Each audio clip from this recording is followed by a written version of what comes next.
live anything, man. First 48.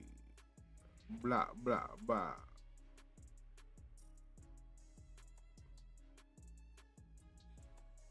On a motherfucking Friday, man.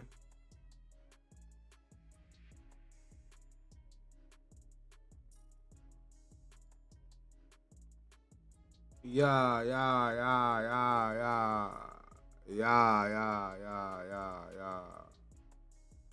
Like my nigga, HoneyKomb Brazy. Yeah.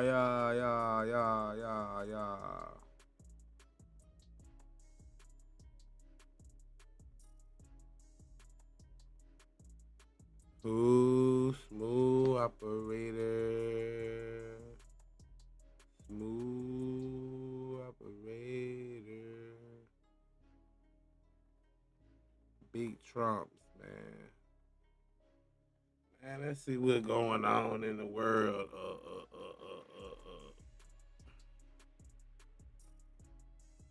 That nigga stays the shoe. Why 50 Cent posting all this, man?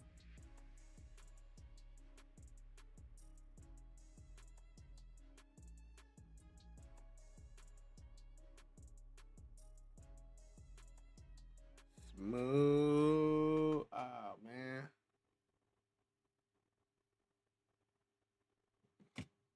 Smooth operator.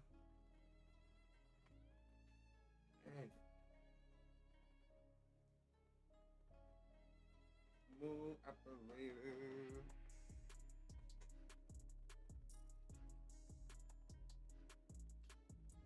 Man, we finna have some fun on here, man. We finna get out of the real world. And we finna get on this crazy shit with these crazy niggas. You heard me. Crazy niggas and crazy shit, man.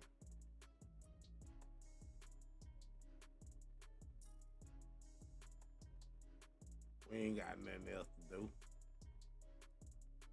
Smooth operator.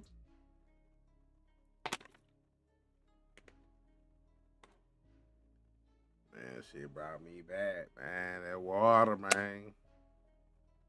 Water is my best friend in the world.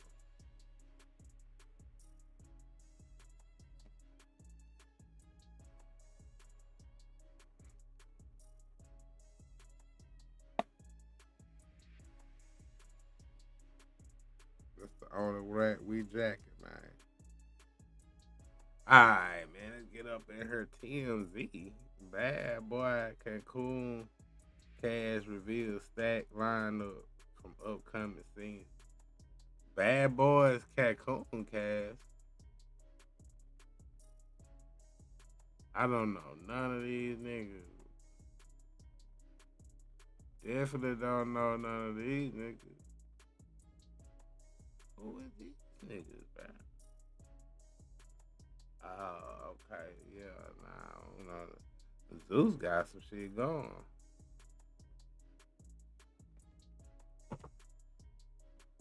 You niggas on the boat. Man, you looking at my screen, see how I looking, man.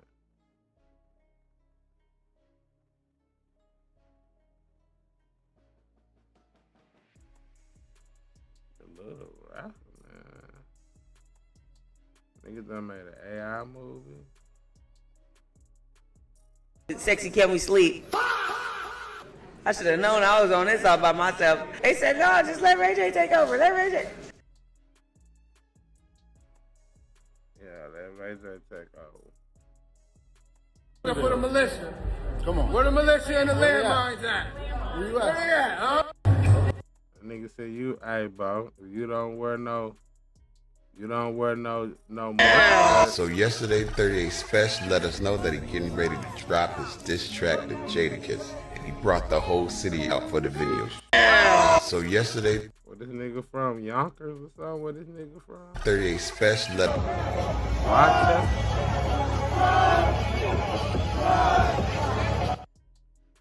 nigga from Rochester, man. Bumba Clock.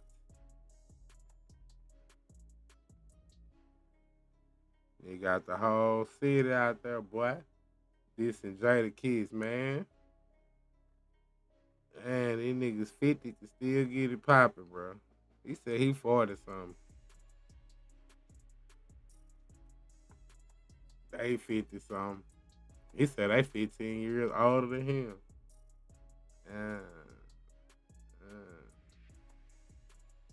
Bunch of old niggas dissing each other, man. We getting it popping for hip hop though, man. New York hip hop, man. 38spesh. He's the special. I ain't even probably spell that nigga name right on the title, man. I probably said speech, man. Speech, 38spesh, this motherfucker. All that nigga in the hood.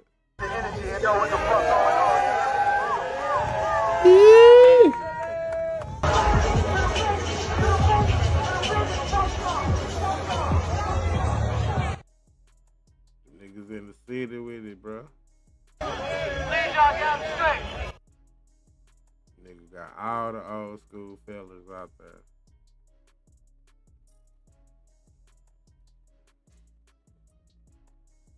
Oh, he looking for Where you at, huh?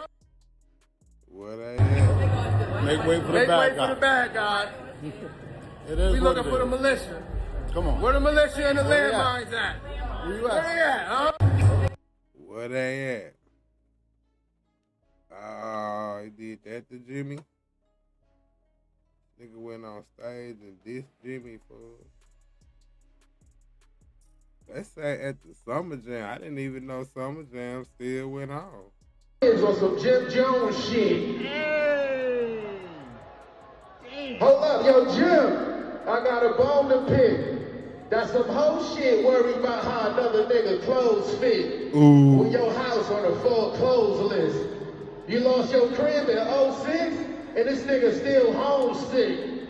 What I really don't get, you wanna be a street nigga so bad that you got Alpo old bitch? But Poe says she don't blow dick. Poe says she don't blow dick. Man, this nigga talking like a boss but ain't giving out no jobs.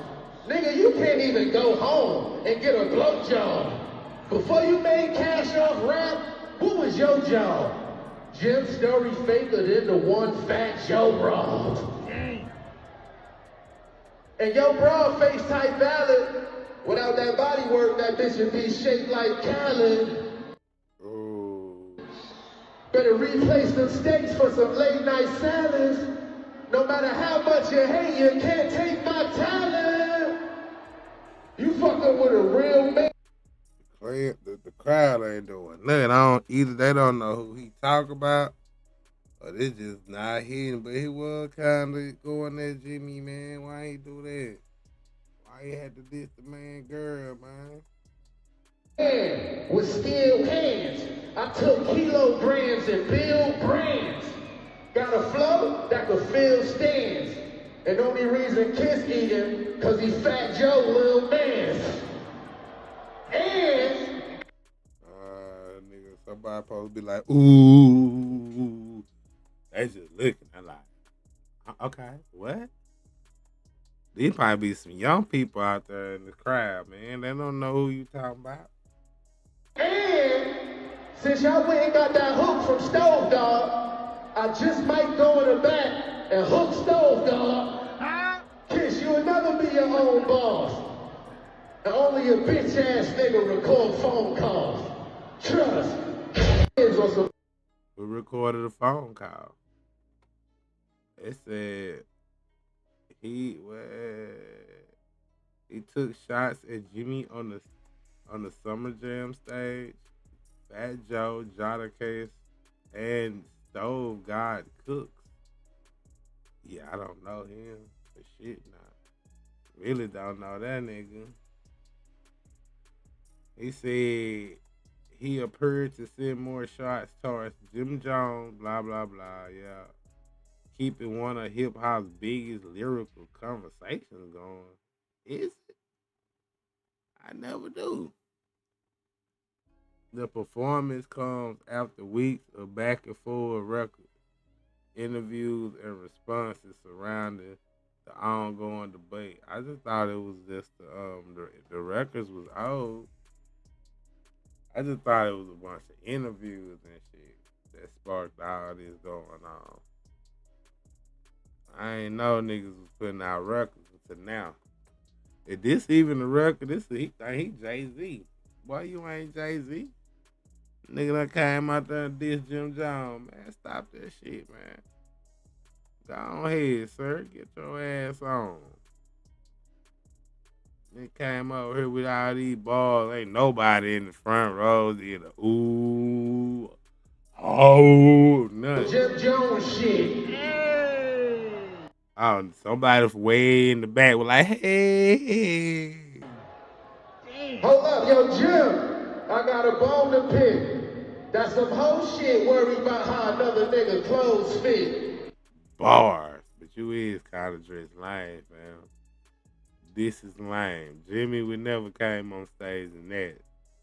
That is not drip. But go ahead. With your house on the foreclosed list. They did say his house was on the foreclosed list. They did say that. You lost your crib in 06, and this nigga still homesick. What I really don't get, you wanna be a street nigga so bad that you got Alpo old bitch? Yeah, I did hear that too, man. I ain't know Chris used to go with Alpo, cause Alpo old than the motherfucker. Damn.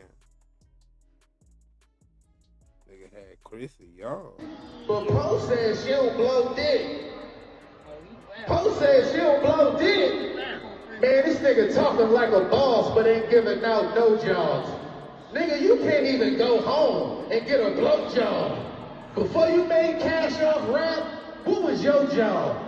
Jim's story faker than the one fat Joe robbed. Bars, nigga. Fat Joe's story was kinda, he robbed niggas and made them help him carry the shit. I don't know if it's a lot of us. You ain't finna, man. You ain't finna rob us. Then we finna help you take it home, nigga. Hell nah. You must have a bunch of, that nigga must rob a bunch of private school kids. Even the private school kids be like, hold on, man. We smarter than this nigga, man. We can take him, like, no way he finna take all our shit now. Somebody gotta say something. Fat Joe say he took all that shit. And your broad face type valid, without that body work, that bitch would be shaped like Khaled. Did more shots than Chrissy, bro. Nigga said Chris would be shaped like DJ Khaled. And she ain't getting no BBL. That's a diss right there, man. Damn. Saying your girl shaped like Khaled.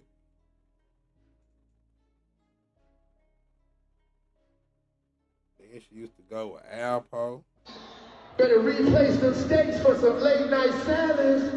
No matter how much you hate, you can't take my talent. You fucking with a real man with skilled hands. I took kilograms and build brands. Got a flow that could What brand did he build? I missed that. fill stands. And only reason Kiss eating, cause he Fat Joe little man. And since y'all went and got that hook from Stove Dog, I just might go in the back and hook Stove Dog. Kiss, you will never be your own boss. And only a bitch ass nigga record phone calls. Trust. Or some Jim. I wanna know who recorded the phone call. Jim John probably not in. He gonna act like he too big to answer that nigga, man. Make way for the Make way bad for the guy. bad Act guy. like he too big to answer It that is. nigga, man. They got the video coming, boy. Oh, this is who is Stove God Cooks. Here he is. Here he is, nigga. What he do? He rap. Niggas dead, and I'm about to kill these niggas. Yeah, nah, that don't even sound kind. Yeah, let me hear your interview, man. Cause your music don't really. I ain't even heard nothing but like 3 seconds. That shit sound like some old shit, nigga. Because that right there, that's what put me on the stove gun. Because, like I said, it's They gospel. played that. That's the first shit they played Straight. for us. And that shit, Yo, was who reached out to you? Push Malice? The homie Zoe. Oh, okay. Zoe text me like, yo, can I give Push your number? Like, nigga, what kind of question is that? Push called me like, yo, I didn't even know it was a Clips album. He like, yo, got this record, man. Send it to you right now. Like, yo, Pharrell got a hook on there. He wants you to do. He want me to, like a reference he wanted me to do. I'm gonna send it through, but Pharrell ain't from where we from. Do what you do. So I ain't even play Pharrell shit. I just take it to the studio. Like, I'll play Pharrell shit after I do what I do. It was just one take. we never asked nobody to spit, do anything on this show. Yeah. I need you to say that chorus live for us, brother. it's probably the best chorus of the year. You think so? I know so. Arguably. Nah, that's dope. Definitely. Hook of the year. Hook of the year. Facts. Can I hear it? Let me. You don't know what I know. You ain't see what I saw. No, you ain't been where I go. Where the Fetty so strong, you gotta Do it where one eye goes. to turn you inside out. What? Heard the feds turned the crib inside out. Inside out. Drop the roof on you niggas, let the inside out. Fresh Prince jacket, boy, I cook them to the inside out. Oh, So, whoa. we might as well rap. Light-skinned nigga running the bass. Or if you want to rap. I'm not no pressure. We don't do that. But we need you. You the leader of the new school. Let's South of go. France, pretty bitch in my bed. We really ran down on you, be pissing down your leg. Nigo and Chanel October Res. She like, you should have been a mop. No, bitch, I should have been in the feds. I itch when I get jail calls, I got allergies. My young boys really paint your fuck some gallery. I graduated 1,000 Gram Academy. These pussy niggas flattered. How you gatekeeping? You outside the gate with me. I'm out here with 30 keys. Niggas' life is make-believe. Shit ain't what they make it seem. Don't make it seem. Cut the duct tape, rip the plastic, break the judge, send him up the stream so long that boy gonna come on Kaisana. Tell him I'm just rapping, I ain't buying blocks. Hang my jersey up inside the spot. Married to Selena, she was spinning when we tied the knot. Hop out in Silk Celine, you see it poking, I can't hide the chop. Fire Fetty purse, little homie, you trying to die or not? A little bit. You rapping a little You bit. see, ladies and gentlemen, that's real shit. Okay. That's real shit. Now, how they go from interviewing this nigga to getting a song with this nigga? Listen, baby. Play that shit, man, and don't with no interruptions. That's why we gonna do this third shit. Nah, man, we can't get copyrighted, man, playing that shit, bro. I don't know if you go that hard for me to get copyrighted, bro. Then that boy coming out with Joe now. Call it by my name, nigga.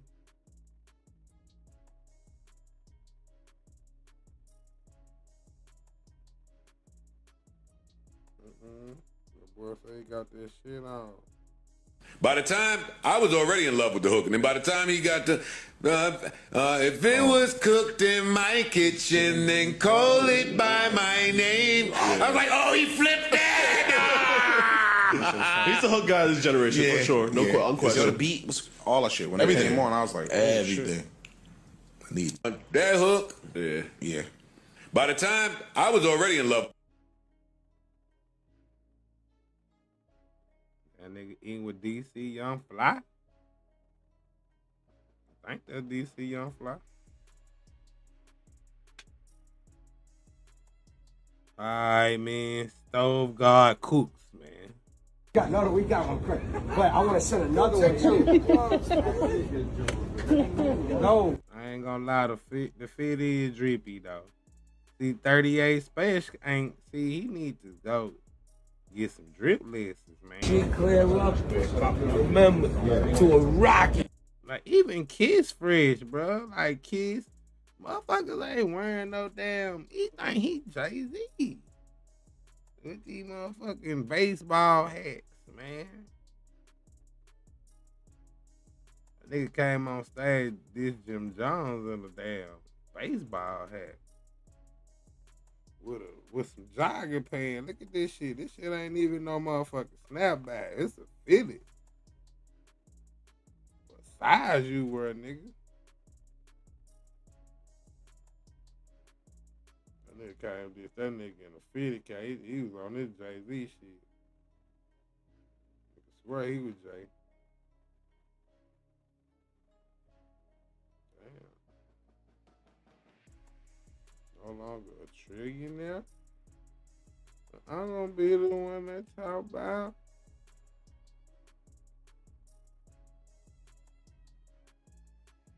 Said what? Man, Big Me, they saying you a motherfucking snitch, man. Now you wanna do all this real shit.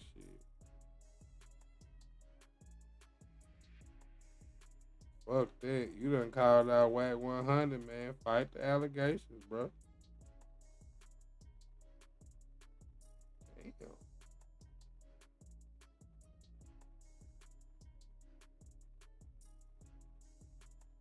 You spent that much on Screaming University. I know that shit making the bag back. He done made that bag, though. He done got that shit back out the first 2-3 streams.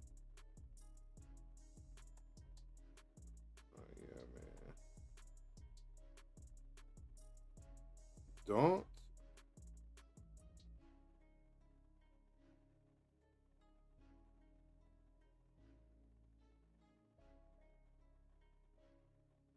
I can smell a nigga with money, nigga.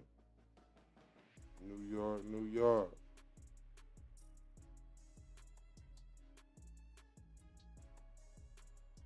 I would play that, but Jimmy look like he got some shit going.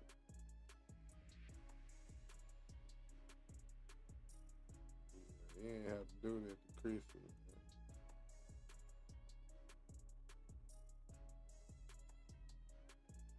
Shoot the league up. Nigga done went to the motherfucking Philadelphia 76. Nigga. He finna be Irish, nigga. Damn, AI, you was the greatest player the city had, bro. To this nigga Bron trying to come and do it, goddamn. They coming through the city, nigga.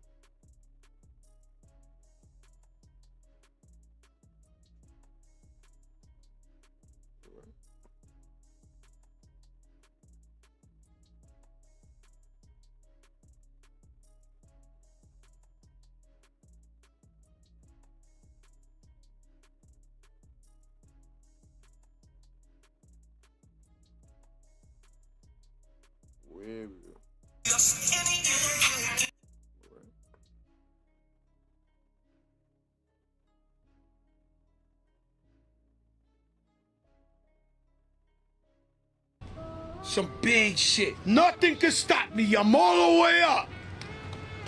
Niggas is like, God damn these niggas, man. They don't fucking. Nothing can stop me. I'm all the way up. And then shit just came. And the paper came. I'm all the way up. Nothing can stop. Fat Joe was on that song? I didn't even know.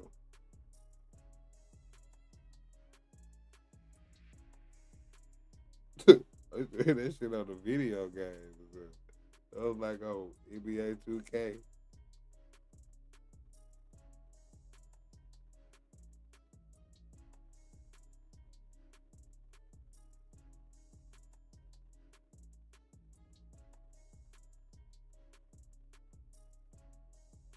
Damn, they done fired the nigga that's in the cool keeper sign, man. After they probably sent him to go steal the shoe, he got caught, they fired. That nigga ain't work for us, man. We don't stop saying that shit, man.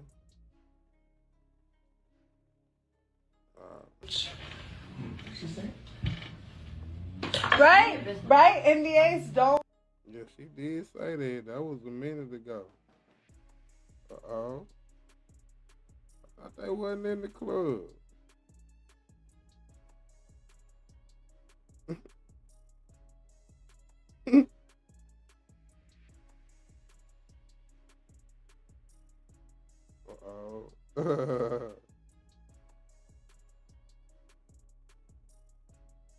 ghetto story was hard though.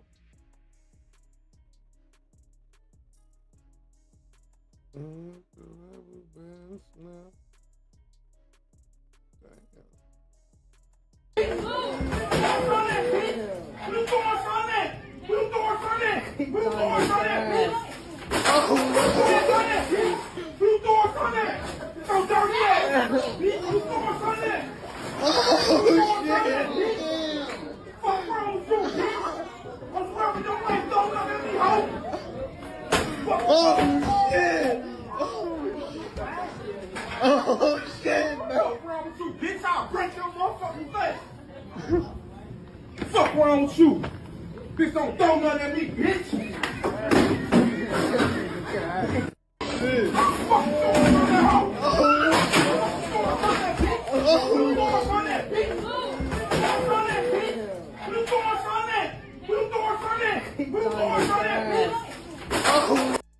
Think this is at the fast food restaurant. Please don't throw no money at nobody. Nigga done went the fuck out. Who you throwing money at? Who?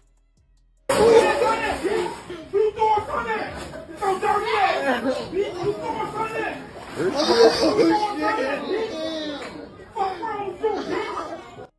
Everybody behind the nigga like, ah man, goddamn, bro. I was trying to get a sandwich, fool. I was trying to get a number 3. You done goddamn. They finna call him out. Oh shit! Oh shit, no. What's wrong with you, bitch? I'll break your motherfucking face. Fuck wrong with you? Bitch, don't throw nothing at me, bitch. That nigga threw everything. That nigga threw the monitors, the cash registers, motherfucker. The money, this is a lot of money he slung right here. Was this some packages? God damn, motherfucker, you gotta hide.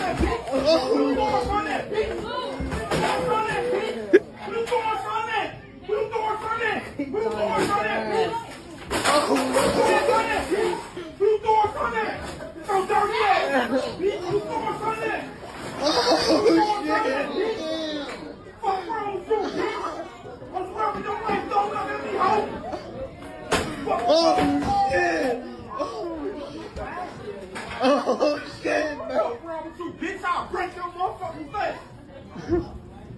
Fuck wrong with you? Bitch, don't throw nothing at me. What? Throwing money at me? Bitch.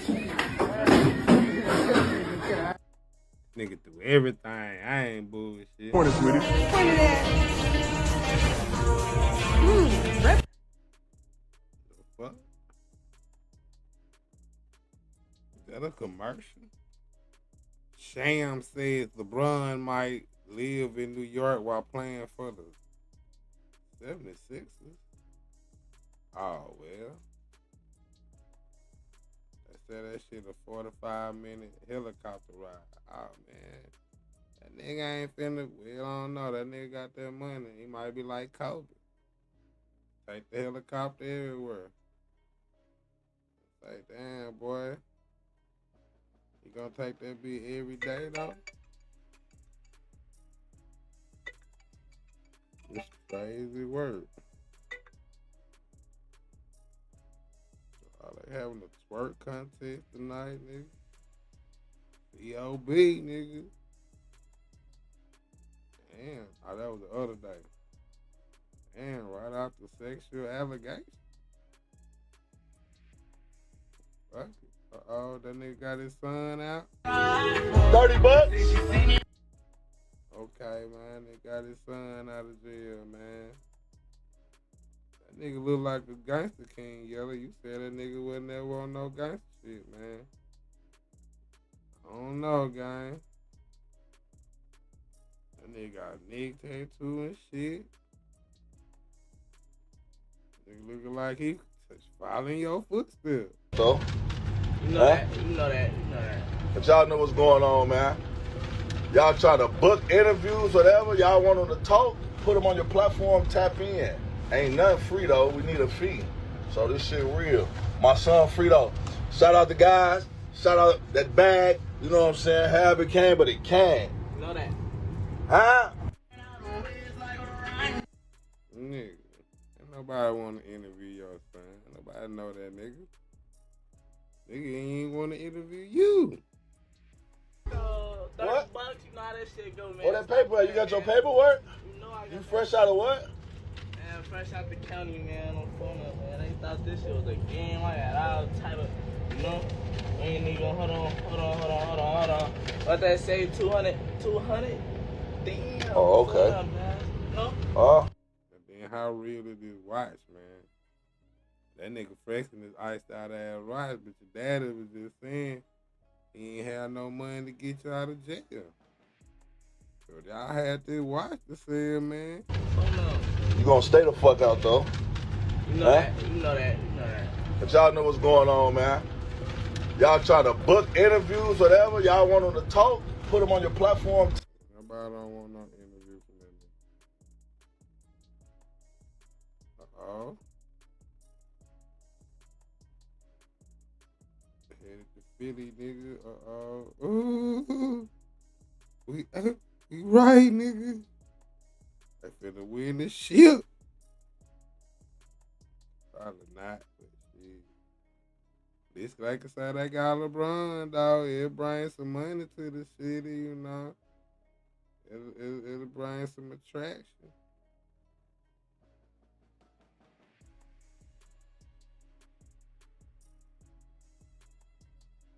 It says Draco the ruler, security guard, testified that YG brandished a knife during the fatal backstage brawl.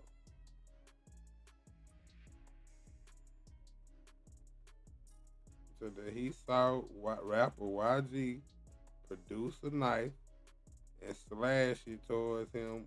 Damn. During the 2001 backstage fight, which led to Draco the ruler being stabbed to death.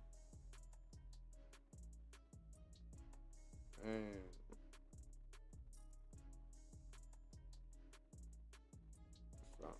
Alric Cooper III, who was part of Draco's security detail at the time once upon a time in LA Festival, says YG was front and center during the December 18, 2001 brawl that was one of three men he saw carrying what appeared to be short improvised knives. He said YG, who real name is Keenan Jackson, Mr. Jackson, was wearing a ski mask, but he recognized the rapper's hazel eye. Paul. Yeah, I know those eyes anywhere, man. He had the hazel joint. As he tried to protect Draco, whose real name is Dara Carwell Jr., representative for YG did not immediately respond to requests for the comment. Hell nah. Police trying to get the man to ask some questions. Y'all saying the nigga testified. Hell nah, he ain't gonna. That team ain't. They busy right now. Why is the California Highway Patrol is doing all this murder investigation work? It's crazy. Come from Cooper's March 19, 2005 deposition where he surfaced last month in a court filing by attorneys representing Draco's family in a civil suit against the festival organizers and security contractors. It adds more context to the fight after the law enforcement investigation the killing and search the Burbank property and detain YG in the process. But like, what he gonna have on him from a murder that done happened goddamn 4 years ago? And why is the highway patrol investigating murders and shit?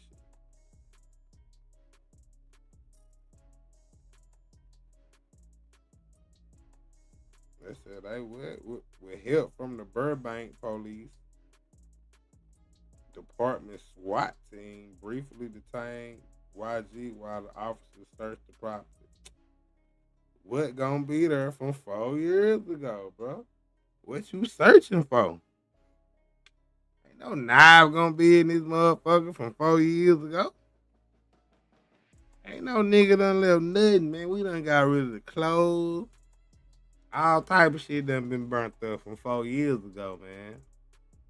Come on, man. They wasted their time. Huh? I thought OG Murder was cool with Dollface.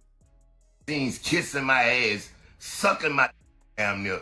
But every time I look around, you got something to say about New Orleans. Who you playing with? Like, who the f you playing with? Oh, yeah, okay. Yeah, he do be decent New Orleans, gang. Hell yeah, that nigga be talking bad about that nigga. Said, y'all see, really? That's what he said. It's a fun boy. The fun boy situation down there, man. He said everybody. Living like for real. Man, you don't sit your goofy contrast down somewhere. Like, man, you a whole clown. Let me tell y'all about how fake this dude is, bro. He sits here and talk all that gangster talk, right? But dogs, a dude named Bleak Too Stupid said that his rap was whack. He called me for the man. You should have seen them. I took the high road on the interview, but I need you to get him for me. Man, what kind of man come to another man talking about get him for me? Man, you weak. You weak, dog, like for real. Like you be doing all this bucking, like you feeling yourself a little bit too much because of All-Star JR. Damn, nobody from Detroit ain't never shoot nobody before because you sure is excited with your lame ass. Say, bro, let me tell you something what I don't respect about Dogface Calderon, bro. He wanna be looked at like all the big people so bad. You know how people get paid to do interviews? He paying the interviewers, bro. He paying the interviewers. Man, you been feeling yourself a little bit too much. Don't play with my city, boy. That old broke down ass city you come from. What is you talking about? All of a sudden, since All-Star JR look goofy looking ass and did something. Man, get out of here, Dogface, bro. You ain't even from Detroit, bro. You from Pontiac, man. You set claiming, man. Old outskirt ass nigga. Like, the people from Detroit don't even like you because you not from Detroit, bro. You from Pontiac, bro. Go sit your contrast down somewhere. Goof ass. Only person I know going to do the interviews who actually paying Vlad and paying all the other people. Say, bro, Boosie was getting paid 20 racks. You paying, clown. Nah, man. Vlad wouldn't even take his money. Vlad would just do a free interview down here and get that bag off of him, but he wouldn't take his money. That don't make sense for Vlad. Now, I don't know about all the other shit he going on. I don't know if they paying him or he paying them. I don't know. I don't know. Most time they just do it for free. You know, get the publicity off of it. The name get bigger. More money. Name start holding more weight. But nah, man, I don't think he playing Vlad for shit. Nah. Everywhere you go, you pee. You ain't nobody, man. You ain't nothing. Like straight up and down, bro. Get off my dick. Stop playing with my city, boy. Y'all ain't talking about nothing. The most popular thing in Detroit is a white boy. Let's be real. A white boy hold a crown in Detroit. Straight up, man. I don't play with me, man. Y'all niggas ain't making no noise because a white boy got the crown. Sit your contrast down somewhere with your... Shit, I mean, hell, he beat a lot of rappers, though, in a lot of states and cities and shit, man. Eminem bigger than a lot of motherfuckers. You know, I don't think you should count that, man. Yeah, he is the biggest nigga in Detroit, but damn, he the biggest nigga in a lot of places, man. It's Eminem. It's Slim Shady, fool. He white, bro. He white and he could rap, bro. He was the first white dude that could really rap, bro. He lit, bro. He is the king, but I don't think you should count him against the other black people. Big face ass, big face, hunted looking clown ass nigga, man. You a clown, man. I said what I said. Stop playing my city, you bitch ass nigga. Man, I don't know what he think this is. You playing with New Orleans, you playing with me. What's happening? You ain't even much a respected Detroit person, bro. 42 Dub, and none of them dudes don't like you. You got a snitch label, bro. Like, straight up, you know I can't rock with that, man. You a whole snitch, man. Ben fell back off your goof ass. Stop mentioning my city. Stop calling my phone. Stop texting me. I ain't getting nobody for nobody. I stand alone. You better learn how to be a man out here, boy. I'm gonna make this short and sweet. You know, I don't think I'm tough. I definitely never said I'm tough now, but you got on your knees. Now clip that up and you answer that. Go.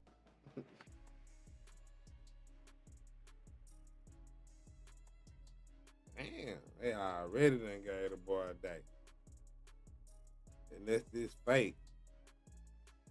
But it says Pennsylvania Governor Josh Shapiro has proclaimed July 24, 2026 is LeBron Day. So okay. So every July 24, man, going down to 50, nigga. Goddamn LeBron Day. That didn't even get Iverson a day, man. Come on, man. Already, bro. Hey, you just finished, man. How you feeling? I ain't feeling like Byron Russell. Okay. MJ. You know what I'm saying? Yeah. All y'all, this Apple Music, man.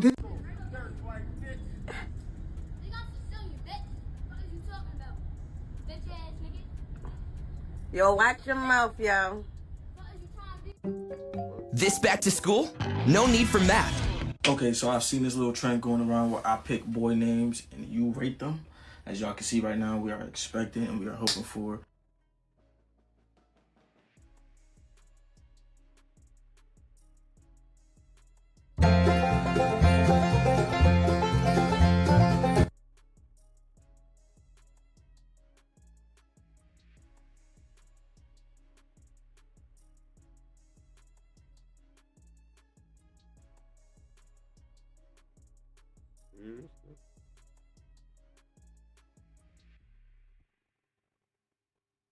He's been on the internet for a little while, hooping and hollering, and he had the F dude segments where he was calling out everybody who snitched and all that. And all the while he snitched, and people got to realize this: whenever the person with the loudest voice, you got to check them out, right? Mhm. So Dogface feel like this is cool that when the dude was trying to get at him about a female, when the police came, he gave a statement. Mhm. So he thinking, well, I gave a statement to clear myself, to help myself, whatever. You gave a statement, You talked to the popo, bro. Mhm. You correct the stuff that the dude was trying to say you did him. I had an error. Matter of fact, get the clip so the people could be the judges. Get the clip from Play TV where Dogface said, yeah, I gave a statement. The neighbors called the police because they heard 60, 70 shots go off. The neighbors didn't know what was going on. He's the one who flagged the police down. He's the one who put my name, who put me at the scene of the crime and told the police that it was me who tried to kill him. It was him who was doing that, not me. So I made a statement about the shit he said I did. You tell the police I tried to kill you. I tell the police I didn't try to kill you. So that just is what it is. If a motherfucker can't understand that, it just ain't meant for a motherfucker to understand it.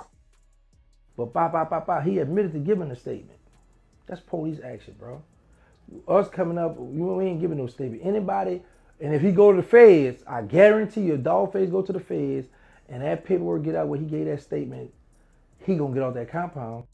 I mean, if the police come to you and ask you, they catch your ass and ask you about some shit, you can't, I mean, do you not? Oh, well. Yeah, you don't got to. You could just say, we could just have a talk with my lawyer about this shit. Like, bro, I ain't did nothing. I don't know nothing. If you need to talk to me for the net, nigga, I'm gonna need a lawyer. Yeah, he could have said that. He didn't have to give no statement saying that he didn't try to kill the nigga. He could have just said, no statement, man. I plead the fifth, because you ain't a victim. So you ain't have to, you damn near getting accused. You damn near finna be a motherfucking, the accuser, so. The accused, so shit. I don't think you had to talk, but man, whatever. If he had to give a statement, then it's cool for BG to have to get on the stand. BG had to get on the stand. They were gonna lock his ass up. He had to do it. He's been on the internet for a little while, hooping and hollering, and he had the F dude segments where he was calling out everybody who snitched and all that. And all the while he snitched, and people got to realize this: whenever the person with the loudest voice, Let's say Boosie snitched. So Boosie snitched, he snitched too, though. Everybody snitched. So I don't even know why we even still be talking about this shit. Doesn't matter. I don't think snitches. Rick Ross was a correctional officer. Shit, ain't nobody still don't care, man.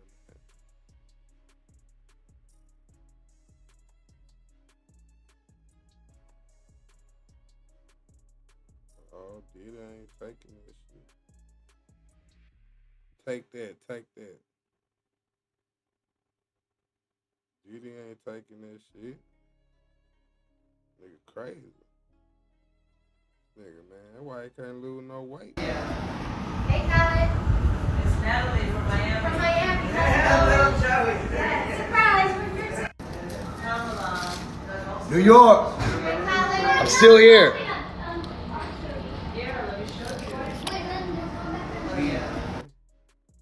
Why are you looking like that, Kelly? Thought you were exercising at one time, man. That nigga said, fuck it, I look good how I'm is.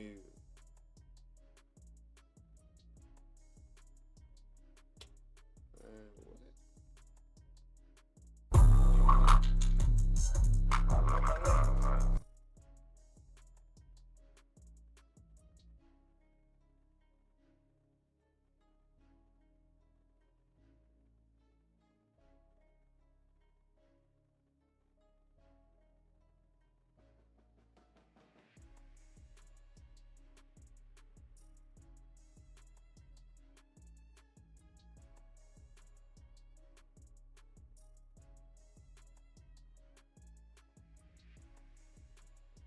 Ain't now one of them whole ass niggas do nothing.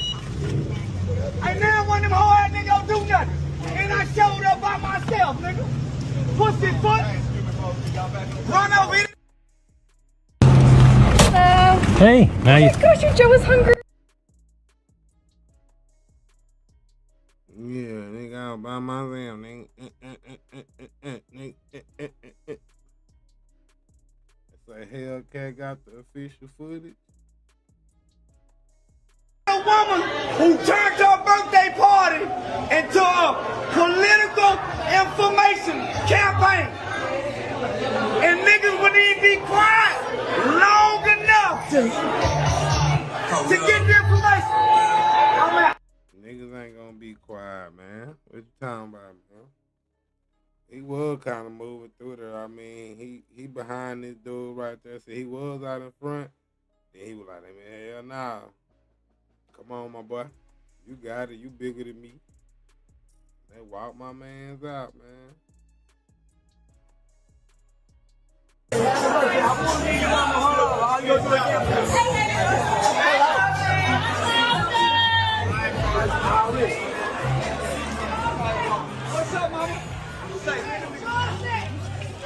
Yeah, run on here, nigga, get in front of the car.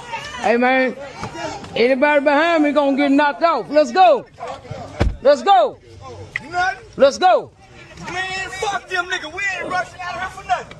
Fuck any nigga mad about something. Ain't now one of them hoe ass niggas do nothing. Ain't now one of them hoe ass niggas do nothing. And I showed up by myself, nigga. Pussy foot. Run over here and get in front of the car. Run over here and get in front of the car. War behind. Run over here and get in front of the car. I seen your jaws tight, bitch ass nigga. Yeah, I showed up by myself in your hood, pussy. A woman who turned. Man, why we can't get the shot going off, man? We can get all that happened before the shot, shit that happened when they was like, all that. We can't get where the shot come from, man. But he was talking crazy to these niggas, though. That nigga talk crazy inside the bar. Walk out. Fuck these niggas, they always mad at something. Then the one nigga who was talking and shit talking about you got the police with you. Dude right there said he wasn't no police. He said, I remember the last video. He said, I heard that shit good. I'm not the police. The nigga was like, hold on, man. Hey. Don't put that jacket on me, nigga. I'm not the police.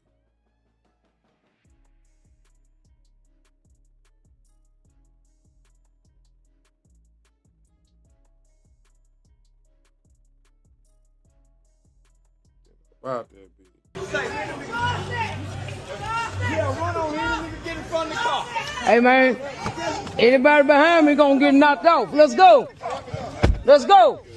Nothing? Let's go. Man, fuck them nigga. We ain't rushing out of here for nothing. Fuck any nigga mad about something. Ain't now one of them hoe ass niggas do nothing. Ain't now one of them hoe ass niggas do nothing. And I showed up by myself, nigga. Pussy foot.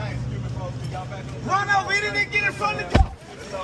Run over here and get in front of the car. War behind. Run over here and get in front of the car. I seen your jaws tight, bitch ass nigga. Yeah, I showed up by myself in your hood, pussy. A woman who turned up. Man, he did talk bad to that dude recording the camera, man. I don't know who that dude was.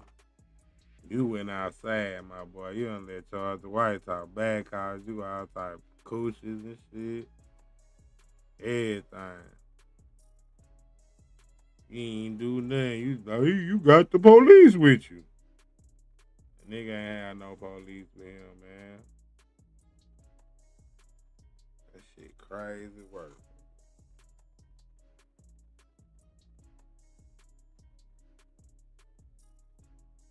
Prince said he wanted to have you off the Houston streets, boy. You would have been gone, nigga. HoneyKomb making fun of the nigga. Nigga said, bro, how you get to Houston, bro? Who let this man in Houston, bro? He didn't sneak in, though. He came in there, motherfucker. He in there, bitch. Crump.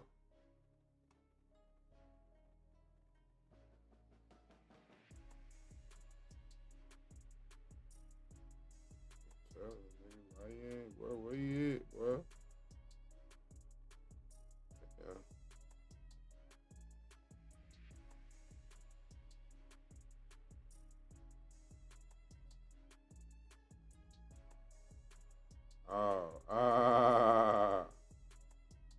Nigga Usher that lube the sage up. Nigga walking down that bitch pouring baby. I don't know what he pouring out that bitch.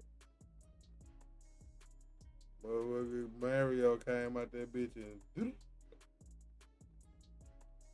came out. He's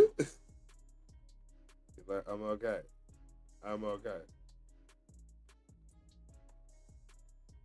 Oh, Khaled, nigga. Damn, nigga, back to Miami now, nigga. Watch it blow. call it Watch the Flow. Getting that money, nigga.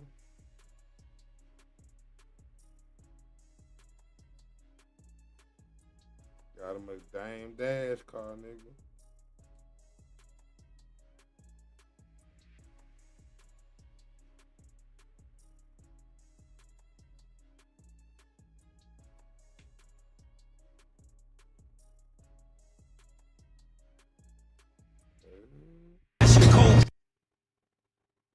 That boy in that farm thing outside, nigga. In Florida, nigga. Cali, nigga. Outside. Probably like 3 in the morning. Ain't no cars. Ain't no. It's Miami, nigga. Ain't no traffic.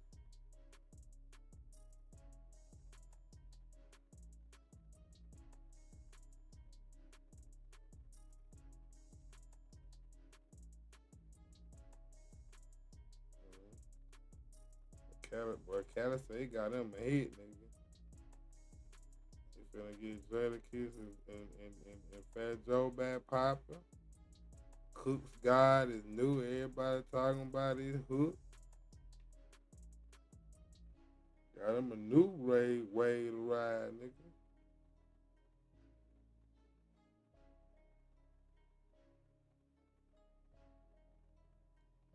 Got him a new way to ride, nigga. Cali don't need no Drake no more, nigga.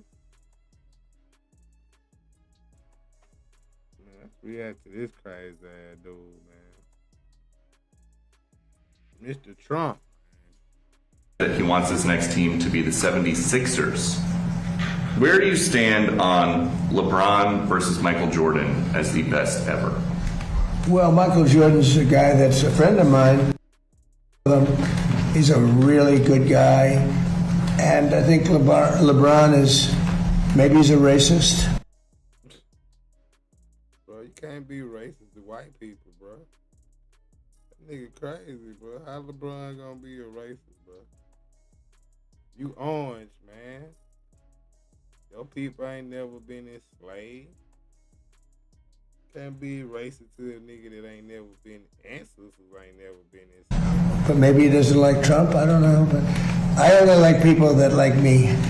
So I would say Michael Jordan all the way. And another sport, LeBron James has decided that he wants his next team to be the 76ers. Where do you have LeBron James spoke out against Trump? I don't be paying attention to politics and shit.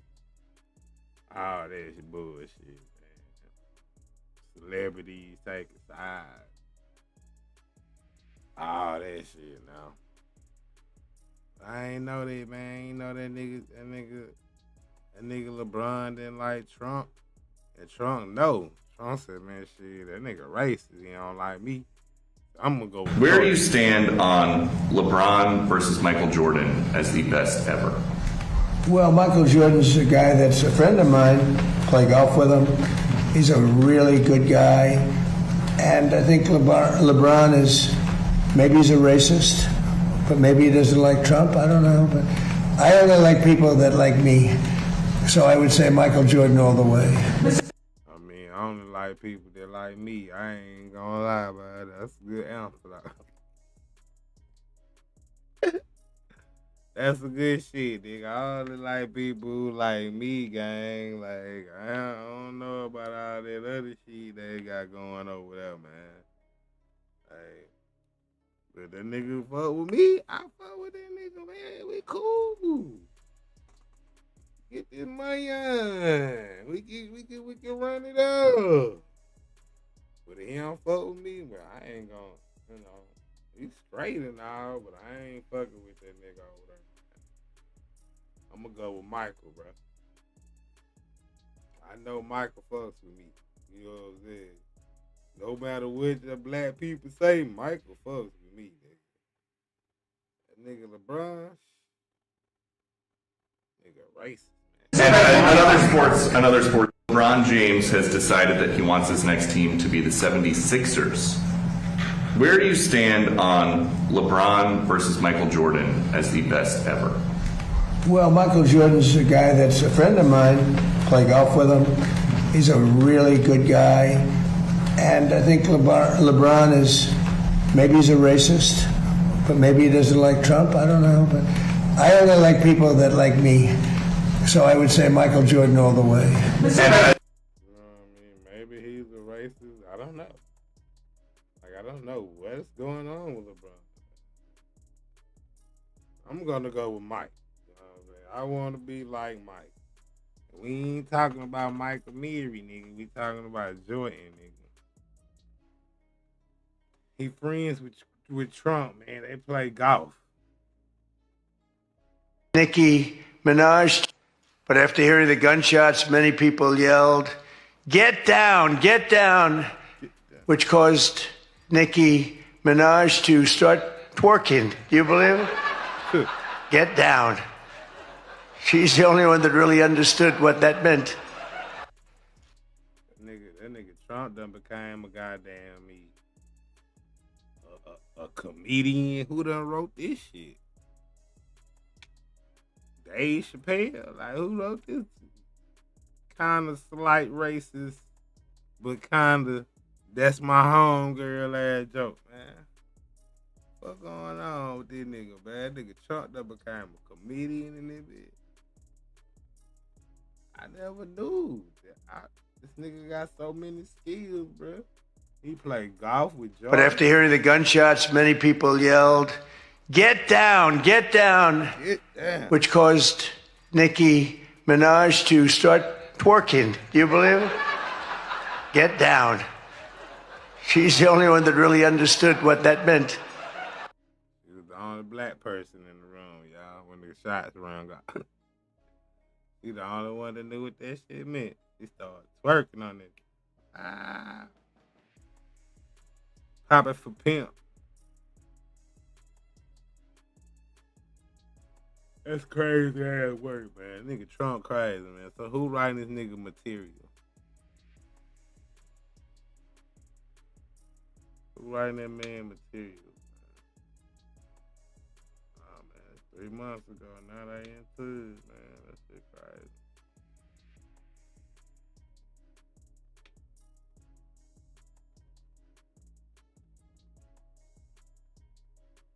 Can't put down the cup. We're gonna go to that Brazy shit too, man. The Mexicans want it. Brazy dead, man.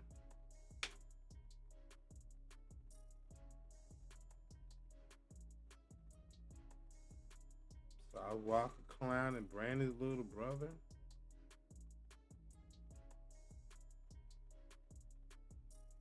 They been having so much going on, nigga. You miss a little bit of that shit, nigga. You know what I mean? That over there getting sued. They was crip walking. Now they having a twerk contest. I don't know what's going on. Thought niggas wasn't drinking. Now they drunk. A lot of shit going on D and AB. I'm off that and back. Because y'all getting shit. Hey, did you know you?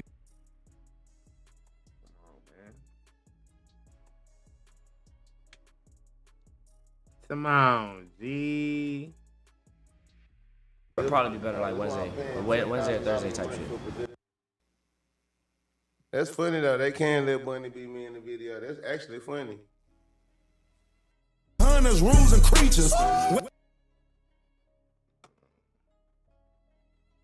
Nah.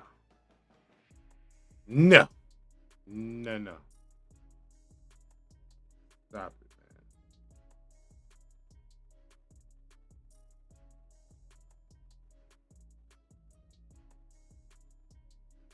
Damn, man. How did that shit was 4 months ago?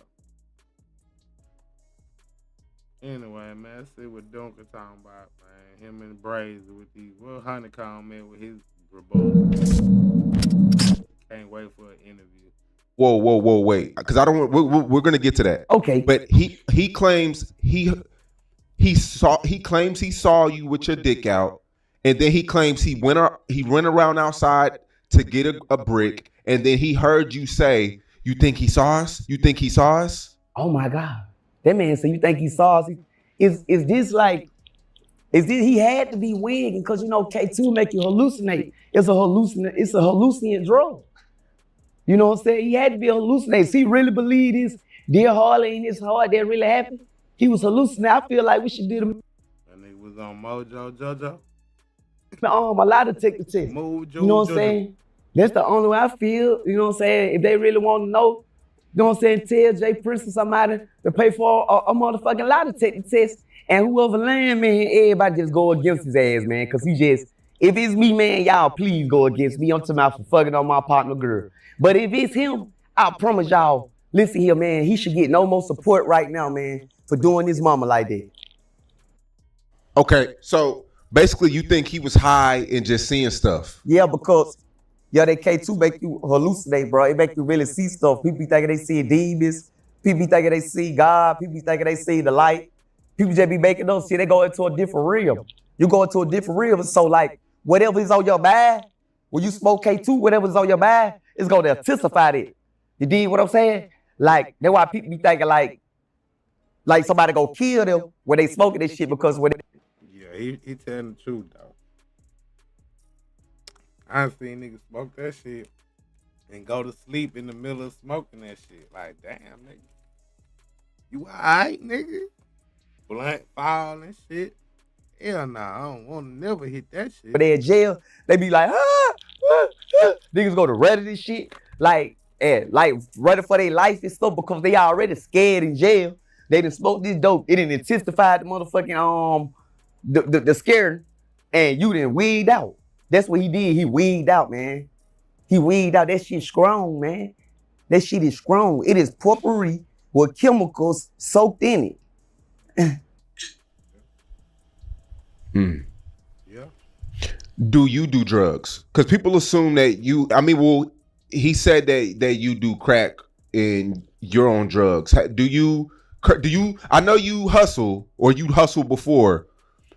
Do you do drugs or have you ever tried crack before? I see, it's this thing, right? When you been doing something so long, people feel like you go turn into that because that's how the streets eat you up. That's the karma to this shit. Like a lot of niggas I know sold pills back in the day, sold them K4s to the white people. Now they junkies right now to this day, hanging with them. Like when I got out, I was trying to get my hustle on, and I seen a couple of people. I'm like, God damn, over you with them get high now, you shooting, you like, he all the way down here now. You know what I'm saying? I know motherfuckers that was the brick, man. They're smoking dope to this day. Let me tell you something about this shit. So that's the perception a person gonna think that right about now, Duke should be on drugs. Man, I ain't never smoked no crack. I'm talking about, man, I barely even sold crack. You know what I'm saying? I barely even sold crack. Like, that wasn't even a long run for me. That was like a year thing as a kid. Like, I sold weed and cocaine. You know what I'm saying? Like, I don't do no fucking crack. Like, if I want to get my dues in and feel good, man, I'm gonna pop me a bean. I'll roll. You know what I'm saying? I go G6. You know what I'm saying? I jump in G6. You know what I'm saying? Like, or I know what I'm saying, percolating. You feel me? I might go percolator. I am like a party animal. You know what I'm saying? I don't do class A drugs, period. I don't do no class A drugs, period. I'm sorry to tell these people I don't do them. I naturally been slim my whole life. I naturally been acting like this my whole life. Face expressions, body language, hands. It's nothing new to my people. It's just new to the people. The Tempur-Pedic breeze makes sleep feel cool. That shit didn't new to us, man. Only reason I agreed to it because Master HoneyKomb Brazy mama is crazy. That's out of line, man. That shit out of line, gang. You had to been under the influence or something. You was tripping. I don't know, you were drinking that Tito. Maybe you was rolling and you just had to get it off of you. You heard me? Had to get it up out you. Geeked up, gotta get it up out. Nah, man. Calm, mama. So you, I never I never go out like that, man. That's what killed every artist, man. Drugs, bro. It's killing him. It killed Elvis. I watch these. It take every artist down. Drugs can't do me. Look what it did to King Yella. Damn, I was in Victorville with King Yella, man. He was a drunk in there, man. Like the man was a drunk. The man, like, focused on one thing, making liquor. You know what I'm saying? And getting drunk and tripping in the unit. Like, so what you think he was gonna do when he got out? You feel me? HoneyKomb was just smoking K2 in jail. I'm sending him money. I sent him $50 the day before he got out. Said the Mexicans was gonna kill him. You know what I'm saying? I got the messages. You know what I'm saying? And the motherfucking confirmation from the cash out. You dig what I'm saying? But it's the Mexicans gonna kill me. Oh man, you finna come home, you still chasing dope. You know what I'm saying? So it's like a thing where, like, if you doing it in there, you gonna be doing it out here. You feel me? If your mind ain't strong, some niggas do it in there just to pass time and to get past the pain. But when they get out here, man, they skyrocket. I know niggas that was in there watching niggas draw socks, cooking for niggas that was straight junkies. They did all that just to make their money, that bitch, to buy some dope. But on these streets right now, Ferraris, Rolls Royces, Lamborghinis, all that. He was already hustling there. He just got out on the street hustling and getting high. Cone ain't got none of that. He's not even hustling, he bustling. He ain't got no hustle about himself. Now he don't even know how to rap hustle. How you got all the motherfucking half a million subscribers and you can't even pull in $500 a day, $1,000 a day? How your mama, like, bro, you more focused on drugs. The next hit and the next motherfucker you finna go up on the internet on, the lie. He ain't had nothing else on nobody, bro. Him and Finesse, that shit was looking watered down, man. I'm talking about that shit was looking like real watered down to my egg, bread, and jelly, sweet. They had to get out of there. Everybody like on call line, but you like a fool on the internet right now, bro. He had to make up something to get back in the algorithm. But it's finna flush him though. It's finna flush him. It's finna flush him. Yeah, it's gonna flush him. Have you ever tried K? I don't know, man. It's some niggas making up some good stories out there, but dang, I don't know. Then y'all is some prison niggas too, man. Prison niggas is good at lying.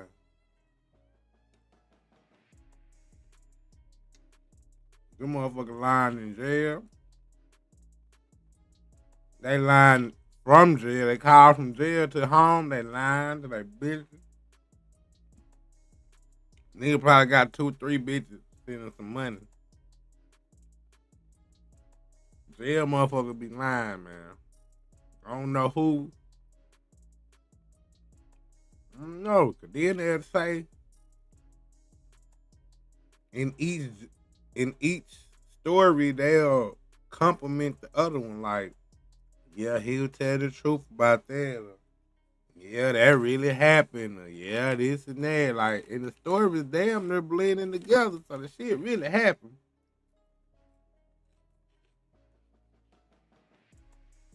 Get this nigga smash HoneyKomb mama is crazy though.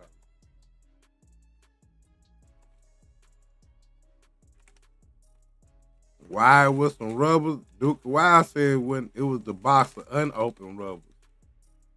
HoneyKomb Brazy said the box of rubbers. Oh.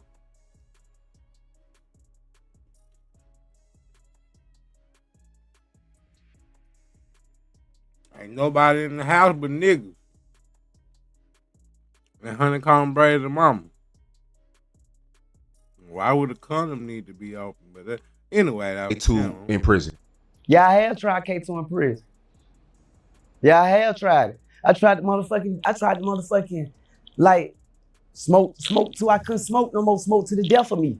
I was facing life without parole, sitting in a one-man cell for 2 years, all day by myself. You know what I'm saying? Fighting my motherfucking case. And shit, I wrote me a motherfucking letter to my family and said, hey, if I live past this, I live. If I don't, I don't. But this, I love you. Every paragraph, I wrote about this person, all my main loved ones. And I told them this, then the third, whoop, whoop, whoop. You know, and I smoked that motherfucker till I couldn't smoke it no more. And this what made me stop. You know what I'm saying? I got so goddamn sick, man. I would be throwing up all type of chemicals, ashes, sheets. I done smoked the whole motherfucking shit in this bitch. trying to kill myself damn near because these motherfucking judge, because I'm not, this bitch, they humiliate me in here. I ain't just doing jail regular. They are humiliating me. These is the officers humiliating me while I'm going through this shit. I'm talking about not just doing, they physically doing shit to me, mentally doing shit to me. You know what I'm saying? So he was like, man, fuck it. If God want me to go, I'm gonna go this way. I'm gonna go out high. It's the only thing I got in this bitch. You know what I'm saying? But like, yeah, I don't, that ain't nothing that I wanted. I ain't proud to say. I'm proud to say, yeah, nah, I was at the lowest. I was at my lowest in that bitch. You feel what I'm saying? My lowest. Doing COVID-19? This shit was doing COVID-19. My mama had, everybody had it. The dog had, I'm stressed the fuck out in a cell 2 years by myself. No human contact. Sink your teeth into. They goddamn banned your ass in jail, boy. Damn donkey.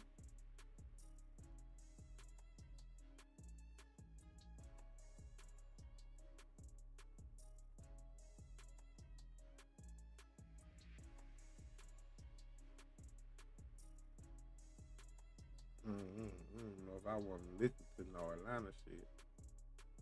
Clam? Bro, what is this? This is a rerun? Why is Clem still talking about Jeezy, man?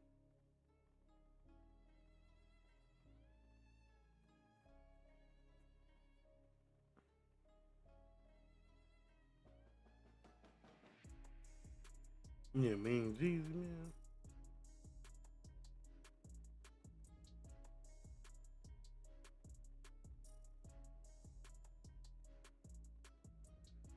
Shit getting crazy though. Hit a B with the SA. Damn, man, I'm tempted to goddamn click on this no jumper shit, man. Oh, this is a premiere. It ain't live. Man, this Draco the ruler shit is crazy. Crashed out in this sort of manner. Obviously, the Tupac thing stands out. I'm gonna say it again. He's not an LA rapper, but damn, dude. If this is serious, then YG is the dumbest motherfucker ever. But I guess we'll just have to see. If you guys enjoyed this news style video, please smack a like button down below. Leave a comment, would be appreciated. If you became a member, it would be even more appreciated. And actually, let's not make it all about me. Let's not make it all about No Jumper. You might have noticed the shirt I'm wearing. Probably not actually, because you can't really see it at all. The shirt I'm wearing right now came from the Stink Team website, where they have all kinds of dope shirts that Ralphie's selling. They got skateboards, all kinds of shit. I got to shout out Ralphie because he gave me like 4 shirts and a skateboard, so I was pretty thankful for that. I wanted to shout him out too. This website URL is stinkteamtgf.com, and of course stink is spelled STINC. So go support Ralphie. Shout out to everybody who watched this. Smack that like button. It's the least you could do. Burning the midnight oil. Appreciate you guys. Much love. Long live the ruler.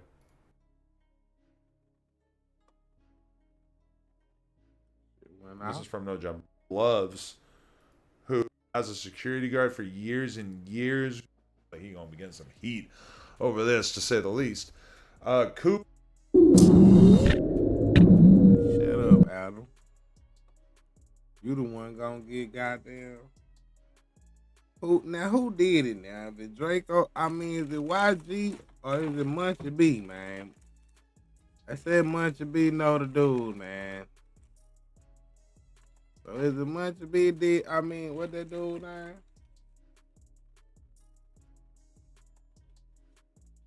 Flacco put his whole damn name out and his street name.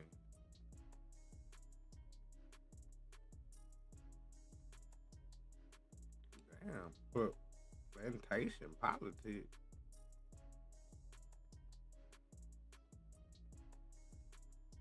That's like he in the grave. Damn. Boosie said he made $1 million in 22 hours. Boosie better stop saying that shit, man. Your ass gonna the IRS gonna audit your ass, man. Hey, that shit was funny, man. That nigga HoneyKomb Brazy said that nigga look like a gangster Monopoly man. That shit was funny.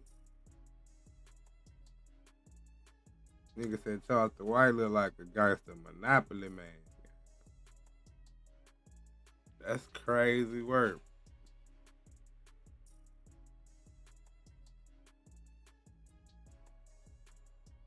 Oh, why they giving Gucci a pass? Shit, man. The Goo-Wop, man. Welcome to Dino Island.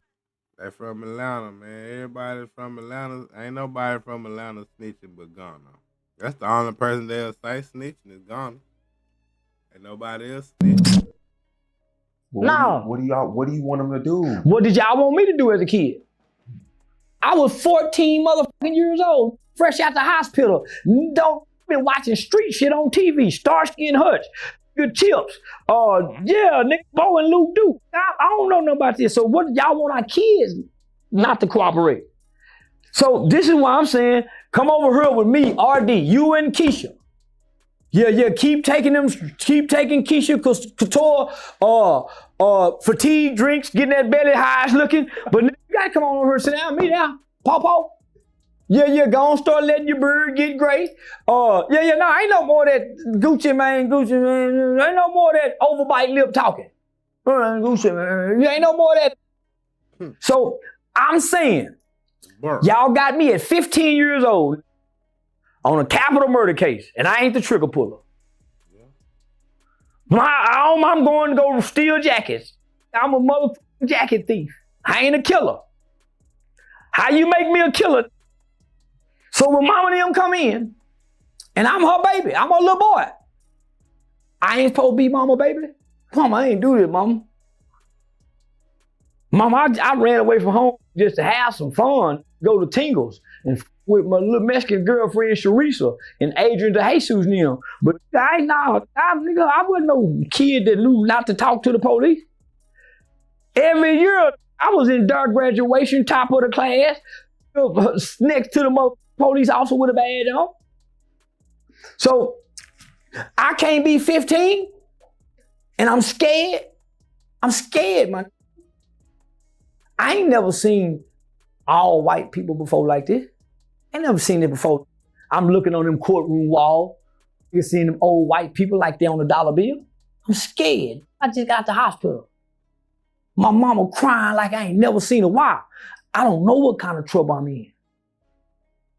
I'm thinking I ain't done nothing. I'm finna go, like most kids think. Nigga, I'm finna go, nigga. I'll holler at y'all. That look mama had on her face when them white folks said capital murder, she almost fainted like any other black mother would. My baby done fell in her hand. Nigga, mama, I broke down crying. Mama, I ain't doing it, mama. I don't want to disappoint my mama. I'm just playing. I ain't no bad kid. I just ran away because I ain't never got to play outside the yard, man. I want to go and be out my mama outside and be bad for a day or two. Stuff. You want me to stand on a code that would have guaranteed I'd still be locked up today.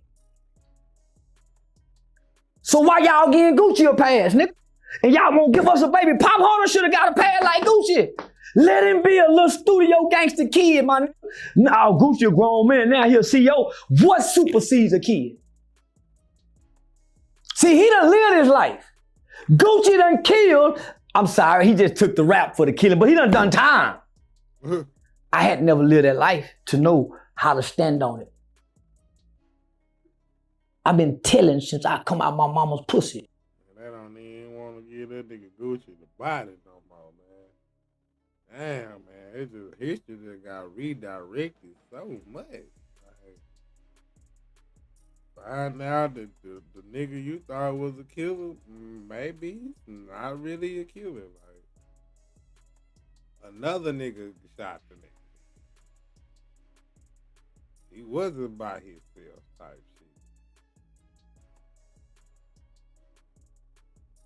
shit. He should have come down. I ain't never thought, I ain't gonna lie, never ever in history, I thought we would never be having no conversation about is Gucci Man snitching or was it business? Like that just didn't seem like that was no shit ever. You know what I'm saying? Ever, nigga. Not Gucci Man. Because damn, dog, this is the trap guy. This is the man, this nigga got robbed in my black tee. He leaks in my black tee. Got all type of robbing songs. Throwing bitches out the car. Man, this nigga is crazy. It was, but it's a different nigga though. You know what I'm saying? Everybody know Gucci done changed the shit now. So, you know, but like, damn, he still Gucci man. Like, I'm like finesse 2 times any given day. This nigga could go, he could snap and become Gucci man. Like the fat nigga with the beer belly, breathing hard, fucking man, you feel me? Like, you could get, that nigga had a real personality disorder. He could get like that, man. A nigga whoever was like that, that shit in him somewhere. The medicine is holding the nigga back. Motherfucker fuck around and get out that medicine. Yeah, motherfucker do what we hate to see, especially this age. This dissing T.I. Niggas start dissing motherfuckers. Start dissing Rick Ross. Dissing your guy again. He'll start everything back up. He'll start the Yo Got in Dolph beats back up. Nigga, Dolph dead. Oh my mama, like Gucci crazy motherfucker. He used to be. That goddamn medicine. Why? Who done this? It's always been right to be honorable with the truth, even if your cousin them laugh. Yeah, nigga, y'all getting a whooping, not me. I didn't steal nothing, mama. I wouldn't even buy them when they stole. Well, who stole it? Steven stole it. I've been like that all my life. Why? Because I know right from wrong, good and bad.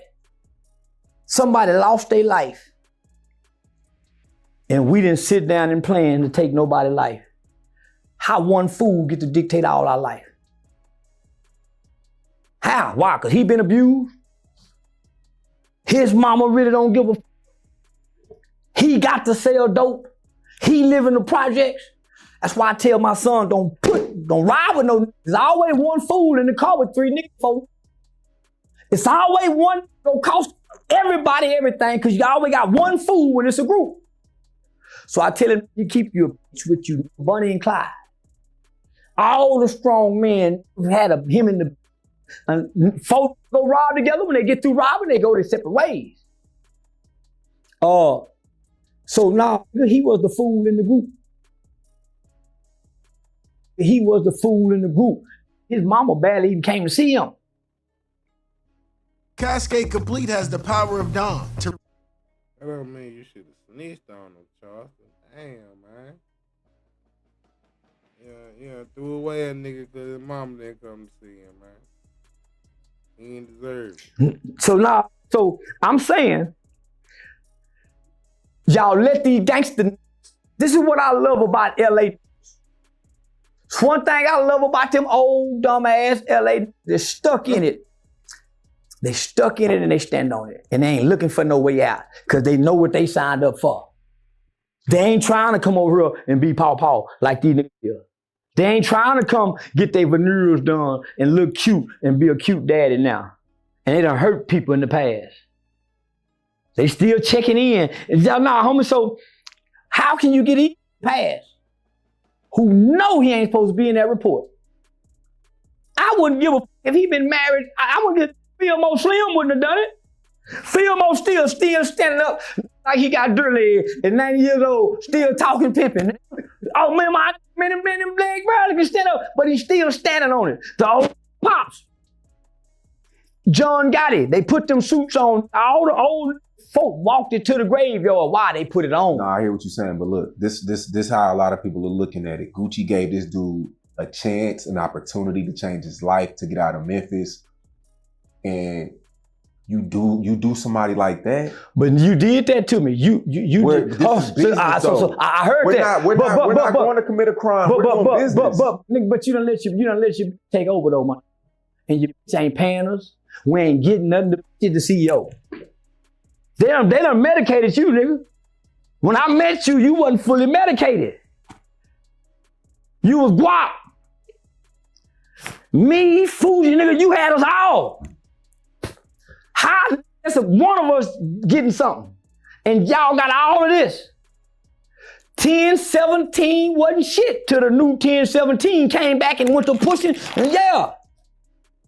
But when you take guap out the picture, now you can't get a hold of guap. Why? He got to control him. Cause guap will get loose. And he got these young with him, so she got to keep him on the chain. When he can't reign and rule, everybody disgruntled. We know who running the show. Nigga, that's who orchestrated the telling. Baby, he said, Rob, you better call the police right now, Gucci. I'm not playing with you, Rob. You better call. She's momming him. The mama, baby. Baby, mama.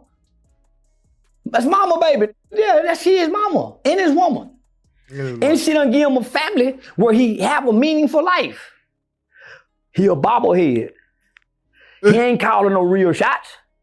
So why Lil Dog a real Memphis street, 10 times worse than what Lil King was. And he got influence. You heard what he said, nigga, it's a war out on the street.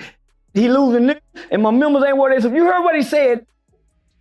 And mama and them reaching out to guap. Dad and them reaching out to guap. You can have the music. You done come up, you ain't losing nothing. You know, woo. Man, let me go sign, we got it. Man, let me go sign, we got it. You can let him go. It ain't about it. Guap letting him go. Keisha ain't letting that go. That's her record label.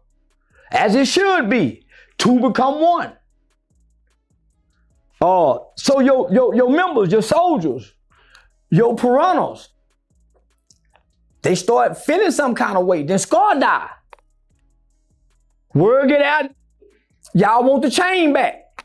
Yeah, y'all paid for it, but you want the chain back? Well, when you love somebody, you grieve. First part of grief is anger, blame.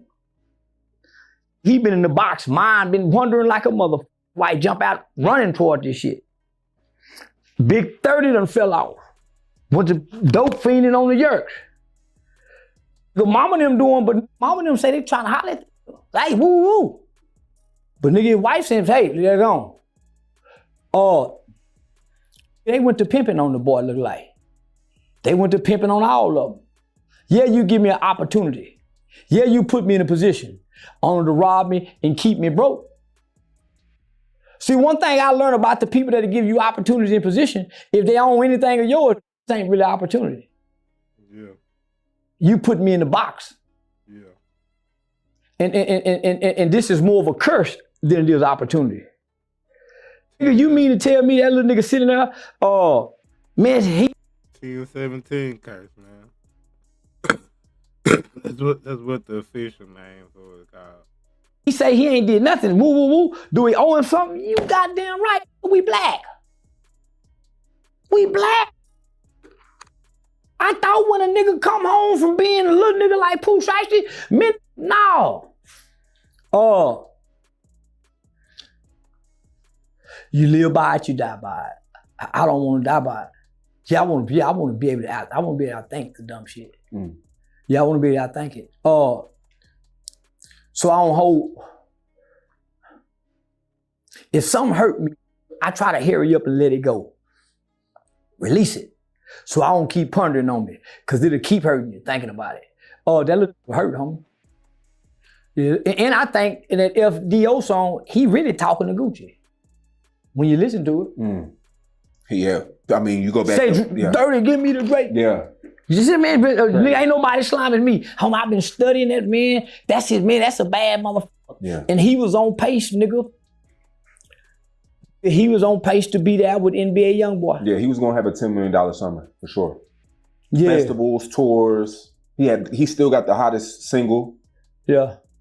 The FDO was huge. Yeah. Yeah. You know, he out of there, my nigga. So you thinking around 20, 25 years? Homie, fresh out the feds, relevant conduct. You see what they all laying out on him? Mm-hmm. He done shot 2 people. Nigga, they making him like a kingpin. That's the higher end of the sentencing guidelines. Yeah. In the relevant conduct, he shot the what? Yeah, nigga. So. Yeah, let's say that nigga got control of 100 or more members that at his demand. If he speak, they gonna do. Nigga holding somebody hostage and kidnapping him is a motherfucker in the eyes of the law. That's a motherfucker. And he on there talking, giving direction and order. And then the nigga at the door saying, you ain't going nowhere. Nigga, I sued AT&T because they did me like that one time and got their ass. Yeah, wouldn't let me leave out the door. Man, yeah, you can't false imprison me. But as of last week, the FBI prosecutor, U.S. prosecutor said all witnesses have maintained the same stories.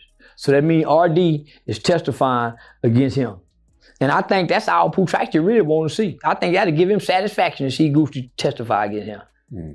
And that's the end of Gucci legacy. He can go on start, he can go over there with Creflo and preach. Modelo tastes good, but that first degree in the... This is the end of the Trap God legacy for sure. We don't look at Gucci the same, man. I don't give a fuck what you say, man.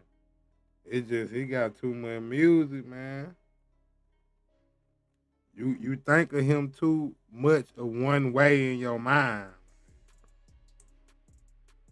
You trying to get that nigga out, but then you just think about all the gangster shit he done said and did. And then he still talking guns. He said, I think they said it's a new song he did. He said something. I think it was on the Rick Ross CD. Nobody that shit ain't saying that, man. 2 police ass niggas. No disrespect to Gucci, but damn. You shouldn't, and then go do a song with Rick Ross, bro. Fucking old correctional officer. You look like y'all niggas might have been working the whole time, man. He got you on speed dial. Rick Ross might have told you to spit. Oshkino, he always tells a story about how Jay-Z, he showed up to court for Beans and he took the stand, but he refused to vouch for him. Jay didn't support nobody, bro. Jay didn't support Beans. So he took the stand and did what? Jay didn't support nobody, bro. Beans and he took the stand, but he refused to vouch for him. Jay didn't support nobody, bro. Jay didn't support. Damn, he took the stand and refused to vouch for Beans? Damn. Kind of look bad. The head of your record label come in that bitch, be like, hey,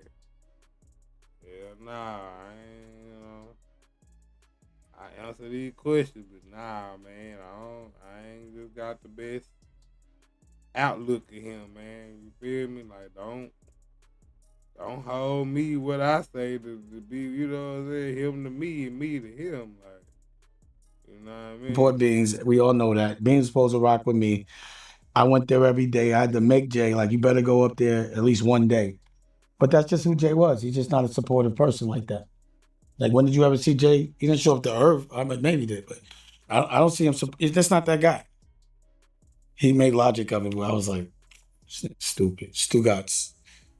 Beanie beat it anyway, so. But what happened there was I actually signed him out, handed him, flew on a jet, handed him over, and then let him do house arrest under my supervision at one of my lofts in Tribeca, a 5,000 square foot loft called the Black Door.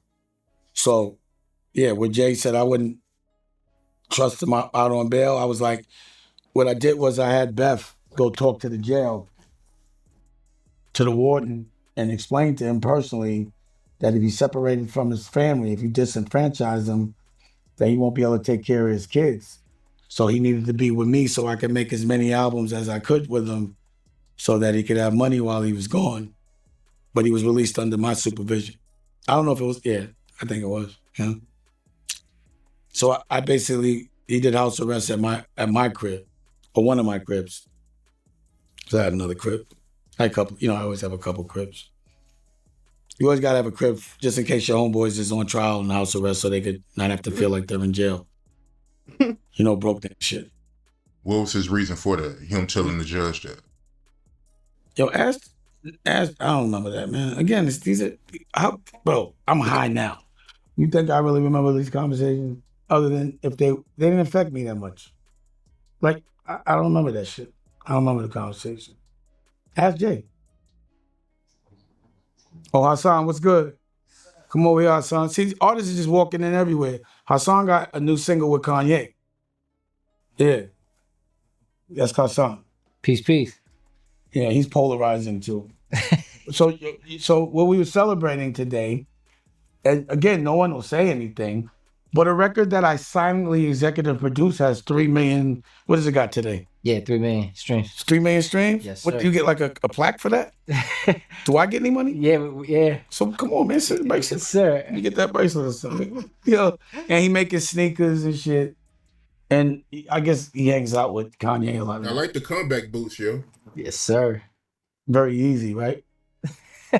Very easy. That's his man. I ain't gonna hold you. Them niggas is like best friends. But anyway. Nah, I appreciate you. Yo, please get somebody. There's 2 artists in there. So Billy's here from Indy, and Ben is here from Harlem. Yes, sir. So one of those, and we doing both OG stories. So the block is clicking, man. Go get that money. Yes, sir. Yes, sir. Oh, man. Just because you got 3 million downloads work to do. and Yeezy looking boots.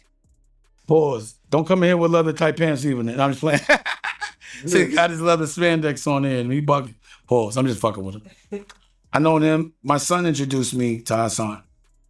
I've known Hassan for a while. It's good to see he's stuck with it and he's starting to realize his potential. But you wouldn't know, that I have anything to do with that.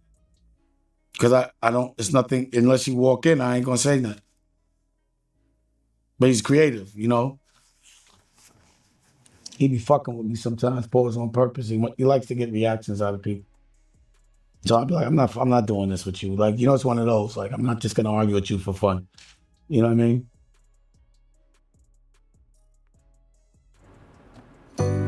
Pause. Commercials coming on. Pause. The nigga Dame got the motherfucking factory, bro. Damn. Why was today a nightmare for academics, man? That nigga Flacco, man.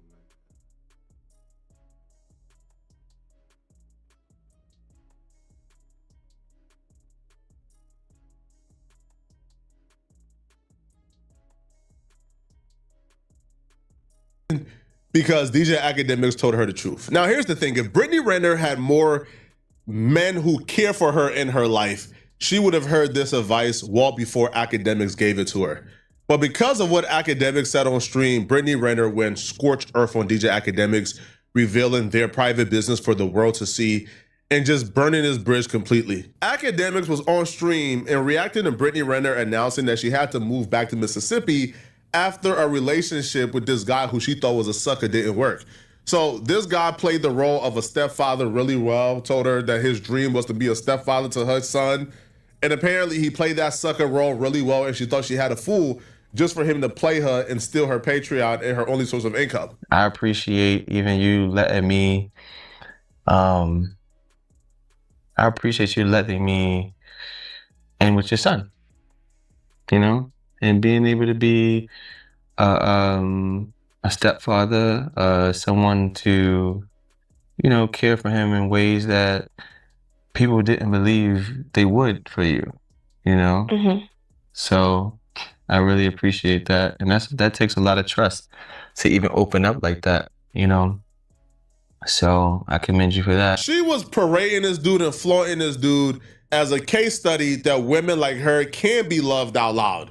She's saying, hey, y'all said I would never find love. Look what I got, a man who's ready to be a stepdaddy and step up and pay my bills and take care of me completely. So they was going to start this entire platform and podcast together. Then for some reason, you know, she broke up with him. And then he took the Patreon, changed the name up, and now he has the Patreon. He has all the subscribers. Yo, listen, so I had sub to the Patreon so I could like watch the podcast and do a video on it. I did about 2 videos on it and just forgot I was paying for it every month. Like, I just forgot. Well, I checked my email one day, and the reason why I forgot is because she didn't upload for like a while. I checked my email one day and it was this Patreon name I didn't really like recognize. So I click on it and it's this dude speaking about how they broke up, blah, blah. And I'm like, what? Oh, dude did her foul and cold. Now, apparently, once they broke up and once he took the Patreon, she didn't have any money, like, at all. So she moved back to Mississippi, and she was pretty vulnerable with that and made it known in this video that went pretty viral. Yeah, I recently moved to Mississippi because I was in LA and was dating a bozo, moved to Atlanta with him, and then left the bozo because he was a bozo and moved back to Mississippi. So that's kind of where I've been since. And my goal is to move back to LA, of course. You know, it's been so hard rebuilding my life financially. It's like I have double the responsibility, not really half the help. That's okay. God sees all, you know, the God that you claim you believe in. But yeah, so yes, I left every time. Because one thing about it, 2 things for sure, you got to think about it. If I'm so head over heels in love with people and I care about them, I have a baby for them, or they beat in every chamber of my heart, and all of a sudden now I just don't care anymore. What do you think happened? People just don't wake up and stop loving people. Not like that. So for me, it's like, oh yeah, baby, I'm not about to waste another second. Because it's like, for me, my devotion runs so deep that once you show me what it is, I'm going to show you what it ain't. And what it will never be again. So yeah, I don't waste time. I don't care how public, like even the last guy I was with, I don't care how public we are. I don't care what we talked about, what we did. If you met my son, bye. Yeah, let your mother love you. Huh? When this clip hit the timeline, it fed the Red Pill podcasters for days. Right? They made their rent money off this clip, bruh.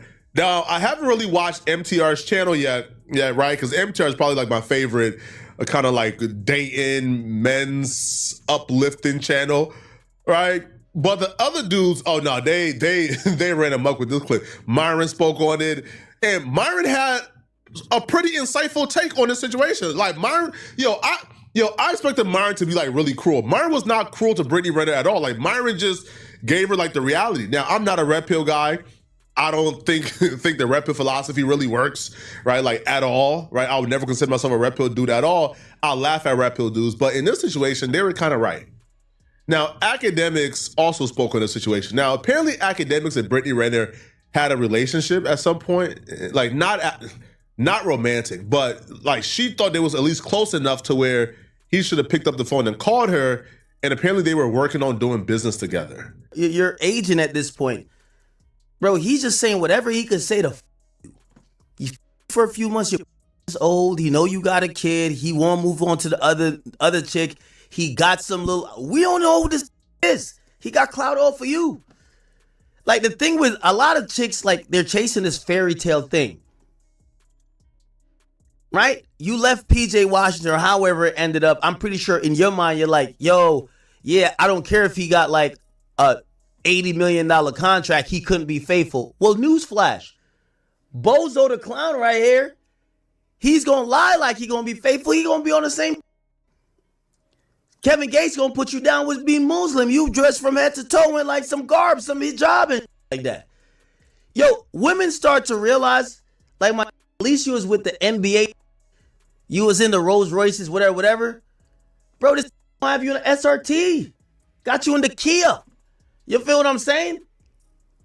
He probably knew what to tell you to emotionally make you feel good. And I don't know if maybe she's still with this. Like, I'm thinking she's not if she's doing like just streams by herself now. They were doing like a podcast together. Look, Director X Brittany Renner. And he was talking all about God and this, that, and third. And I feel bad for Brittany Renner because, Brittany, I'm going to keep it a being with you, baby girl. To see you from a mile away. You're a broken girl that's looking for love. I'm not saying there's not a man out there who wants Brittany Renner. I'm just saying she should be very suspicious of a man who overly wants Brittany Renner. Like a man who's just, I want you is a man who wants to gain from you, a man who wants to leech off the clout you have and to like propel himself into stardom as well. Because a man who got his stuff together, her perfect guy, her dream guy, she should be very cautious and very suspicious if her dream guy is going after her and the baggage she brings. And I'm not just talking about the child. To me, the child is not what I'm talking about. I'm talking about Brittany Renner, the person, the antics, sensationalism, what she brings to the table, her everything. Clips of her talking about she dreams about getting trains ran on her. Clips of her talking about she wants to trap men. Clips of her talking about she is a HOE and she loves it. It's, for you to hold Brittany Renner's hand and walk outside with her in public, it takes a powerful man to do that. And most men with clout and... Damn, you make her sound like Selena Powerful. Damn, it's like that. I ain't know Brittany Renner was like that. Thought she was straight, man. That's why Gates had her. And status probably won't, unless you're Zion Williamson. This year, when you buy Lysol wipes, It's like that. She outside like she a city girl. Zion Williamson held Mariah's hand in public. Like, come on, bruh. Zion Williamson's baby mama was outside in the hood of the Bronx fighting butt naked, no clothes on. And Zion Williamson, after signing a $200 million contract, wifed her up and gave her a baby. So unless your dream guy is Zion Williamson, like a top gooner, you're probably not gonna get the guy you think you're gonna get. And academics is saying, just be careful. Now, he's not saying that she's not wanted, that there's no guy out there for her. I'm sure there's a guy out there for her, right? Like, I'm sure if she vibes with a guy the right way, I'm sure there's like a lawyer, a doctor, or somebody, right, who might want to save her, right? Maybe, this little white attorney, white doctor might want to save her, cool. But the people that she wants to date, be suspicious if they want you because they're coming with ulterior motives. And I don't think there's anything wrong with what Ak is saying. Is there anything wrong with it? That's the easiest finesse. You already got a kid. All they got to do, they know your public experiences with the left and the who did you wrong. They just sell you a dream. They on you for a couple months and they send you back to the streets.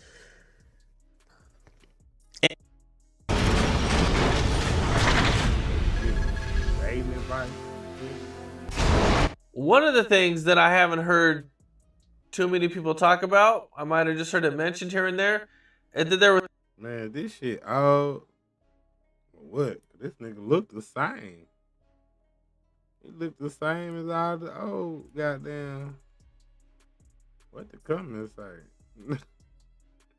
Real life Cleveland from Family Guy, bro. That's trippy, bro. Nigga said Cleveland Brown mixed with Kanye West.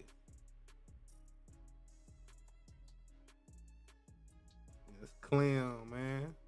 There was actually some issues between Jeezy and Pimp C.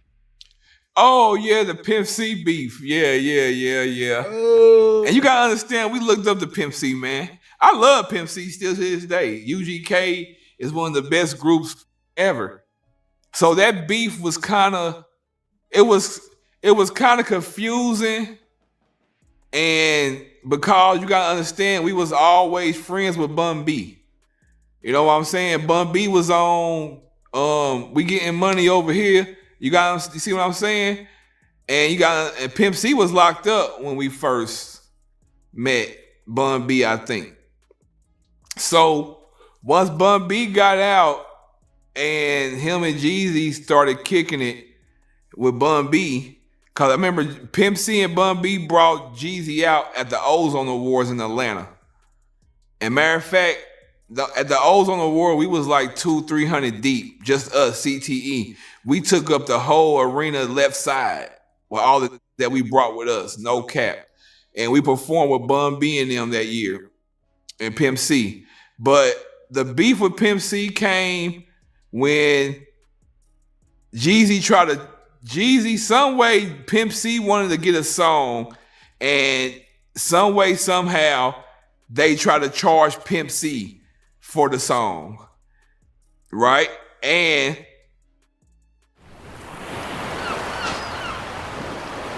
tried to hit the pimp for some bread. I said, what? All the money we been helping you get, nigga, bringing you out on these goddamn shows? Cause Pimp C didn't even have Jeezy's number. He had Coach K's number. So that was another thing that was the problem too with Pimp C. He was like, damn, I'm supposed to be real. I ain't even got the real number. He got me talking to his manager. And they trying to charge me for a song. So Pimp C didn't like that. You feel what I'm saying? And that's where the shit came from. And then he started talking about certain stuff like Pimp C. Calling himself Mr. 17.5. He ain't never got shit for 17.5. That nigga lying. You know, he was saying all that. But at the same time, we look up to them, so we was sitting back like, damn, for real? So now we got a beef with this. But Jeezy never said nothing. You know what I'm saying? He said something on that one song. At the midst of the beef, we had a concert in Houston, Texas. Me, Jeezy, one security guard, and the assistant came. It's just 4 of us. It was supposed to be the whole crew, but I don't know what happened. It ended up just being me and Jeezy. Me, Jeezy, and probably 10 guns. We had 10 guns in the middle of the Escalade floor laid out, going to do the concert, right? Like, no lie. So we sitting out back in the Escalades. We just see like 100 walking up. It's Jay Prince and all them, Pimp C, everybody. They at the back door. They walk past our trucks, go to the back door. So me and Jeezy sitting in the car. We like, shit, whatever happened. So, no lie, I tell Jeezy, I think I grabbed 2 Glocks, or they might have been Smith and Wessons, whatever. I grabbed 2 of them, put them in my pants. And at the time, I got a CTE shirt on, and I got my big CTE chain. Like, no lie, I tell Jeezy, well, shit, if they gonna do something, they gonna do something when they see us. So I'm gonna go ahead and jump out the car and check the temperature. So I jump out the Escalade right in front of them, CTE'd up. They look back, everybody looking back, and then here come the owner of the club. He comes to the car, and he tell Jeezy, like, hey, Jay Prince and Pimp C, and they got 100 people right here, man. They want to come in. And Jeezy was like, well, let them in, nigga. They coming for the show, let them in. What's the problem? Like, whatever y'all think it is, it ain't. Cause we really ain't got no problem with Pimp C. We love them, so, but he has been talking, so no lie. We get in the club, we don't know what this shit about to be like. We get in the club, it's nothing but Spanish folks, man. Nothing but Spanish people. And they are going crazy, man. I'm talking about the whole club is Mexicans. The whole club. Jeezy get on stage, they throwing crack, they throwing weed, they throwing cell phones, throwing wads of money on stage, and we're kicking the shit off of the stage. Like, this is a true story. We're kicking the shit back off the stage. Somebody threw money. We found out who money it was, gave it back to them. They throwing flip phones. Like, it was crazy, man. And they was going bananas, Cam. Like, you would have thought, what's her name? I can't think of the Spanish girl, the Spanish singer name that passed away. I can't think of her name, but anyway, you would have thought it was some shit going on, how they was acting in there. And then in the middle of the song, Jeezy dropped the beat and he gave Pimp C what he wanted. 17.5, yeah, I said it. 17.5, yeah, nigga, I meant it. And the shit went crazy, man. But we never had an altercation with them. It was just words back and forth through whatever that was going on, through interviews or whatever, but we never had no altercations with them, because for one, we had too much respect for Bun B. And we had too much respect for Pimp C. Like, you grew up on these. So it's hard to beef with somebody like that. It just be confusing to you, like, damn, why? But we all know why. He tried to make Pimp C pay for a song, and that's true facts.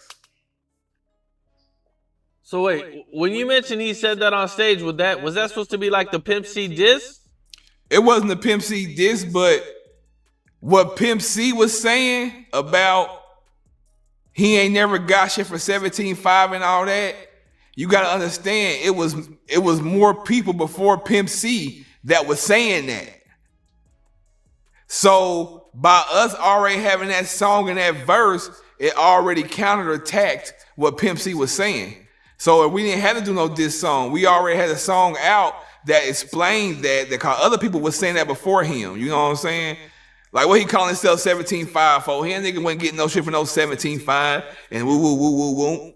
So when Pimp said it, it was just like the perfect song, because we already then talked about it. So he never made no diss song on Pimp C. Never. Did you guys talk to Pimp C or you know, Jay Prince that night? Pimp C was trying to get in touch with Jeezy before he died, but he ended up passing away. Rest in peace, Pimp C. But it was over with before he died. It was squashed.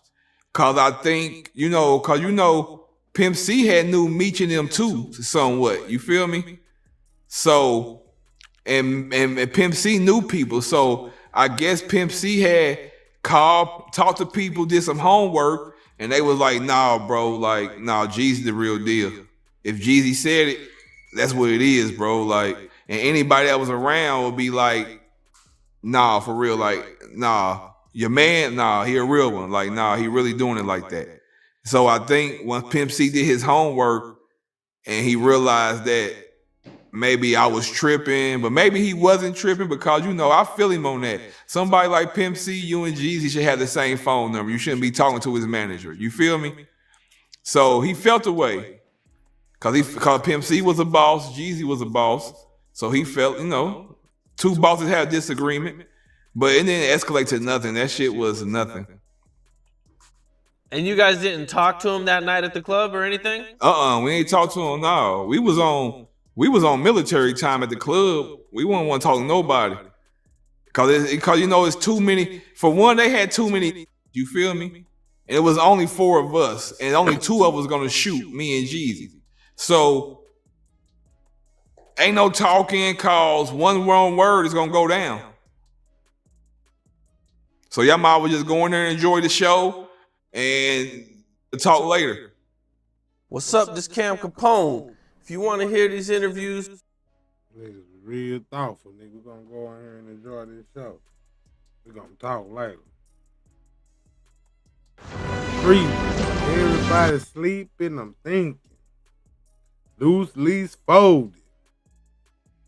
Boy, your ass told it. Boy, get out the street. You better than Ori.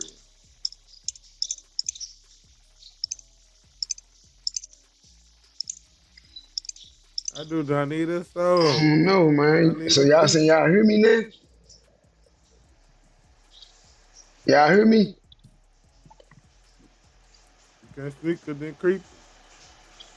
Right. I promise to God, bro. I'm just over here trying and hoping this shit works.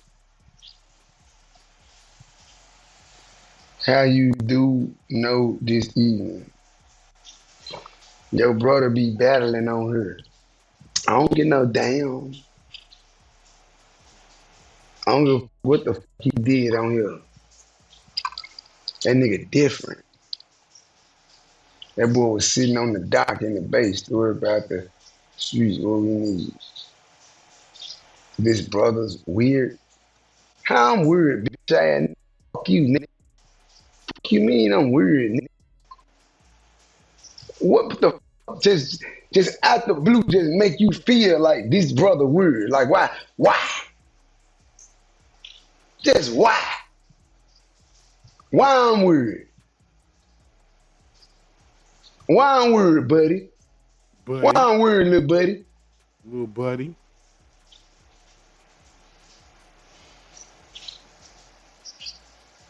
I'm weird because I know how to get up and go do something for myself. I'm weird because I know how to hustle. No, nigga, I'm different. Bitch, I'm different. You a bitch. Fuck you talking about. You a bitch. And you don't need not respect black men that's trying, nigga. You a bitch. Fuck you talking about, bitch ass nigga. You a bitch. Damn. Oh, you talking about my brother? My bad. My fault, G. My fault, little G. Talking about my brother. My bad. My bad, G. My bad. My fault, little folk. Holding them great. Are you talking about my brother? Oh, my bad. My bad, man. My bad. I ain't mean to go that hard on you, bro. Yeah, my brother ain't shit. Yeah, my bad. Hey, my fault.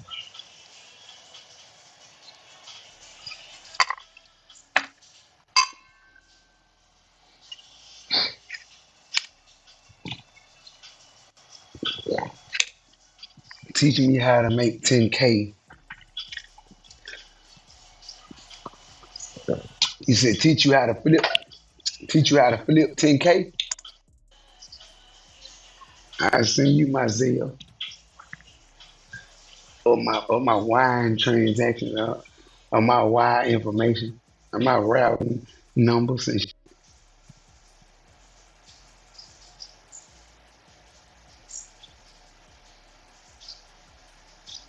Yep. What's up with it? What's up with it? What's up? God damn me. What's up?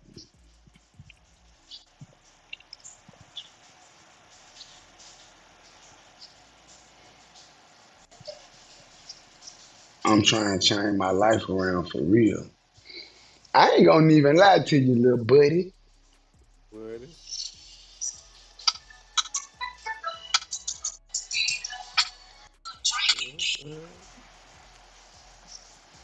Get ink, right? You said what that is on the bed? To my these AirPods? Or the tile back there? What the you see a bug or something? I don't get no damn. This an Airbnb. My problem is exterminate this. So man, shit, might if you see a bug, shit. Man. I don't get no damn. Yeah, you ain't see no bug at the big hive. Man, what the fuck you talking about?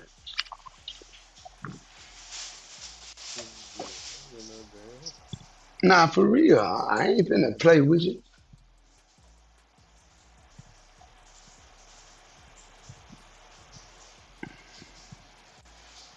Story time. I don't know, man. I'm slick lit. I could probably tell y'all. Like, the shit that they got going up there, it's cool. Like, but like, if y'all need me at Streamer U, if y'all, I told Suge today, I said, man, it's crazy I ain't go to Streamer University. I said, it's crazy. Like, the shit that they got going up there, it's cool. Like, but like y'all got everything y'all need up there in Streamer U. The only thing y'all missing is some authenticity. Like,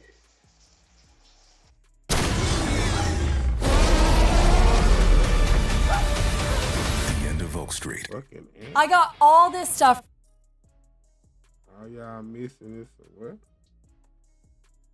you can tell that it's either premeditated or you can tell it's content. I don't give that. I'm not a content. I'm not a content making. Nah, see me, I just tell the truth. And see, let me tell y'all something. All my life, right? All my life, right? Watch this. All my life, right? All my life. Listen, all my life, right? I used to be talking to them, right? And I could be explaining some, right? And they just be laughing. And I'd be like, hey, cuz, what the funny, family? And be like, nah, bro, I ain't laughing at you, bro. Like, but you just funny as hell, bro. Like, the way I know you for real, bro. I know you mean anything, but, bro, you funny as hell, the way you saying it. And I used to be like, don't laugh at me. I ain't playing.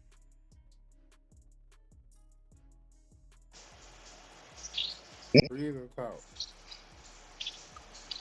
The fuck you talking about? And sometimes I walk off or stop talking. So as I was coming to the internet and I was starting to see that it started hitting me like, wow, like this is what they were talking about. Like this, the few people I ran across in my life, because I ain't gonna lie, I can't get along with a lot of people. I'm fucked up. Either I ain't gonna want to be your friend or you ain't gonna want to be mine. See? And I accept this. I accept. That's why you ain't make it to stream with you, man. You too real, man. You gotta be making skits and shit. Content, man. The shit funny, man. You gotta be screaming loud. You gotta be willing to do the skits and shit, fool. You ain't willing to do that, man. You wanna just be real and shit, man. Real doesn't sell anymore. People doesn't buy real, man. People don't like real niggas. Real niggas is not the top of the charts right now. Real niggas ain't popping. This the first time, 2026, man. Real niggas ain't popping, fool. If you didn't snitch, you not selling more records than the nigga that did snitch. That's how it is. I mean, ain't even gonna cap to you, man. It's just how it is. Like, the nigga who snitched and did all the crazy shit, he going up. You who kept it real, your ass barely hanging on, man. You hanging on, you trying. You definitely ain't finna make it to no goddamn scream of you. That's a no. Bro, all the people who made it into Scream of You, I don't even know them except the main people like Suburb Baby, Funny Mike, shit like that. Other than that, man, I don't know the other folks. Oh, and what that nigga DDG? I know I ain't right. Because I think different. My definition of friends and y'all and a lot of people's ain't even the same. Friends don't leave you for dead. Friends don't talk about you behind your back either. Especially if it wasn't beneficial. Now, don't get me wrong. I'm going to be honest, chat. If Lil Ju, that's my little brother, right?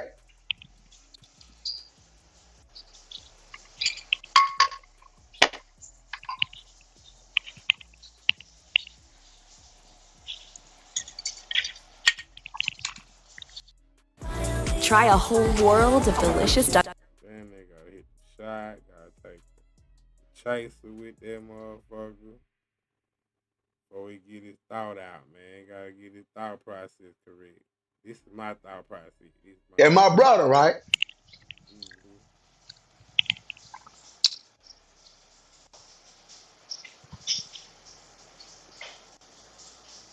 If I'm trying to smack a female that he done smacked before, right?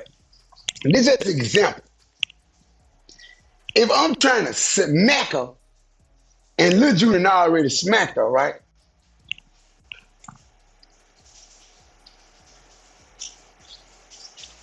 And then she say, oh, well, you know, I already dealt with your little brother before and boop, boop, boop, boop, pop, pop, pop, pop, pop, pop, whatever. And I say, man, look, I'm the big brother, man. I'm the OG, man. I'm the oldest, man. This is what I do, man. This, woo, woo, woo, woo, woo. Get what? He not gonna feel a way about me. You know why? Because he know I love him for real.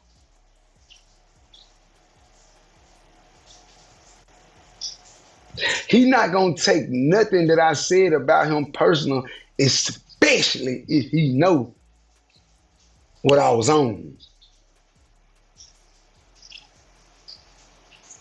That's how me and Rock, we don't count that type of shit. That type of shit don't count as betrayal. That don't count as betrayal. What count as betrayal is things that you do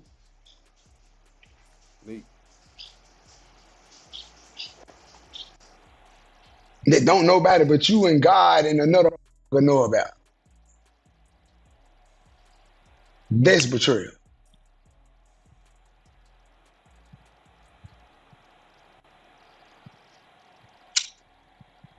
But if I came to my brother and I told my brother, hey, yeah, man, you know the little man shout, man, oompa loompa, man, work up there, man, see that Captain D's, man. Yeah, I know it, bro. You remember I had burnt the whole head up. Yeah, man, listen, man, that had chose up, P, and man, it come make me holler about I used to with your brother. Get what I tell you to be. Man, I don't get no fuck about my brother, B. You hear me? Eat the dick up, B. You think my brother gonna get mad at me? Nope. Cause he know I love him. That's not betrayal. Something about the way that red smells. We always knew you. It's not betrayal because he know what he on, man.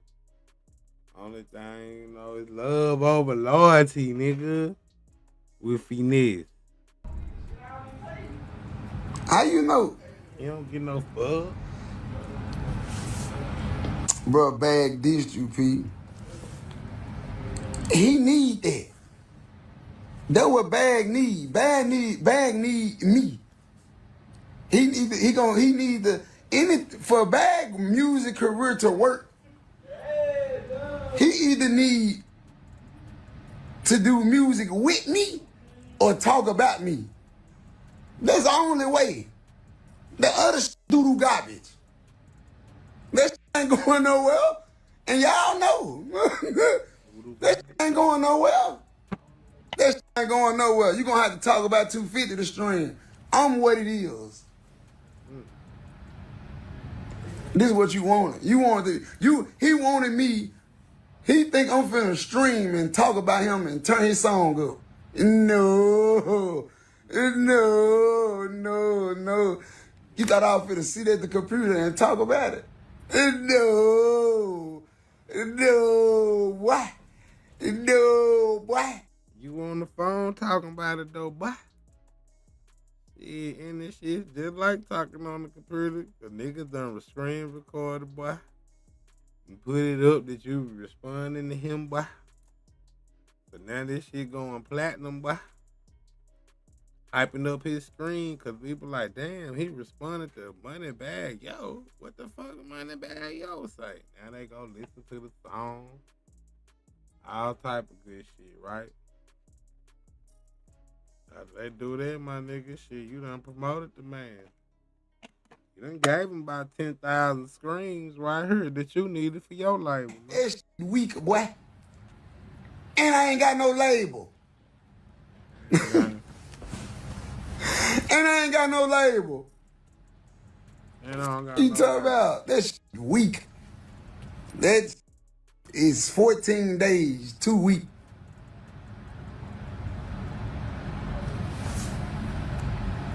It's weak. Granny used to tell me, be good, man. Y'all from the same. Man, you snort. Man, hell no, I don't snort, G, but man, I feel like snorting hurt. Yeah. Snort might hurt a nigga. Oh, man. It might make a nigga nose bleed. Oh. You watching me from Africa? Goddamn, they G'd up. You said, man, listen, man, I'm not finna respond to that shit. I've been hard on this ass 2 years. You just not said something. It took you that long to write that shit? It took you that long to come up with a decent song. And then you dropped that. It's a cool little 6. It's got a cool little 5.5 or something. It was all right. Next week. Cool little 5.5. I'm glad I don't need no stream. I'm glad I don't need no go viral. I can get on this motherfucker and talk about J. Prince Jr. ball spot and go viral every day. Every day? But I don't. I'm glad I don't need no. I can get on here and just keep it real and be myself. I don't need no. I don't need that. I'm Nick. Like, I'm Nick right there. Like, yeah, like I'm Nick. Like, I ain't got to speak on no Nick. Hey, I know a lot of people might be wondering, like, damn, why everybody always fall out with Finesse? Like, why Finesse always fall out with somebody? Why somebody always tell about Finesse? Why is always the people right around him and shit like that, right? Y'all want me to tell y'all the number one reason I fall out with people? Family and all. And y'all should know this by now. Like, that I don't have a problem with telling the truth. I tell people the truth, y'all. I have no problem telling you the truth because guess what? Ain't no shame in my game. You can call out my flaw and I'll tell you. You right, bro. And I'm working on it. And there's dead on it. I'm not finna try to go back and forth with you and I know I'm wrong. I fall out with people because I don't have, like, when you my friend, if I f with you, now if I don't give a f about you, I don't give a f about you. I don't give a f what you did. I don't give a f if your breath stinky. I don't give a f. For a nigga breath stink? I think as a friend, you should tell them niggas that breath stink, man. Come on, G. You should let them know that they funky. A real friend will let you know that. Get your mustache away from me, that's it. But if you my partner, I'm gonna pull you up, I'm gonna tell you. I ain't gonna lie, boy, you tangy as a motherfucker now, boy. You tart as a boy, you smell like a burger with everything on it, boy. I don't know what you got to do, boy, but go catch your cut, boy, go hit them pits, boy. Get right, boy, hit them hot spots real quick, boy, you strong. And guess what? Fall out with me for that. You got who feel like, man, that nigga think he, nigga. I ain't tried to do nothing but help your bitch ass. You see what I'm saying? So the whole moral of my story is, if you can't accept accountability, like, it's over with. If you can't take accountability, if you can't man up, woman up, you ain't gonna like me. Cause I'm gonna tell you when you wrong. I'm gonna be hard on you, just like I'm hard on myself. And I'm sorry, I might die lonely. Because I have no problem. Now, my problem is the delivery. That's what I'm working on. But yeah, though, I fall out with motherfuckers because they don't want to accept the fact that they a bitch ass nigga. You doing bitch ass shit, I'm gonna tell you there was some bitch ass shit you did, boy. I love you though, but there was some bitch ass. And some don't like niggas like that. They want niggas around that ain't gonna say nothing. They want niggas around that's gonna agree with everything. You'll never, I'm talking about me, I can never. It hurt. It hurt too bad to fake it if I fuck with you. Now you need to watch them motherfuckers around you who ain't telling you when you're wrong. Right. First off, I want to start.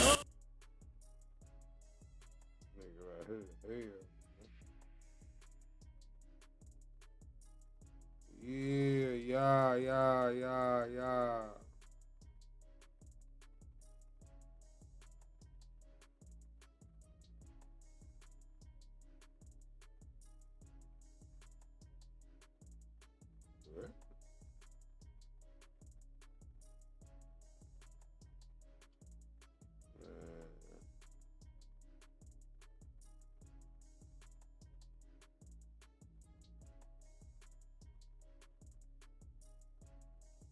I don't know how that nigga was just broke, man. That YouTube money came fast, boy.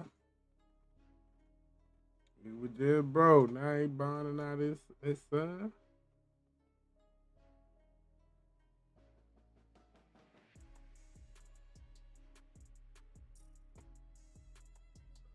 Oh, Skino.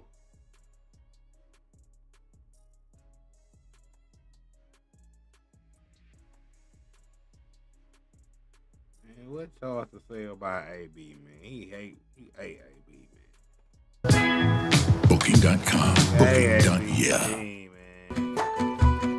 He don't like AB and Dean, bro. They kind of just got too much. They too drunk, getting too much money, man. But nah, Charles don't be hating on niggas money. I can't say that about him. You recently went public for, saying some things about Adrian Broner. He's been streaming. He's been making money. Yeah, the town drunk. Yeah. The town drunk. This is a world champion.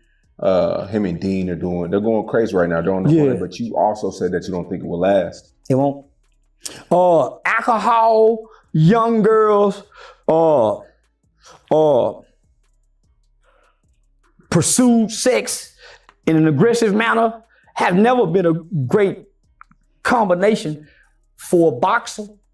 You've been around it though. Is it an act? You don't think this is an act? You've been on one of the streams before, right? No. Dean was acting at first when he was getting slapped around. Remember, he was the bitch at first.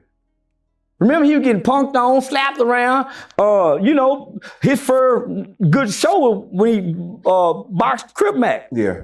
So he was getting kind of bullied, treated like a weenie dog.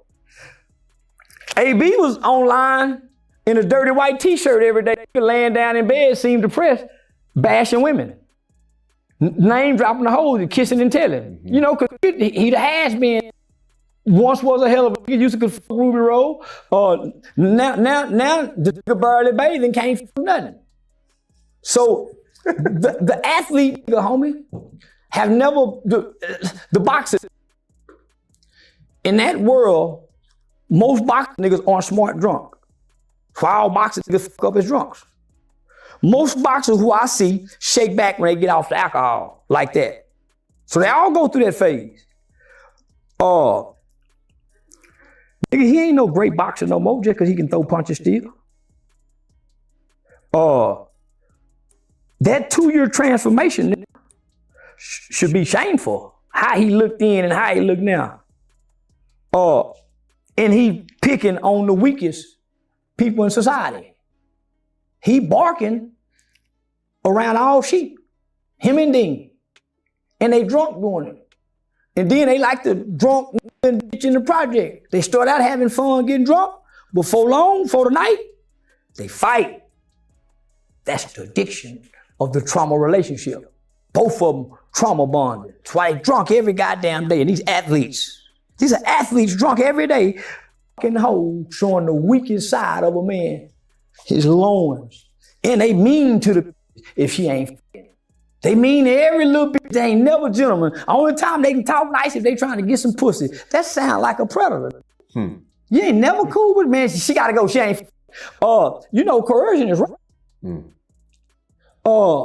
And everything about fucking, y'all don't just never get to have fun. Just every bitch got to come. Nigga, hey, listen. Say, man, listen. The over-sexualized nigga that always got to fuck every day, fuck a boy the next day. So when I see them, niggas, and did it. And did. Say, homie, them niggas can mimic it too good. The traits and the characteristics that I see displayed when them niggas get their feminine energy, could be too immutated and assimilated like a woman. So I be saying, man, no. But you talking tough to everybody. But when them bad bitches come, you get arches in your back. Yeah, when them bad bitches come, you get arches in the back and go to twisting like Chris Brown do. Ain't nobody doing that but Chris Brown. He the only nigga can do that, and it's cool. Man, rest of them niggas not homie. So I'm saying, I used to with him. But like I told him, nigga, you can't be great with your old ways. These your old ways that got you broke. You done come up with people, places, things. Have always been the solution to change. Now you can't. Bad habits, making them in the new day. So I told you I've been talking with Don King, Mr. Carl Lewis, trying to get into the Don King boxing promotion. I'm really trying to manage. So I had action at that. Yeah, I had action to get him a couple of fights. Michael Williams Jr. I wanted him to knock out Aaron the Plumber. I would been calling Mr. King trying to set up something for him. But the gift and the talent will make room for yourself. That's why that won't last. His gift and his talent is boxing. He could do fitness streaming. I think it would do good. It will. I think get him getting in the gym and we watch him lose that belly. We watching him squander off one of the greatest comeback histories of lifetime for some pussy and a little money.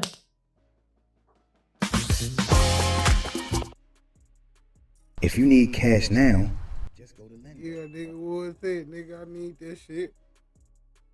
I need some cash right now. Cash this shit out, fam. Hey, please subscribe. Thank you.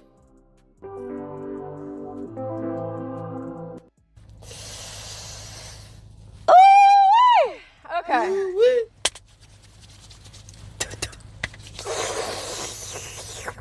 Someone said, to be fair, academics wasn't really tearing her down. Okay. Wow. This is a gripper, I guess. I did see the clips of academics, and I'm gonna have to really not pay too much attention to the chat right now because I see you guys, but I gotta stay focused. I get so distracted. Bro. DJ Academics, come to the front of the mother class with your, come here. This is what we're gonna start off with. I want you to lean to the side just like this. And I want you to pull Drake's out of your asshole. First things first. Turn on a light. Open a window, because I know it's dark in there, okay?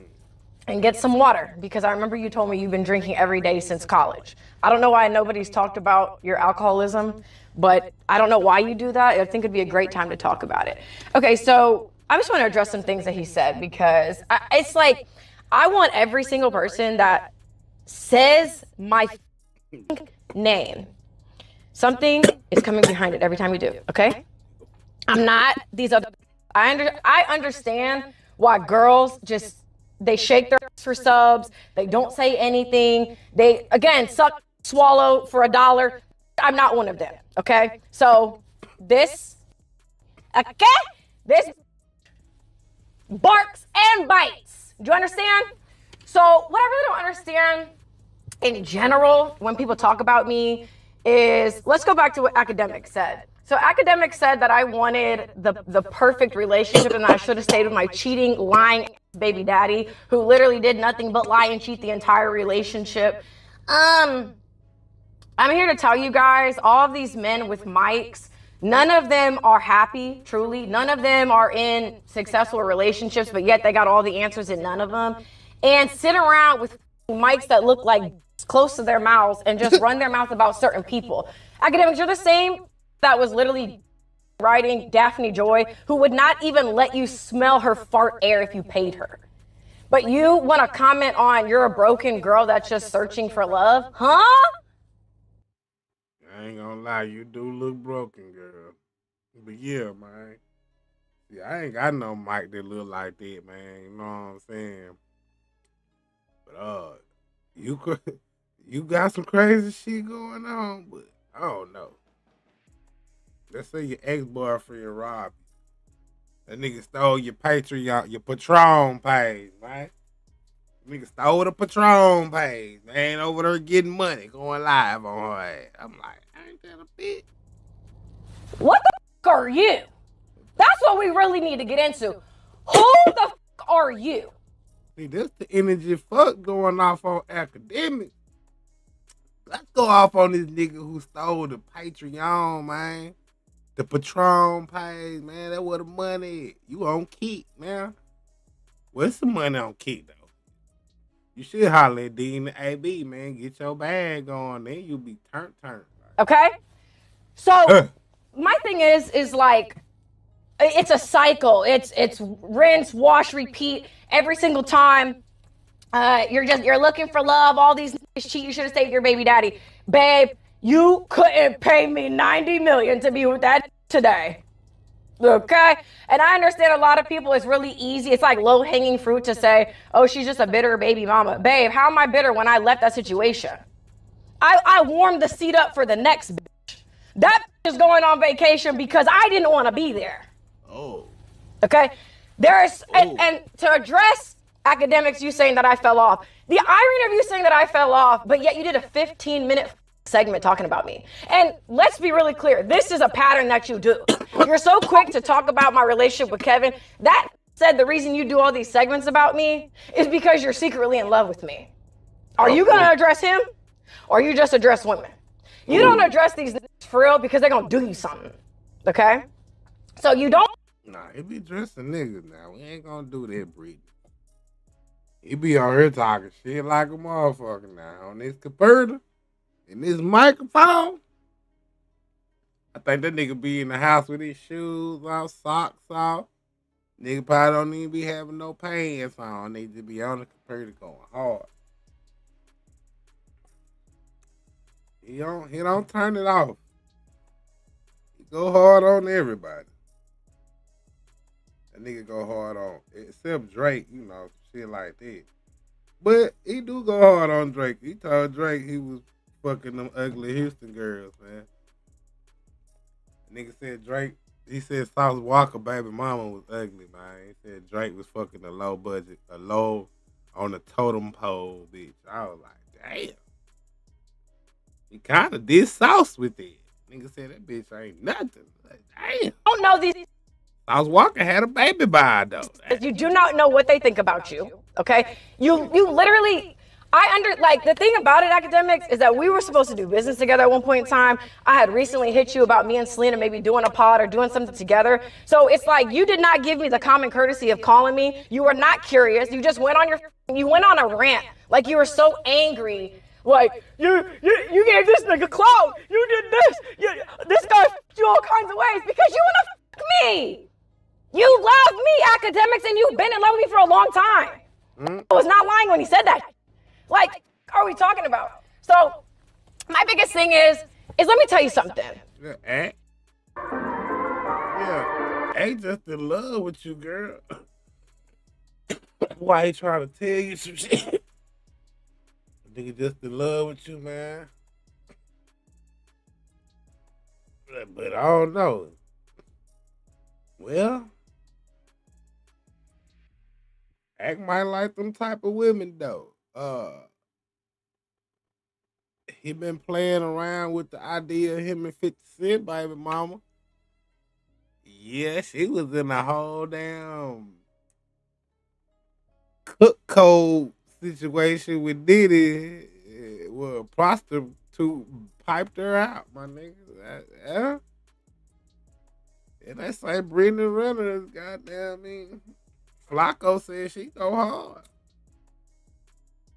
Flacco said she worse than Megan Thee Stallion. How he was talking, he said she talking about all type of shit, getting trained. Flacco said she dream about getting trains ran on her. So yeah, baby, like them type. Social media in a leg lock since I was 20 years old, babe. And it won't get up off me. Sir, it has no choice. It can't box me no matter how hard people try. I think it's so funny to me when people are like, you fell off, you're still talking about me. You did segments about me on a regular basis, and the page literally clips my stuff from my stream, and you post it on your Academics TV page for money. So which one is it? If I'm falling off, why are you talking about me? If I'm falling off, why are you using my clips? Like, dude, come on. Irony is spectacular. What are you talking about? But you, at 34 today, I'm telling you right now, your best on her best day is not seeing me, Academics. You have never to the as bad as me. You just haven't. You literally quit anything that's just not black, right? Because we've never seen anything black. Anything non-black, bottom feeder. We done seen the girls that you pull. So, and right now, at 34, babe, I'm out doing everything about you. Like, let me tell you something. I'm outside of a gym right now, which is where you should be. Because that Ozempic is not a long-term solution. Okay, I know. Hey, just letting you know. So, what I find really, like, why I feel so passionate about this topic is because these red pill idiots have no real solution. They have no real feedback that would progress humanity, society, culture forward. Their game is the shame game. That's all they want to do is shame women into oblivion. Babe, I don't give a who it is. Do you understand? I'm a lover and a leaver. I'm not your mammy. I know your mother stayed and dealt with your cheating daddy because your dad sat up there and said, ain't nobody gonna be with someone who has a kid. I don't believe that. I never have. Men today want women genuinely that don't exist. You want a woman to shut up and sit in a corner. I'm not going for that. I don't care who's. Sometimes, especially you ain't spending the most money now. You can't also have the most lip now. You gotta be, we gotta be quiet sometimes. Goddamn now. This arm I've been on every single time. You do seem like, I don't know, but you giving off that tough girl energy. You don't seem like you the submissive woman in the relationship. Like, you might start off as that, but then you eventually, this come out right here. And what this is right here is if you ain't black, you damn sure acting black. It's like 75% of the black women, they tough than a bitch. You feel me? Like, they ain't. You sound like you really want to be the nigga in the relationship. When you said that shit, you want me to suck a dick and be quiet? You motherfucker that want to have an opinion and on everything, but I ain't really probably doing nothing. You know what I'm saying? You ain't putting no motion towards shit. And yet you complaining and got suggestions about all type of shit. Like, nah. I chose myself. So no matter how male-centered I was, I still chose Brittany at the end of the day. And I understand, trust me, I know my life could be a lot easier if I made an OnlyFans, if I put a price tag on my, or if I just wanted. That's what 50 Cent baby mama did.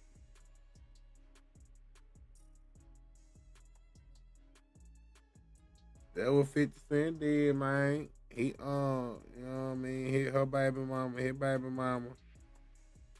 Made them OnlyFans, and then when the OnlyFans came up, boy, they were popping. She had got that Diddy tape in her hand. She started selling that shit on OnlyFans. But they said it supposed to have leaked. How it leaked, but ain't nobody got it but her. Selling it for $3. That's crazy work.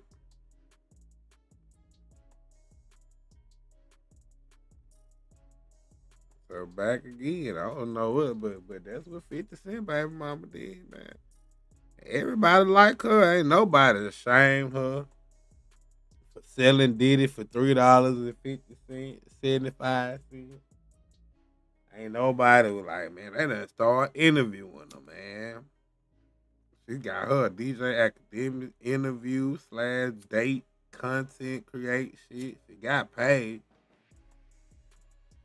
Adam 22, she probably got paid. She just making that bread off this shit, bro. I don't feel that shit morally right. But maybe that's what you should do, Brittany. Shit.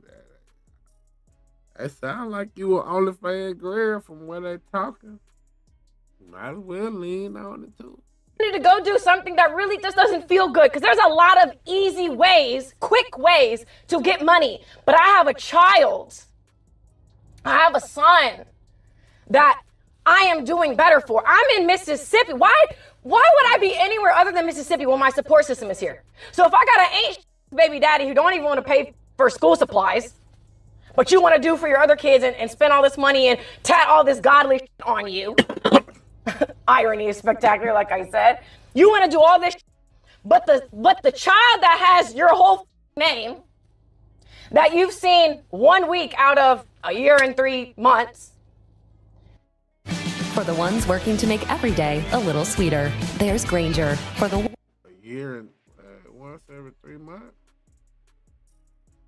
Yeah, I wish. Fuck no.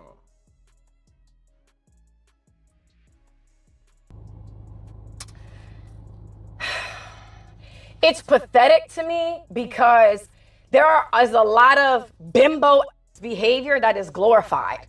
These are ready to die on the table, go rounds and rounds for shots, still to turn around and get cheated on, for their man to still ask them for a threesome.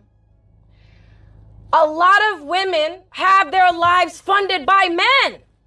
Y'all taking a trip to Dubai to get pissed and shit on. You're got a price tag on it. Not everybody wants to live their life like that. So guess what? If I'm not willing to do what everybody else is doing, my journey might take a little bit longer, and there's no shame in that. I am in Mississippi because that's where my support system is. It literally doesn't make sense for me to be anywhere else. Like, I'm gonna go where I am loved and supported, and to make sure my son is good. And there is not one person that lives out loud the way that I do. I have more courage in my big toe than any of the that I've ever spoken on me do combined. Okay? So it's funny to me that people think it's like, this is a time to joke and to laugh at my situation and be like, oh, she fell off, she did this, she's in Mississippi because I'm in Mississippi because I'm smart. Yeah, the cost of living is very cheap down here. And I have said out of my mouth, which is why you guys clipped it. That bitch did an Uzi on them motherfucker. Yeah, I'm down in Mississippi. Turned into the designer. I am rebuilding my life. And I understand if I was willing to take shortcuts, it could be easier. but I want a life that's meaningful. I drove the Bentley. I had the credit card. I've been in a multi-million-dollar house. That is not what it's cracked up to be. When I'm coming home to somebody, they're rubbing my belly. I don't know what the they just did.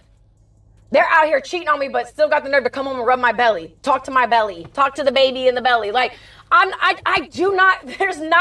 there is not one man, I don't care how much money he's worth, that I would be willing to suffer for. It's not worth it.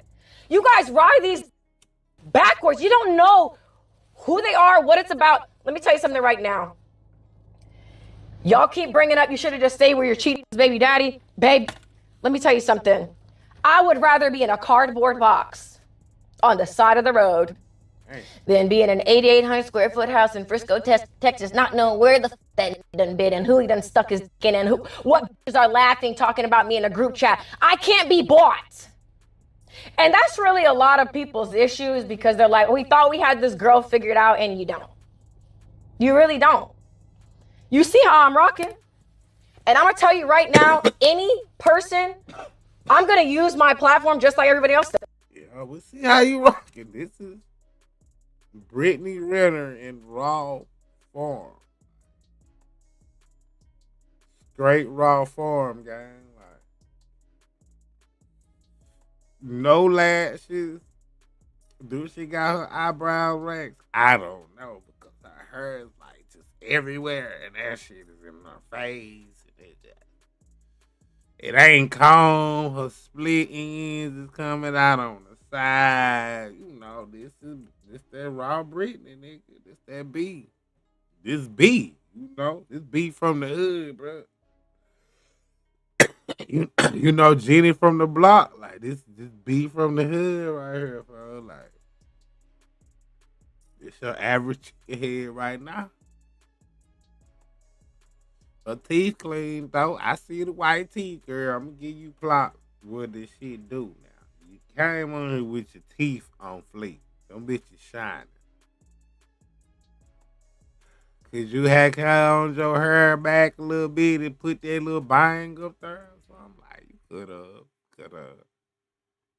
have put it in the ponytail all the way to the back. It looked long enough. Why you did? I don't know. This is their rage shit right here. You was just in a rage and you just like, fuck. Nigga, I ain't brushing my hair. Fuck a ponytail. Fuck all that. I got my lipstick on, bitch. That's all I need. I'm up, nigga. These after a game sit up and talk about how the game went every night. Guess what? You want to talk crazy over text? You want to do some in private? Baby, I'm going to run and tell my kick. I'm airing anybody the out that wants it. So, academics, I invite you so we can do a Discord, babe. Since you know so much about my situation and you know better than me, I guess, let's go back and forth. Because you really don't want to go toe-to-toe with me, to be honest with you. So. She done seen that shit with academics in Charlemagne. She feel like she could challenge academics, boy. Shit. I act. She finna Charlemagne, you nigga. That's kind of what's crazy. Is like, you really don't want to go toe-to-toe. Because let's really get into some things. Because I done already been on your platform, academics. I was one of the most watched interviews you've ever had on your page. And I done sat down with you, Myron, and the other irrelevant who's on Fresh and Fit that says 5 words every stream. I done already sat down and had my way and moved on. It was a pointless conversation talking to a bunch of idiots who are just regurgitating the same information. You guys are in a loop. That's why it's hard for me to really want to go back and forth, because I'm like, you're looping. Hello? Looping.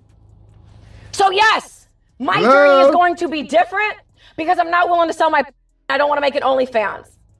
And I'm going to tell you right now, academics, I could 1,000 on this stream right now, and I'm still get married before you. Damn. Yeah, you're right. Because one of them niggas gonna want to marry. It's all, I'm like Charleston White. You got a group of men. There's always some fools in that motherfucker, man. We could be running the train on her, man, or we could be all lined up taking turns, man. The last nigga gonna be the nigga that done let all. It's 15 niggas that ran through this bitch. You the one want to go with them. Want to take her out and shit. You couldn't get up out the motherfucker. Fell in love. Had a baby with her. Always somebody that had a baby with the neighborhood hoe. Always a fool, man. But yeah, what this nigga, this say that nigga leak. Imagine being able to build. With Drake. He ain't about Cardi and Stephon D. Why would Drake be saying something about Cardi? Discredit you is very shocking to you. I don't know her. She don't know me. Because at least from like the public version of this, she has plenty of reasons to not want to be jumping out the window defending him after the whole Super Bowl thing. He's cheating on her. Like, it seems like he kind of put her through hell from almost any objective standpoint. Granted, it's her baby daddy, but you know, you wouldn't necessarily expect her to be jumping out the window on behalf of her baby daddy, who she doesn't necessarily seem like she's on the best terms with. Yeah, I cannot speak to why she's defending him the way that she's defending him. What I can speak to is the fact that she don't know nothing about me, and I only know publicly what she puts on a platform for me to know about her. And I speak with that level of reverence because I don't know what I don't know, and I wish that her fine ass would just do the same thing back to me. Right. Reciprocate that. If I don't know, I'm not gonna say nothing. You get what I'm saying? You don't see my girl jumping out the fence about things that she don't know. Right. And she did her due diligence to find out the truth, which is probably why, you know, we don't. Do you have a girl, Mr. Sir? Cause you do come off as like mad. But we're gonna start reading you like that, man. I'm trying not to give you that jacket, man. But damn, boy, you do come off as mad. Rainbow community, fool. Don't have that problem anymore. But again, I say, like, yo, bro, if I don't know, I'm not gonna speak. She even speak around about my time with Javante Davis, right? She speaks about my time around Javante Davis as if she had some element of like access around it. Girl, I don't know you. You don't know Who's me. telling her shit? Because think about it. When, you don't know him either. When we had the whole Super Bowl drama where, you know, allegedly he had another girl come to the Super Bowl with him, and her and Cardi B and Stephon Diggs were supposed to do a big party together, and then the party like gets canceled. They don't go to the party or whatever. I don't even think she ever spoke out about that. But then for some reason, she's got something to say about a lawsuit against her baby daddy that doesn't have anything to do with her. It's kind of curious. They said I lied on Drake, right? I think Drake during a point in time, and I love the boy, and the album's phenomenal, but I feel like they said that I lied on Drake too, right? I don't know. I think Axe said, and I did 2 conversations with him where he was like, "Oh, yo, bro, Drake said the DMs were fake and this, that, and the third, da da da." I'm gonna give you my phone, Adam. Sure.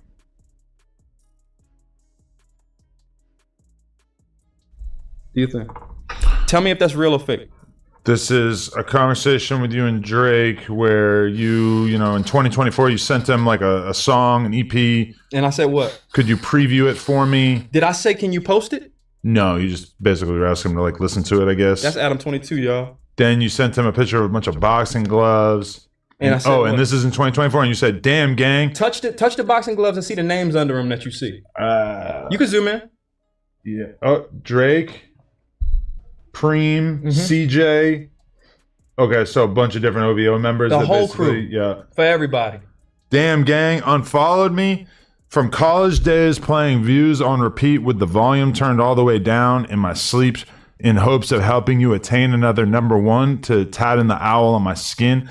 From standing outside your shows in the cold with my baby broski, whose OVO deal fell through the cracks after coming to Toronto to link 40 at SOTA Studios, to arguing with Javante about charging $0 to put the OVO owl patch on the shorts when he fought on the Mayweather versus McGregor undercard simply because I saw the vision from all. See, this is the problem: is if Drake lets you down, you could just hit him with all of your like life experiences that were kind of set to Drake's music, which you seem like you were in a little deeper. You're playing the songs, trying to make sure that he charted higher. I mean, that's real owl behavior. But from always offering tickets to all the OVO guys for every fight that I'd pay out of pocket for because Gervonta would say they got the money, to then having Preem pissed at me for requesting a pair of signed gloves and not getting them despite me spending my own money on gloves for Preem and your whole team that Gervonta refused to sign unless I asked you to send us a pic of the signed shorts I had framed and gifted to you for your birthday. Even when I flew from Baltimore to LA and dropped the shorts off to you, my personal team at GTD said I was dick riding when I was merely showing love, as I paid for the framing, my flights, and lodging out of my own pocket because G was against it. I'm not your op, champ. You hurt a fan today, broski. God bless. Hope your best days are ahead. Forever grateful, CB. So then you want me to read what he said? If you want to. He said, this is Drake. You asked me to post a tape about you ratting on people, G. I just don't really come from a family or a friend group or a city where that's acceptable. I live by a code that becomes law. We all just got to deal with our own shit off of here. Not telling you to be no super gangster or tell you what to do, but it made me feel super weird. You would think I would be into supporting that type of shit. So that's actually interesting that, you know, most people who send me their SoundCloud link, I just don't listen.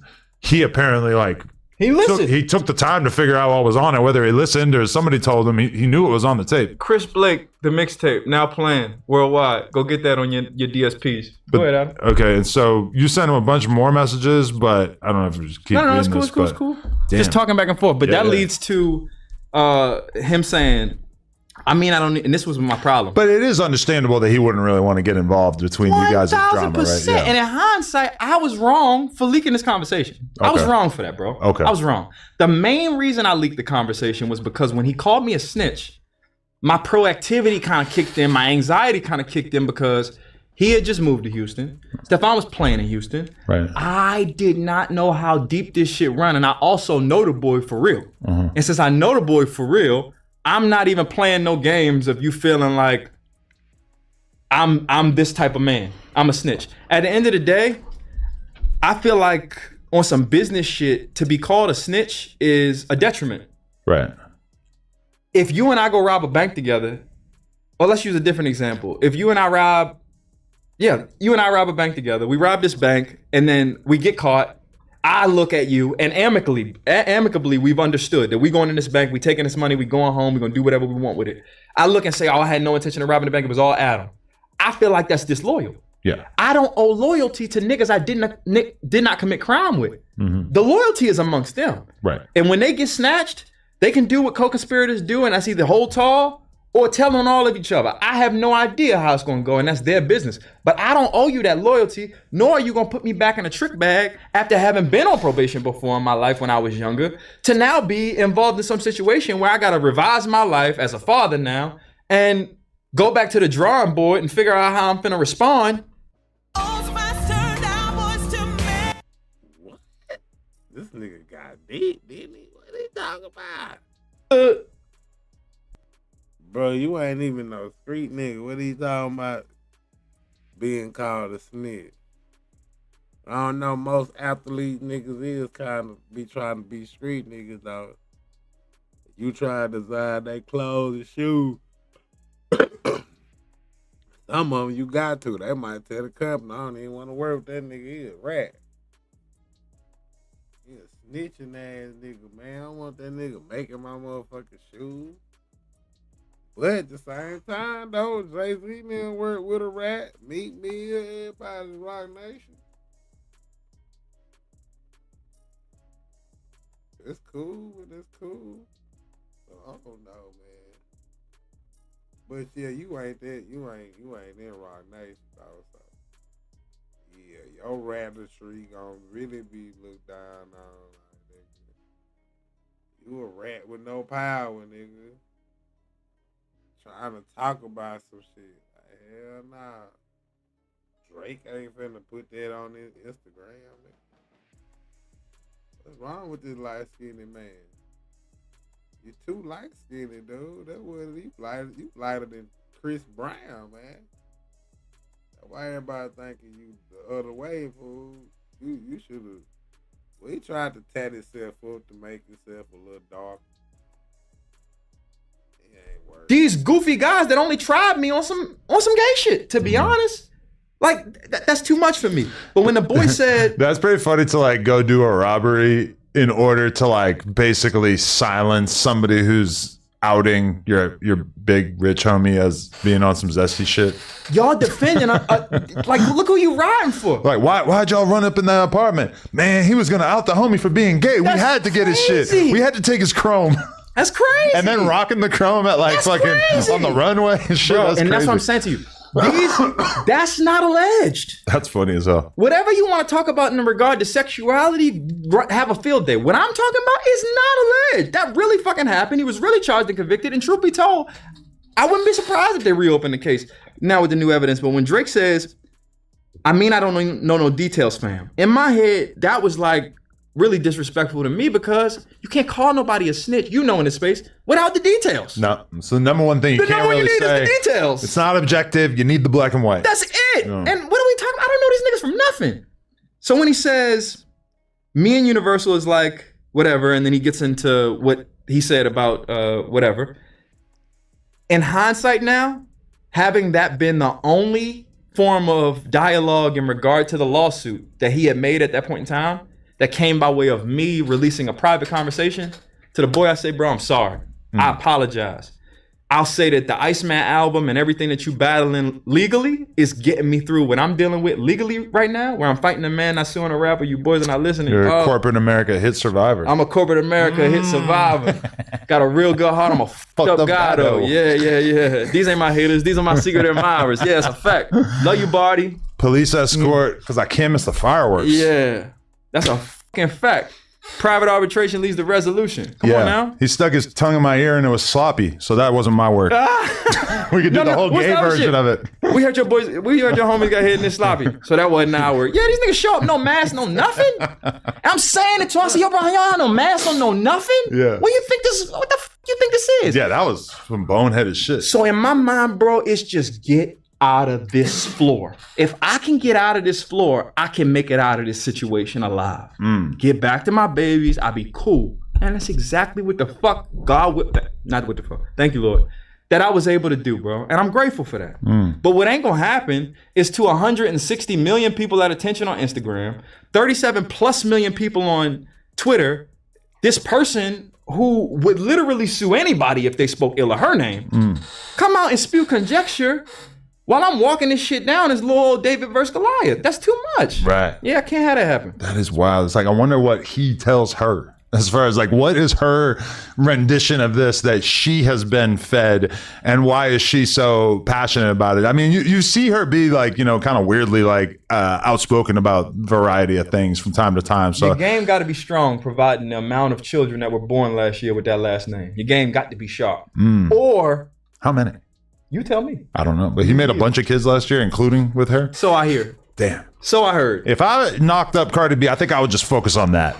But that's me, a little bit more. Even when she like spoke in regard to like me having a son, and mind you, I got two sons that both bear my name. Milo Blake Griffith, Cross Blake Griffith. My daughter's name is Blake Griffith. That said, I'm defending my name. You know what I mean? I'm defending my name so nobody can ever look at their daddy and say, oh, we stepped on him. Even though literally they did. You get what I'm saying? Literally they stepped on my motherfucking face, Adam. I hate to like pop at you like that, but like, bro, you know what? If I had it my way, bro, if it really was up to me and there was no consequences, Adam, I would squeeze until my fingers bleed for what they did to me. But thanks be to God, I got some couth. The place to do it is Aaron.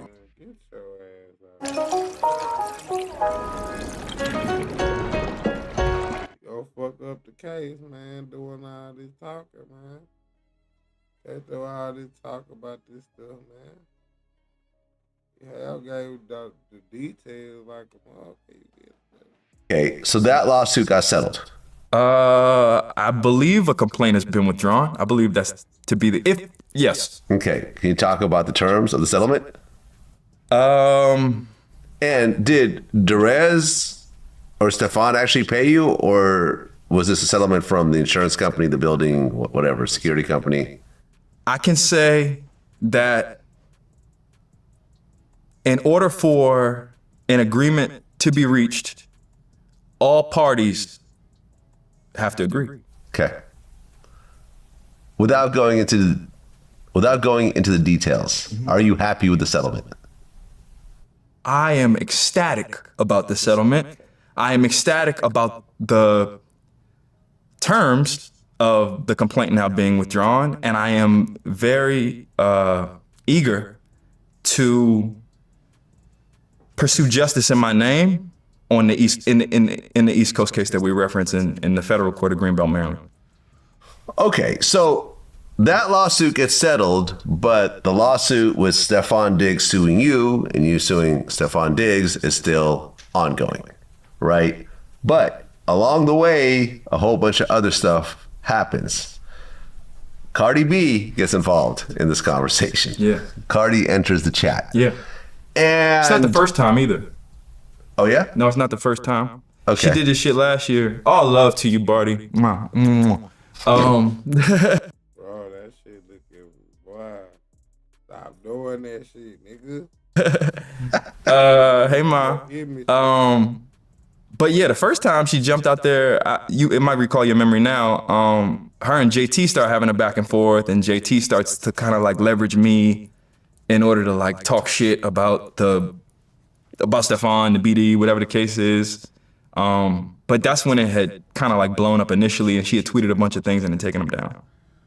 Well, Cardi B accused you of changing your story multiple times. Yeah. And says the only reason that you are suing Stefan is because you stole from him and you were cut off.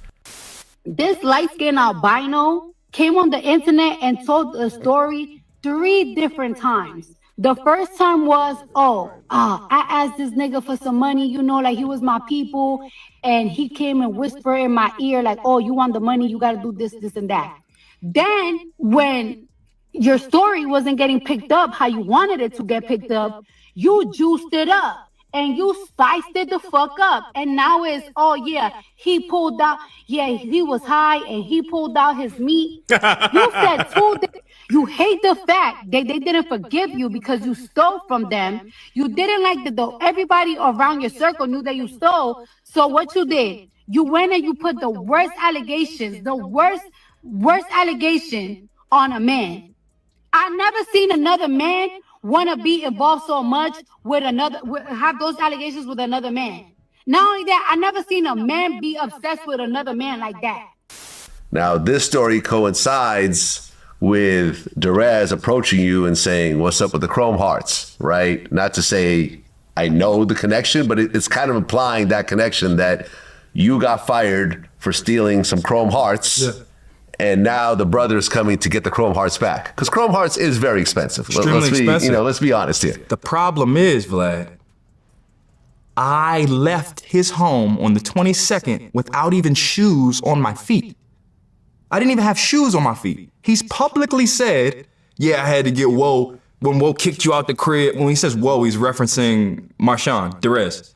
Woe kicked you out the crib, made you go home barefoot or some shit like that. Bro. If I didn't leave your crib with even shoes on my feet, my Remova luggage, none of my Chrome Hearts clothes, none of my accessories that I brought, I leave with none of my shit, and you point to me and say, I'm the robber?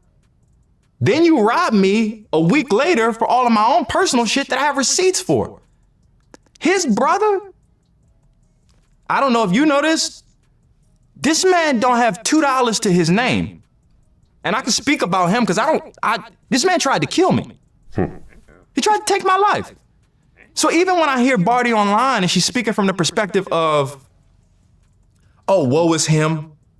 Y'all not gonna do nothing until somebody hurts themselves and this, that, and that. What about me? When my face is on record and popping up on the random casual blog getting kicked in, where the fuck is the grace in that regard? What about my face in that regard? Not one time has anybody ever come forth and told you what I stole. Not you specifically, but the world at attention. When has any one person, I told y'all every single fucking thing that was stolen of mine. Not one time. And I get she a BM here and a story from a BD. I get that.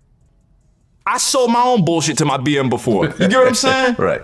But at the end of the day, if you can't tell me what I stole, how the fuck you gonna call me a thief? If I, right now, decided I want to get on some klepto shit and just rob this studio, I'm pretty sure you go public and...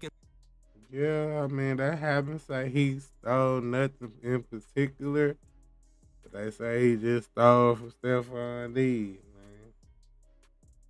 Even when they say they came to his place and beat his ass for stealing, they didn't never say what was recovered or what he stole.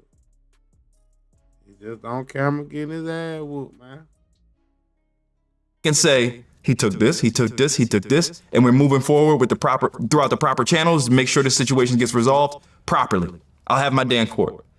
You can't tell me I stole from you and not tell me what the fuck I stole. That's a problem for me. It's a problem for everybody involved. So when you go talking about the allegations or that's the worst thing you could pin on a man, pause, but being gay is the worst thing you could be? Well, Drake just got called a whole PDF. I think being a PDF is worse than being called gay. Yes. I think being called an attempted murderer is I think that would be a worse title than that of being called gay. That's my belief. Right. And you responded to Cardi and you said that you knew Stephon before she did. A fact. And to take her blinders off. A fact. You accused Stephon of being hypersexual with no sexual discipline. What a setup, right? I told you. Nigga, gay. Allegedly. If he on that type of time. Not to divert topics, but how many children were birthed last year with the last name Diggs? I don't really fucking know. But I'm pretty sure it's more than one. And it's more than just hers. All respect to those babies involved. But I'm pretty sure it's more than just one. He has 6 kids altogether. 6 kids within a 12-month span. So with that said, I don't think I need to speak to your level of sexual discipline. Okay, but not only are you claiming he's hypersexual, you're claiming that he's gay.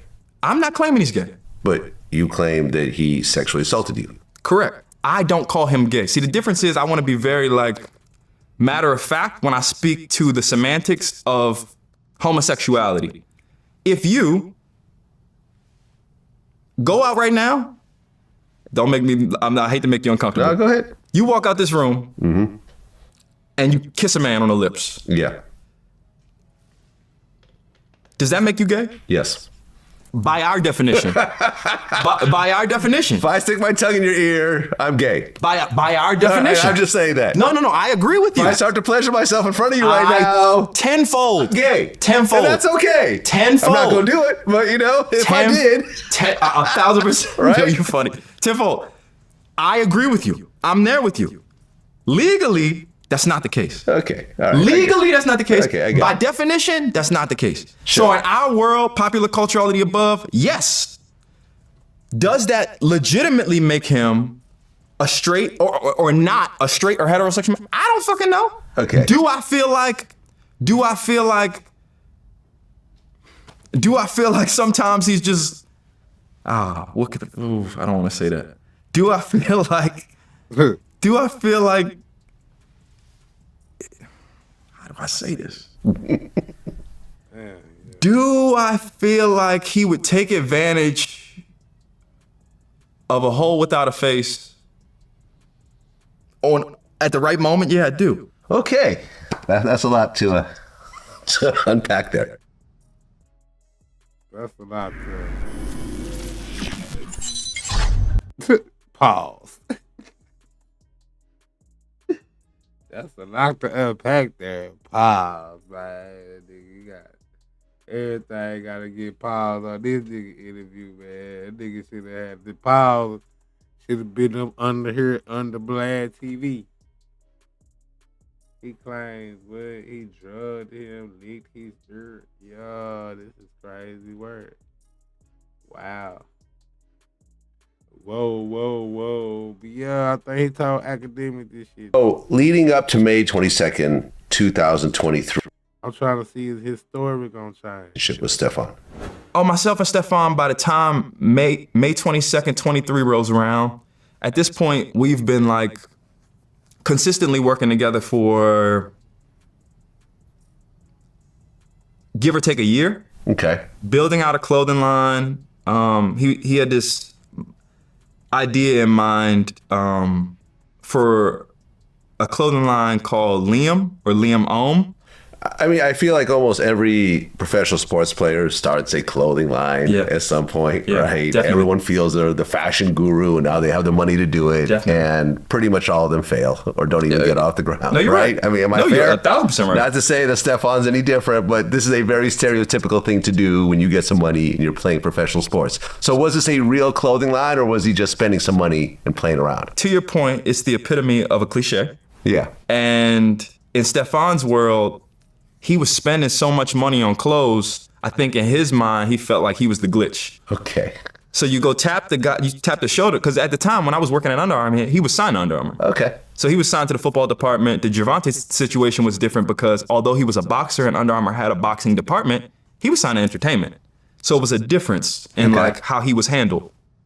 I don't know if Stefan had a reverence or regard for that, but I know he was paying attention to me. Like he's from up the street, we're from down the street, however you want to word it. We're in the same area, same clubs, same parties, same games, things like that. So, yeah, we're running in similar circles. When he put his mind to this line, I think he tapped my shoulder because he knew that I had brand experience. So there was a certain level of understanding that he may not have. And with my assistance, he could be able to actually be the glitch within that space. That's what I think. Okay, so you guys are working together, and leading up to May 22nd, 23, was there any sort of weird situations, anything else like that? Between him and I, there's situations I could look back at, much like how we spoke to in the Gervonta realm of things, where in hindsight, things that I might have deemed just like, okay, that's a little weird. It made me look at them through that of a different lens now. I hate to use the parallel, but let me just give you a scenario. There was a point in time we go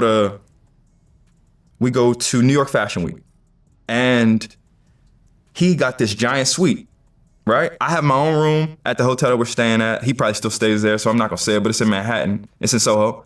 I have my room. My kid is there, my girl is there, my mom is there. I got like things going on for Fashion Week and stuff like that, so I'm in and out. But I'm getting my family time in as well. He has this suite. In his suite, it's enough space for like clothing racks to be laid out for him to be able to assemble his outfits, host people that come to the room, have his own like living quarters, all of the above. You know how sweet it is. So in that space, it was a point in time where I'd taken a nap throughout like the time that we were at New York Fashion Week. And when I woke up, sitting in front of me is him, much like how you're sitting in front of me now. Your legs are crossed. His legs were not. His legs were open. Okay. He's sitting in front of me in his underwear, and he's just staring at me. But I'm laying on a couch. When I wake up on said couch, I'm just looking at him look at me. And I looked around, I grabbed my phone, let me get the fuck out of here. So I leave, I go to my room. In that moment, I'm thinking, okay, maybe it's my fault. Maybe I just fell asleep in the room, whatever the case is. I've also never been in a position where I'm staring at somebody while they're sleeping in my underwear in my room. It's a couple ways this could go. I'm gonna either ask you to leave, I'm gonna go to my own quarters, I'm gonna let you get your rest. Honey, I have a friend with benefit. Yeah, unless he wanted some of that pussy, man. Pardon me, but to just be sitting in front of me, like watching me sleep, it's a little off to me. And I didn't really think of it from that POV until probably like a year later. That's just a scenario. I'm not making it to be weird. I'm saying in hindsight, I look at it like a little off. Leading into the incident, you have kids. I do have kids, yeah. Right? Yeah. Are you a heterosexual man, gay man, bisexual man? I am a heterosexual man. I am a straight man. I know that like people teeter the line of like saying straight and heterosexual can technically mean different things. Does it? I don't know. Okay. Duran Bernard just did this whole segment on on the JBP where he was breaking down the difference between hetero and straight. And I didn't really listen to all of it, but for that community, I just want to be very technically clear. I am both straight. I am heterosexual. I have never had a back and forth or physical. I've never been with a man, and no man has ever been with me. Okay. The reason that I feel like whatever allegations surface and people run with the narrative that maybe perhaps myself and Stefan were dating, I think people, they can run with that because a picture's worth 1,000 words. When you ask me, I don't think I was in no relationship with this man, but I do know that when we used to go to stores and things like that, I didn't pay for anything. There's a photographer standing on the side. He doesn't get to shop. His brother that attacked me, he doesn't get to shop. These other guys, they don't get to shop. They just stand along the wall. The girls are shopping. In my bitch ass mind, I'm shopping too, but in my head, I'm not thinking. So he's paying for everything. Yeah, he's paying for everything, but I'm not thinking I'm like one of the girls. Right, and because to be completely fair, and the way you present yourself, some people could think, oh, okay, this is a gay man. 1,000%. It's not an insult. It just is what it is, right? 1,000%. If you came out and said, hey, I'm gay, I don't think the world would be shocked and be like, no, not this guy. Yeah, not to say. You could be like, man, I told you that shit, man. Them boys were busted butts, man. Yeah, definitely would get a yeah, nigga. I knew that all along. You giving it off, man. All your mannerisms and you giving it off like you ain't completely that way. But you fuck around, you know what I mean? On God, nigga, the blowing the kisses, the Barty, you gotta stop, bro. Stop shouting out Barty, nigga. Please. That shit is looking horrible, guys. That shit is deep. That shit is. Is it demanning? What kind of word? What the word? That shit is demasculating you, man. You already ain't masculine.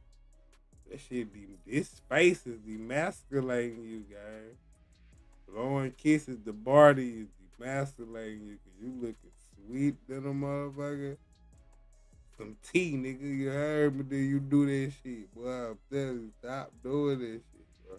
It's not an insult or whatever else. At the end of the day, everyone has their own preferences. And I'm not insulted because I know I'm not. That's the difference. You get what I'm saying? Yeah. That's what, like, and at the point in time, I'm walking around and I love my baby. My eldest boy, his name is Milo Blake. I'm putting MILO $BLAKE on my nails. I would do it when I was a kid in grade school. I used to write on my nails with Sharpie. Now in black. And now I'm putting my Block. Nah, man, I don't know about that guy. Damn, boy, you what? son's name on my nails. He might look at that and be like, oh, he's a little sweet. In reality, I'm just getting my shit off the way I want to because I live my life, I pay my own bills, and I don't take dick. So in my head, I can do what the fuck I want to do. You get what I'm saying? Like, might be giving it though, man. You didn't specify that. You should have said you're not giving or taking, bro. But NBA YoungBoy paint his nails, man. So that dude say he looking sweeter than a HoneyKomb too, man. And I call him out type of bisexual shit. He do be doing some crazy shit, man. I get it though. You gotta express yourself, man. You know. Oh, what this guy from? He from California. That nigga right here is super, man. Oh boy. I don't know how his girl. I ain't gonna lie, it just seem like his girl might be tougher than him, man. He do some tough shit. That shit was so much surprise me, gang. I'll be like, what? Boy, I ain't think you had it in you, boy. Shit. He look like one of the mans that when the motherfucking water bug or something come out, that nigga running. He running from wasses and shit. Little bugs and shit. That nigga scared in the motherfucker. jumping around the crib.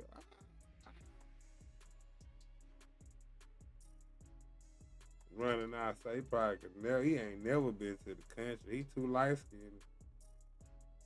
It's hot in the country. His ass would have been brown. That nigga yellow right now. That nigga yellow. That nigga orange. That nigga Trump color. That's not my mind. Okay, got it. So, we have that cleared up. Yeah, 1,000%. So, you claim, and once again, this is alleged, that on May 22nd, 2023, after a night out, that Stefan Diggs allegedly drugged you with laced candy and made unwanted sexual advances in a Porsche, including masturbating in front of you and putting his tongue in your ear. This is what the lawsuit says. I'm not saying it's true or not true. This is what you allege. Yeah, and since it isn't it's in a lawsuit, I have to be very careful with what I say because we're openly litigating. Yes. But everything that you read is accurately written. Okay. Now, did you also claim that some of your items were stolen? That's a fact. Okay, this is by Stefan? I never left his house with anything. So if I showed up at your house with Remova luggage, I'm a stylist by profession, so I carry more clothes than just for me. Especially for a weekend like this where, making sure your looks are high are very important. I'm always traveling with more clothes than I personally need, just in case one of the guys needs something or Stefan might need something. I'm bringing extra accessories, extra bags. I might change my outfit 2-3 times a day. This Hermes Birkin bag right now might have a backup outfit in it. It's 2-3 bags in that bag right now. There's a Goyard dad bag right here. If I go in that bag right now, there's another blue Goyard tote that reads dad. If I decide I want to switch bags for the day, I put that in the trunk, I grab another bag, I swap it out, I keep it pushing. To your point about my things being missing, I showed up at your property with that of all of my belongings. Prior to that, I was staying at a hotel because that was the room that his team had booked for me for that weekend to play in the Diggs charity basketball game or something along those lines. And I don't even know why that's being refuted in court as if I wasn't present at the game when I played in the game.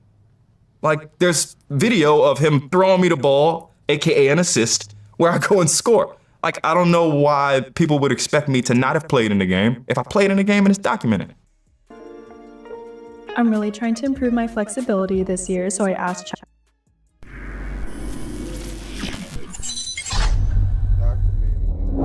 Okay, so the incident allegedly occurs, and right after the incident, is there some communication back and forth between you and Stefan? Between you and Stefan? I have not talked to Stefan Marshawn Diggs since I walked out of since they escorted me, since they stuffed me in a car and sent me along my way on May 22nd. I've never spoken to Stefan Diggs again. Aside from that of social media spats, but never again. Okay, because, and this part is not alleged, 1 week later after this allegedly occurred, 29, you got attacked by Stefan's brother, Derez Marshawn Diggs. 2/3 of their names are exactly the same. Right. Stefan Marshawn Diggs, Derez Marshawn Diggs. Right. So you got attacked by Derez Marshawn Diggs and how many other people? 2. So 3 people. 3 people. How did this actually happen? Now, this part, there's actual video of this and so forth. This is a fact. Where's my camera? This is a fact. Like, when I go back and forth with somebody, and I love this lady, and she's shaped like a Coke bottle, and if I didn't have the respect I have for Offset or the respect I have for my woman, I'd be on her line. I like her. I think she looked good. Shout out to Barty. That said, when you have 160 million Instagram followers and 30 plus million followers on Twitter, it's very important that you speak in matters of fact when it's an open case going on. That conjecture can fuck me up. Like, that's not the wavy way to go about things. But to that I say, what happened to me on May 29th, 2023 at my residence,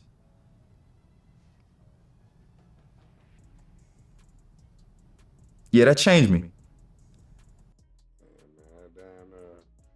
Grape that nigga, you feel me? Like, they must be trying to grape him or something, man. I don't know, cause They look like some soft ass niggas, man.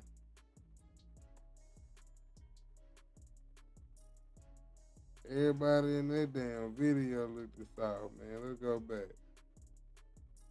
Look at him. This nigga got look at this. Boy, this nigga dress. Anyway, dog, it's like he got some dreads or something or some braids back then. Yeah, he was on his little, probably had a little man bun. He looked like one of them niggas that have a man bun. Later, after this allegedly occurred, 29. You got attacked by Stefan's brother, Derez. That nigga tried to go back in the elevator. The elevator wouldn't close after that. Derez Marshawn Diggs. 2/3 of their names are exactly the same. Right. Stefan Marshawn Diggs, Derez Marshawn Diggs. Right. So you got attacked by Derez Marshawn Diggs and how many other people? Yeah, they look like some corny ass young niggas, man. I ain't gonna lie. He's like, he should have probably could took in. He should have been swinging on that first nigga. He got him the business by the time them other two niggas came. Shit, make your break. 2. So 3 people. 3 people. How did this actually happen? Now, this part, there's actual video of this and so forth. This is a fact. You did see that nigga, Chuck Taylor's at the end of that motherfucker. Had that nigga leaning out the elevator, hold on.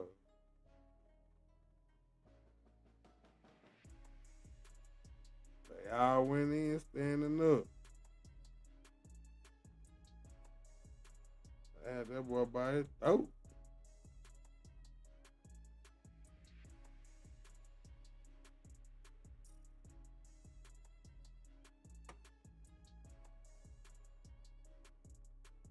Oh shit.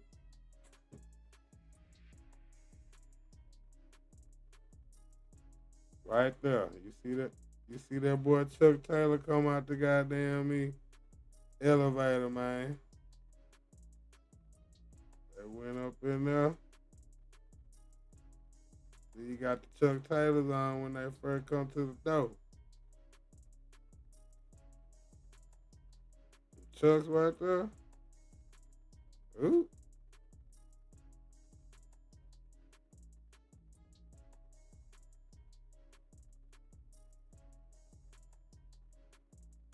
They come in there be with their likes and shit on.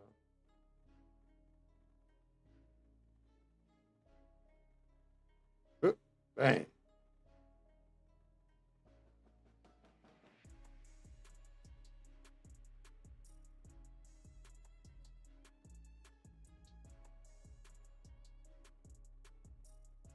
Right there, man.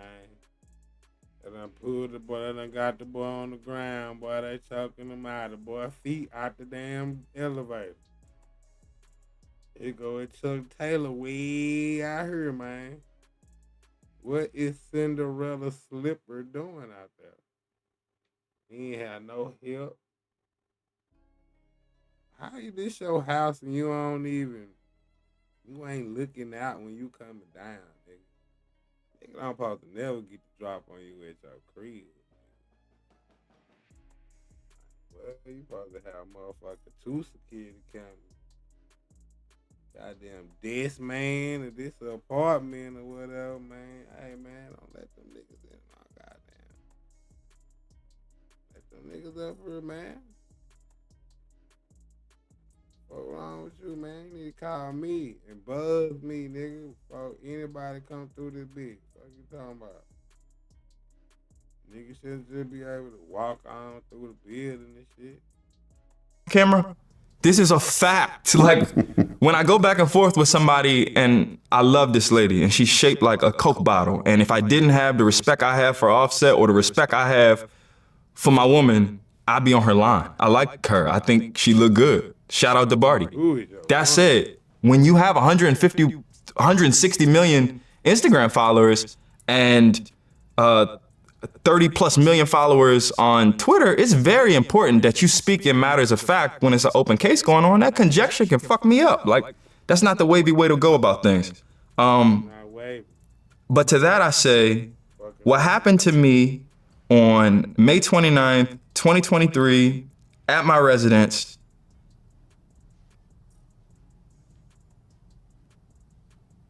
yeah, that changed me. That changed me. It's something about the fact that it happened at my crib. It would be different if I walked through the front door. Maybe it happened at the lobby, all of the above. But the fact that the codes for this building, like if you live on the 16th floor and let's say 16 through 28 are residential, or everything 2 through 7 is residential, I can't access a floor I don't live on. They can't access my floor if they don't live on it. So to be on my actual floor, loitering up and down, lingering in front of my door, it was a point in time by way of surveillance footage, I've actually seen them sitting outside of my door. 3 men, Corey Darnell Mack, Charlie Chap Jordan, Charlie Alfonso Jordan, and Derez Marshawn Diggs, all outside of my crib waiting on me. I'd go home that one day, I get on the elevator from the garage, it takes me to my floor. My floor, in my head, when that door opens on my floor, I'm James St. Patrick. I say that because if you watch Power, when the elevators open on Power at James St. Patrick's penthouse, he's automatically in his unit. Yeah. That puts me on my floor. Nobody's supposed to have access on that floor if you don't live on that floor. It's not that many units on the floor. It's less than, I'll be generous and say 13. I'll be generous and say 13. In the realm of my mind, I'm saying 8. But let's say 13 different people live on this floor. Different families live on this floor. I'm not thinking I'm about to be greeted by anybody as soon as these elevator doors open on my floor. The first person I see when the elevator doors open on my floor is Derez Marshawn Diggs coming from around the hallway corner. And the first thing he says to me is, "What's up with all that chrome shit?" The doors, I think I backed onto the elevator and I pressed the button. The doors begin to close. He puts his hand in the elevator door by way of the way that we know elevators to work. The sensor opens the door. And he got off easy when it came to like penalization by the state of California, because he did not actually hit me, kick me, none of the above, those the other 2 guys. He signals like this. Once he signals like this, Charlie Jordan, Corey Mack come from around that corner. Corey Mack stomps my face out. Charlie Jordan punches me, yanks me by my ankles with all of these other people. I'm being threatened that they'll blow my head off. I'm being threatened saying they'll stab me in the neck. So when people are asking me why I didn't fight back, I'm of the mind frame that these men are armed. Well, what do you mean, what's up with all that chrome shit? That's what he said to me. Chrome hearts, he's talking. In reference to chrome hearts, so correct. Is he accusing you of stealing from Stefan, or? I have a plethora of chrome hearts accessories. Right, you're wearing chrome hearts right now. In this moment, I have chrome heart tattoos on my neck. Like, we've seen Gervonta Davis fight in the full chrome hearts robe and all of the above. I've been doing this. Even Stefan, like that was a part of the reason he wanted to bring me closer, just because of the relationship that I had with that of chrome hearts. And I'm able to walk in the LA store, no appointment, unsolicited. There's nothing restricted from me, all of the above. If I wanted to get Birkenstocks or Uggs or fucking cleats made, as long as it's one of their brand partners, they'll do it for me, that type thing.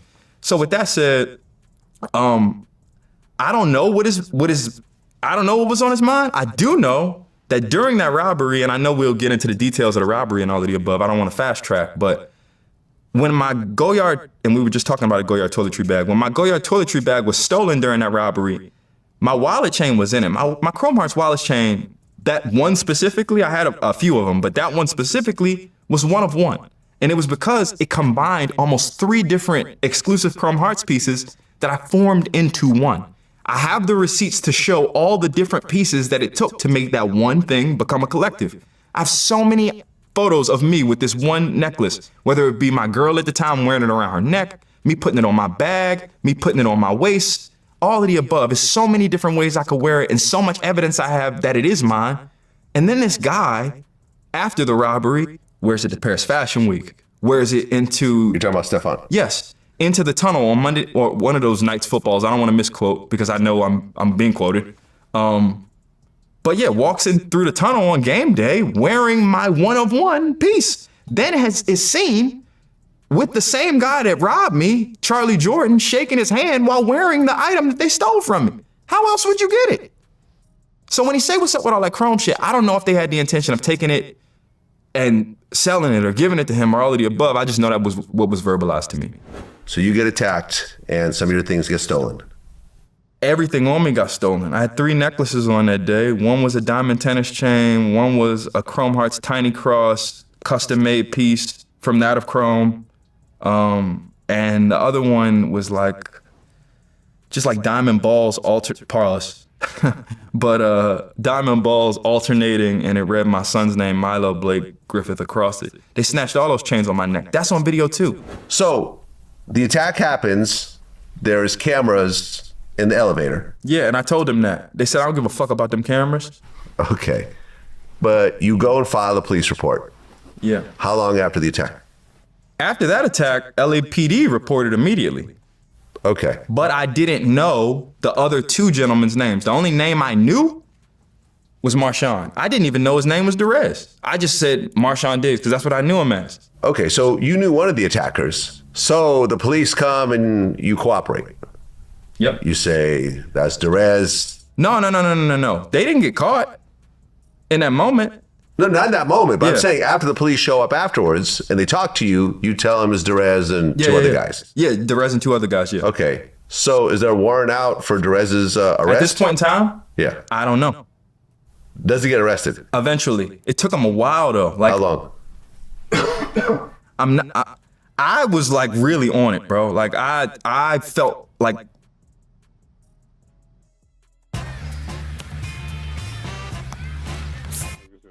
Too long, nigga. Them niggas walk around free too much. Fuck this. I was very vindicated by what they did to me. As a man, you step on my fucking face, you treat my face like the floor, that's a problem for me. Yeah. And as a man, when you can't even look me in my own eyes, it'd be different if Stephon stepped at me 1-to-1. That never happened. To this date, he never looked me in my eyes. He sent these 3 goofs to my property and still has never looked me in my eyes. As recent as the most recent Super Bowl, I'm pardon the trauma, bro, but just give me two shakes of a moment. Go ahead. If you look at when the Patriots just won, when the Patriots just participated and said Super Bowl, this guy runs straight to the end zone and is shaking hands with Derez Marshawn Diggs and Charlie Alfonso Jordan. This is the whole blow-up scene where the girl Pre was sitting with the family, and that's how Cardi got upset and all of the above. That's what the world see. In my head, I see 2 of the guys that made an attack on my life, sitting in the end zone on an NFL broadcast, and I'm looking at them be free and just be posted to the world and no penalty, all of the above. I think Derez got unsupervised probation. Meanwhile, I know that if you take somebody's phone, especially during a robbery, that's a kidnapping charge. Unless I'm wrong. I mean, somebody chime in and let me know, but I think that's a little off base. So to see all this shit derailing, it put me in a really crazy mind frame. Again, thank you for letting me have my moment. Okay, so the police eventually arrest him. Yeah. 1, Derez. Derez, not the other 2 guys? Not the other 2 guys to date. To date, okay. And they just give him probation. He got probation because he wasn't the one who actually physically touched me. Okay. Did you get your stuff back? No. Okay. Never. To date. He still hasn't even paid for like restitution or any of the above for the shit that they stole from me. We talking about hundreds of thousands of dollars in my belongings that to date, I still have not gotten back, yet they wanted to run with the narrative as if I'm a thief. In the Porsche? October 2024, that's what I thought you were gonna reference. October 2024, 1 year prior to that October 2025 situation, that's when I spoke up. Oh, okay. And I spoke up because he had a reunion game. When I say he, I'm referencing Stephon. He had a reunion game in Houston. He's playing for the Bills. He's playing for the Texans at this point in time. The Texans play the Bills. It's a big deal because his old team, people felt like they were going to make a Super Bowl run. Josh Allen's in Houston. Let's see what happens, right? He takes the field that day, and on his eye black, it reads FREECHP, free chap. I come from Baltimore, Maryland. I know what free somebody mean. You know what I mean? Like, I know what that means. Obviously, somebody's locked up. For those who don't know, that means somebody's locked up, and I would like to spread the word to say this person shouldn't be. Yeah. So the world of attention that's inquisitive enough is now questioning who's Chap. that's linked to Charlie Jordan. That's his government name. Charles Jordan, Chuck Jordan, something like that. I start getting mentioned because they say, oh shit, that's the guy from the assault video that was with Stefan's brother. All of the above. It's gone viral at this point in time, so people know. At that point in time, I get triggered all over again. And now I'm trying to be my own vigilante and say, hey, newsflash, none of this shit should be going on. These guys did this to me. So I speak up. And then from that October 24, by way of that eye black, because I didn't know anything before, that's why I didn't give his name to the police. You gotta think, bro, and I'm gonna get back to this nigga been, bro, you looking too homosexual. Bro, you was that traumatized that you seen, you was looking at that man that hard, that you seen him wear some eye black out on the field with free chap, and it triggers you? Sent you into a whirlwind, fam. Well, you goddamn gotta go back now? Like, that don't even make no sense, man. That shit don't make no sense. Seen a nigga with some eye black on, man. He was like Nelly. He had a Band-Aid on with free chap on his cheek. I was looking at his cheek so hard. I'm like, I know this nigga. That's how I got that nigga real name. Who the fuck is Chap? Oh, this the nigga from the video. Now you got that nigga governing name from Stefan Diggs wearing eye black with his name in it. the topic. With his nickname in it, Chap. I just want to say this. If I have changed my life from that of being a snotty-nosed kid running around in Baltimore City, getting involved in anything in the realm of criminal activity don't make sense at this point in my big age where I now have kids and I'm living and leading by example to be an upstanding citizen. Why am I jump back in the trick bag in order to prove a point to guys that I don't even know for being street guys? And all I'm doing is putting clothes on your back because you asked me to and you pay me to. I'm building a business because you paid me to do it. Why should I now hold some street code to some guys that I didn't even commit no crime with? In my mind, snitching is a problem. It's a problem because I think it's a character flaw if I say, yo, bro, let's go rob this bank together. We both amicably agree that we're gonna rob the bank together. And then we get in this bank, we get in a jam, and then I go tell the police, oh, I had no intention on robbing the bank. I don't even know this motherfucker. It was all him. That's a character flaw. So even as I'm going about handling my business and just daily life, I think it's a misrepresentation of who I am at my core if you think I'm a snake, and I'm not a snake. So in that mind frame, I'm not holding loyalty to guys that, one, I don't even know, two, attack me in a way that I shouldn't even be attacked for just putting clothes on somebody's back. It don't make sense to me. So back to the topic. Yes, I speak to the police. Yes, I tell the people, I told the police exactly what happened. And when I filed that police report in October of 2024, now knowing all of these different things, it falls on deaf ears. Nobody does anything. Why? More power, more money, more influence, all of the above. But this guy don't shut the fuck up. And the reason I didn't shut the fuck up is because I felt like if I continue to tell the truth over and over again, we'll finally get somewhere. I have a big problem with misrepresentation and misinformation. There's a bullshit quote that says, the definition of insanity, do you know this quote? The definition of insanity is to do the same thing over and over again and expect a different outcome. Correct. I think that's bullshit. You wanna know why? Because that's not the definition of insanity. If you have a moment, I can go on a tangent and you can look up the actual definition of insanity, but that's bullshit and it's a lie. Tom Brady once said, if I do a play and I deem it to be right, and the defense fucked up or my offense fucked up, I'm running the same fucking play again. I'm gonna do it over and over and over and over again until it fucking works. If I do push-ups, 100 push-ups a day for 100 days, I will look different than how I look right now. That said, that quote is bullshit. And it's not the definition of insanity. I don't know if we have it, but that's not the fucking definition of insanity. So when people misrepresent things, a lie unchecked becomes that of the truth. So when I'm speaking against people who have multi-millions of followers at attention, it's very important that I speak in matter of fact for you to know and be able to decipher bullshit from fact. And that's what I've done. Okay, because I think you did a Tasha K interview at one point. Yeah, I did. I had a conversation with her. So then... Free TK too, by the way. She can't talk about this shit. Free TK. So this leads up to October 2025, where Stefan Diggs files a lawsuit against you.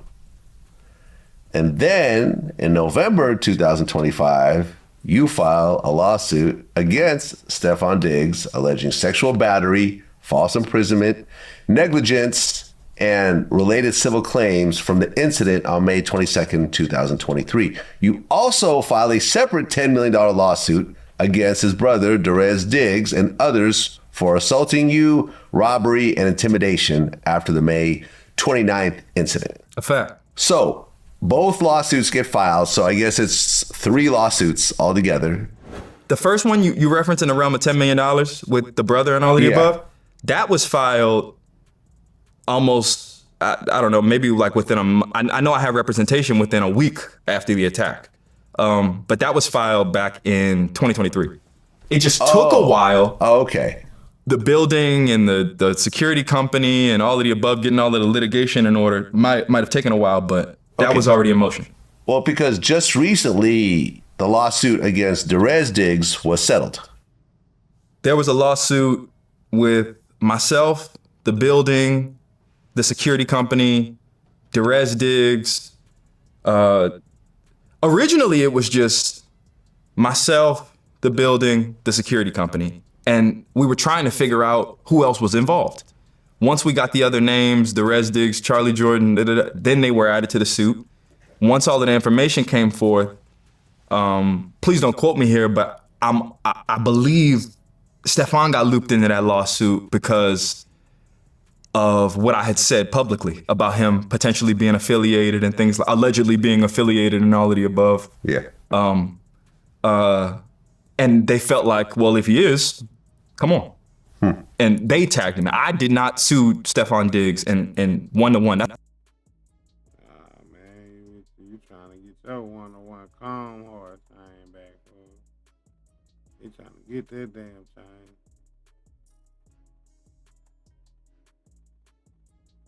Bro, it was one-on-one, man.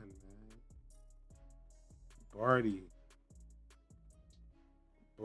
it was one-on-one, Barty.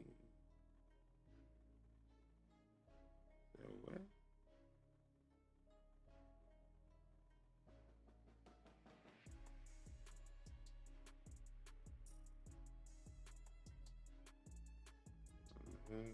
Jay-Z did. Charlamagne did Jay-Z, man, you know. I don't mean like that. Like, it's media, man. You need some niggas to shoot down Dame Dash. That's your guy.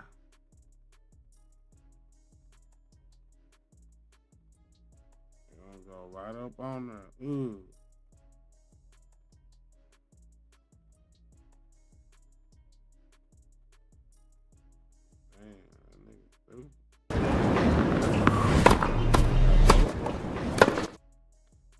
Nigga got both of them on blast going. She answered this nigga. She said, academic.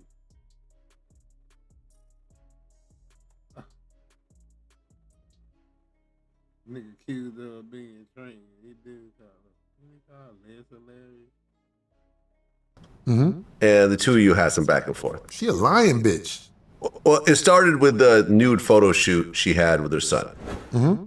And you said, there's a part that's wrong with Black America. These whores want their sons to be disgusting. It's like a naked woman who has her son who's too old to be sitting on top of her naked, then sends them off to the world just like their mom. So you also referred to it as pedophile behavior and said that the roles were reversed with a man. You know, I don't remember everything I wrote, but I tell you this. I didn't know she was a comedian. I just saw a picture of a woman with her son in a way that I felt was really inappropriate. It's desperate for likes. But it turned into all this, and I was like, I didn't even know this girl was a comedian. So one day I called her to try to see, can I fix it? And she act like he called me begging and all this. I was like, bitch, I don't beg bitches for shit. I'm not a beggar of bitches. I called you because I tried to be humane. Even though I don't agree with the picture that you had up there about your daughter. But she act like I was doing more than that. So I can honestly say, motherfuck that bitch. I feel like there are some people you can't fix shit with them. Well, look. I'm not an ass-kissing man. I feel like what she did when she was talking about Charlemagne was too much, but he'd keep her around. Well, I brought this up to her. The interview's not out yet. But basically, this is what she said. She said that she was offended over the pedophile comment and so forth because you're talking about the son and so forth. It wasn't even really that the comedian was talking about me. It was that Corey mentioned my son. And he called it pedophile behavior. Yeah, pedophile behavior. I knew it was something either gay or pedophilia or some shit like that was just derogatory, like for him to say, involving my son. I just thought that was very, very distasteful.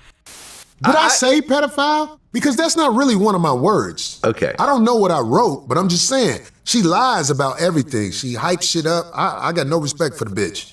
Okay, so she put up the photo shoot, and I'll be honest, I wasn't a fan of those types of photo shoots also. Like, everyone raises their kids differently, right? Some people kiss their kids in the mouth. I do not. Some people walk around naked around their kids. I do not. Right? There's certain lines that I draw, but listen, Kobe kissed his little girls in the mouth. Like, that's not cool by me, but if that's him, then okay, whatever, right? No, Vlad, it's not the same thing. Okay. Vlad, you're not gonna walk around your daughters naked if you live in America. You're not gonna do it. No. Because you can get charged. Real talk.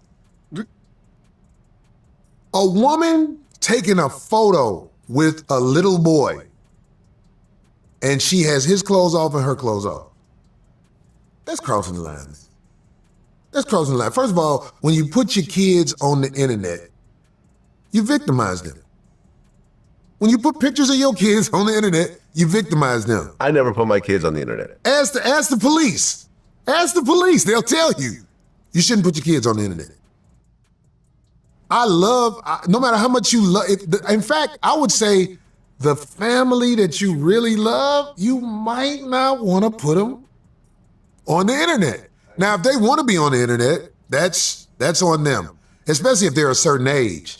But your child on the internet with no clothes on, and he's a young boy, and you are a woman who likes to, she's took a photo on the internet where she was basically, after she got her ass done, she had the shit put in there. She has a picture of her showing off the ass. I don't know if it was for a movie or whatever it was, but here's the main thing. I'm not mad at that lady, but that bitch has lied on me.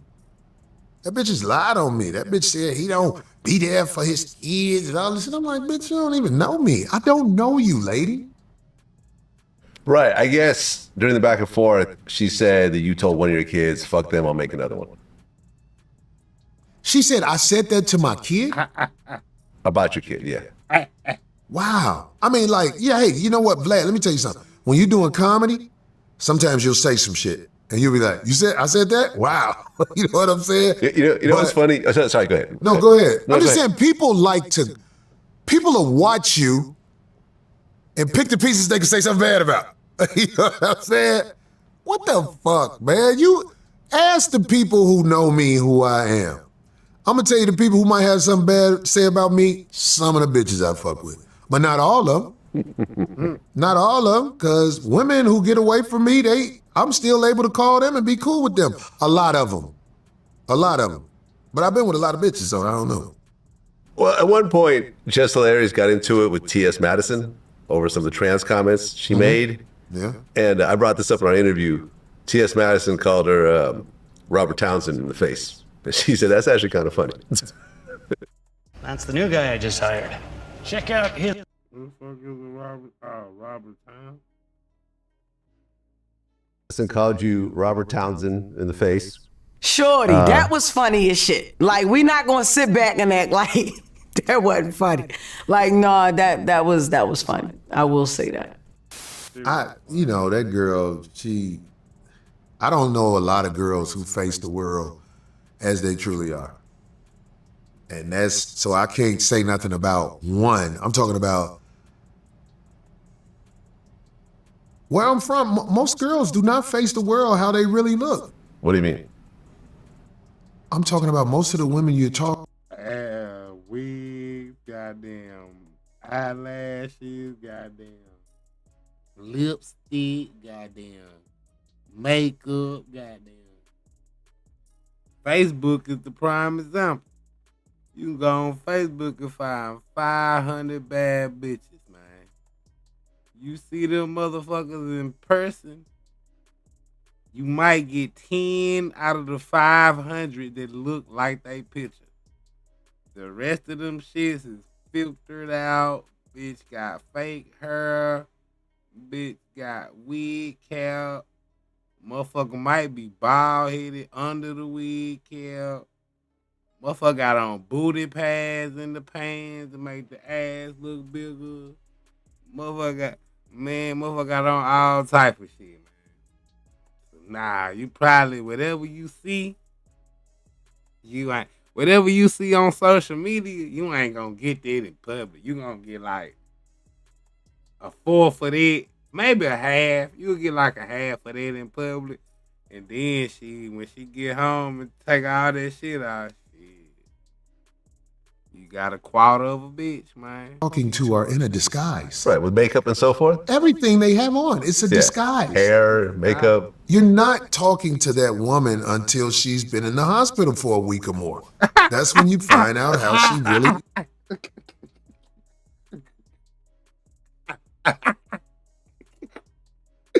That nigga said he been in the hospital for a week or more.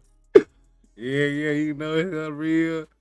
You can rub all that motherfucking Asian cream on and all that shit, man. You know the real her. He looks when she can't get to her disguise. You know what I'm saying? You don't know how these women really look. They look like the homies, like dead ass. These are our tribal sisters, but they do not want to look like they're part of the tribe. They want to look like they're from the Kardashian tribe. And I think it's a tragedy what's happened in this world. Because go look at Chuck D's Fight the Power video and how people looked back then. And look at how everybody looks now. It is, I'm talking about there are women who actually think they're sane, but they won't face the world how they really look ever. Ever. So when you say the dude, Madison, said that she looked like who? Robert Townsend. Robert Townsend, I think that's funny too. I would agree. She thought it was funny also. Just did. Well, here's what she said. She said that you called her and y'all had a conversation, and from her point of view, it seemed like things had worked out, but then you kept talking shit about her afterwards, and that's why she's like, I can't work it out with him. She's a liar. She's a liar. It doesn't even matter. I'm not mad at that girl. I don't have a beef with that girl. That girl don't affect my money in no way. And I hope people go see her do comedy. Go, buy the ticket. Go see her do comedy. And let's see what happens after that. Because this comedy thing, a lot of us have an expiration date, but staying power should be respected. People who are able to stay out there and do what they do, that should be respected, because a lot of these people are fly-by-night guys. What is that dude, Dane Cook? The MySpace guy? Where is he? Who? These people were good point. Popular at one time. Popping. That nigga said MySpace guy. Is he talking about recently or way back in the day? Cause MySpace gone, ain't it? Pop it, but they go away. Well, I'll just say this before closing it. I hope you guys do work it out at some point, because what she did say was that you are a great stand-up comedian, and her dad was a huge fan of your work. Well, she said that on camera. I'm telling you this on camera about the girl, the hilarious girl, Godfrey, Aries. I have no beef with none of you. I talk shit because I'm a alpha. I'm a man. When you talk shit to me, I'm like, okay. I naturally talk shit. But I'm not walking down the street seeing somebody and getting ready to say something out of pocket to them. I don't walk down the street and be, yeah, what up, motherfucker? Except for the time when I saw Aries in the airport, I didn't do nothing but be like, hey, man, what happened with that shit? He was like, oh, what you, yeah.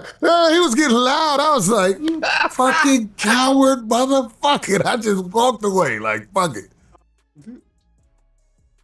Public school delivered right to your door? Oh, yeah. When you learn online with K-12, Niggas scared though. All right, let's talk about the Aries situation.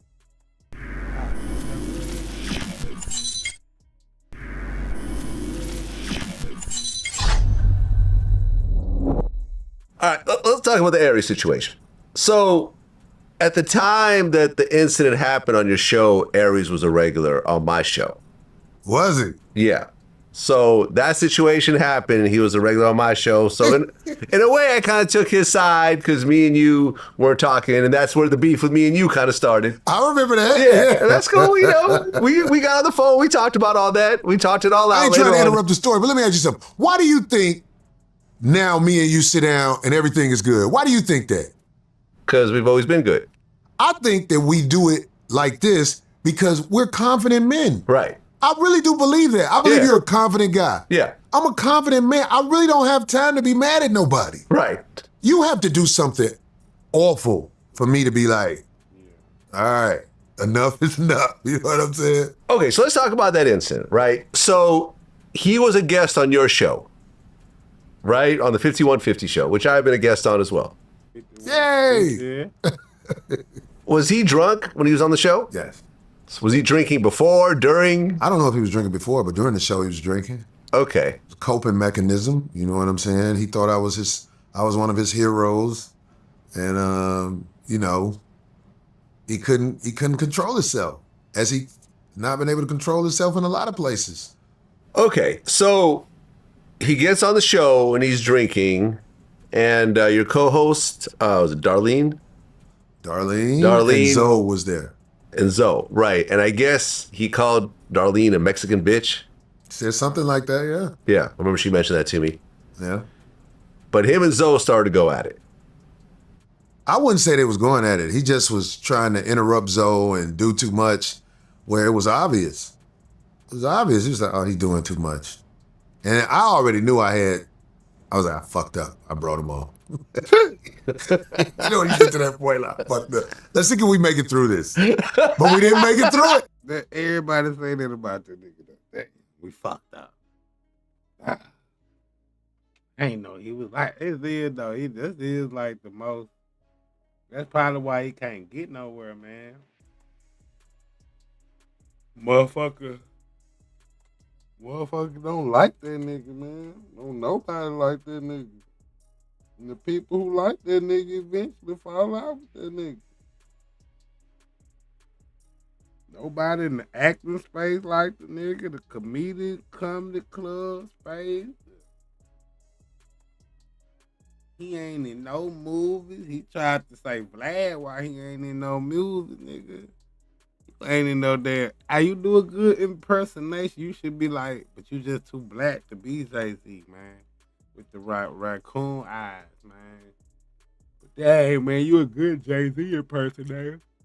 You need to get with Afion Crockett, but you would think you too big for all that shit. See, you still one of them niggas stuck in the I'm big, but you really ain't big, but to yourself you big, cause you done been to Paris and you performed in Africa and all that. That probably was behind somebody else. I just can't see them having an African comedy show and you the damn star of that bitch. Every spirit from America. Niggas in Show Me the Money with Jerry Maguire. Niggas in one movie, man. 2 movies, man. What the fuck? Africa don't know you from America down there don't know you from them 2 movies, nigga. Africa don't know you from the But they say people in other countries appreciate our art and shit. And the shit we got more than us. So maybe, nigga. Maybe they know you in Zimbabwe, man. Maybe you looked like one of Eddie Murphy's long lost cousins and they knew you. Because he challenged a guy that was willing to go. Right. And I've seen Zoe when Zoe gets fired up, I don't think he has control. And I know people like that. People, when they get fired up, they will fight. Especially Aries. Right. I remember I watched that clip with someone. They were like, oh, when Aries made that little light skin comment, that's probably what made Zoe snap. Like, and he was talking over him the whole show, man. Yeah. He was just like, he had no respect for Zoe at all. Right. And didn't he say, I'll smack the shit out of you or something like that? He said something like that. Then He said, Zoe stood up. Some of you light-skinned motherfucker. And then he said something like that. And Zoe was like, you're about to prove it. And Zoe was scared after he beat him up because, you know, in this world, people go get lawyers. And that's just what his bitch ass did. Aries bitch ass when he got lawyers. Ah, man, that nigga got beat up. Little light-skinned nigga done got up and put his foot in his ass. Man. And he went and got a lawyer. Lawyers? Yeah. Okay, so he sued you or Zoe? He tried to date you. You know, they try to sue anybody they can. Okay, so you get served with a lawsuit. And what do they try to say? That you didn't provide proper security or something? Whatever they write to justify their lawsuit. Vlad, when people sue, they say whatever they think will get them some money. But when the lawyers found out there was no insurance or nothing like that, and I think Aries only dropped them off a retainer, but didn't keep giving them money. Because, you know, they're trying to get their money, too. Right. They said, the hell with it. Oh, so they just dropped it. How much do you have to spend, though? About 20. About 20,000. Yeah. So, did you end up firing Zoe after that? No. Hell no. Was he still on the show, though? Yeah, he was still on the show. That was my guy. That was my dude. And like I say, Zoe has a temper. It was another guy on the show named Freeze Love. One day, Zoe got mad at Freeze because Freeze took his hat off, and Zoe doesn't like when you see his head. They were finna go at it. And then one time, me and Zoe went at it. And it was like, I am so glad that he didn't really try to fight me because it would have been a very regretful moment in our lives. Because sometimes you can fight your squad. Do you know what I mean when I say that? Yeah. Sometimes squad can get into it. Sometimes it brings you closer. One of my craziest friends, his name is Nate. We had a fight. We've been super solid ever since. Okay, so Aries sues, but ultimately he drops the lawsuit. It just doesn't progress. So you end up having to pay your 20 to protect yourself, but ultimately. Yeah, man, look, when me and Aries got into it, he made a video saying he's going to sue me because I said that he was rude to my staff. Yo, Vlad, I'm about to sue you for defamation of character. This is about to get ugly.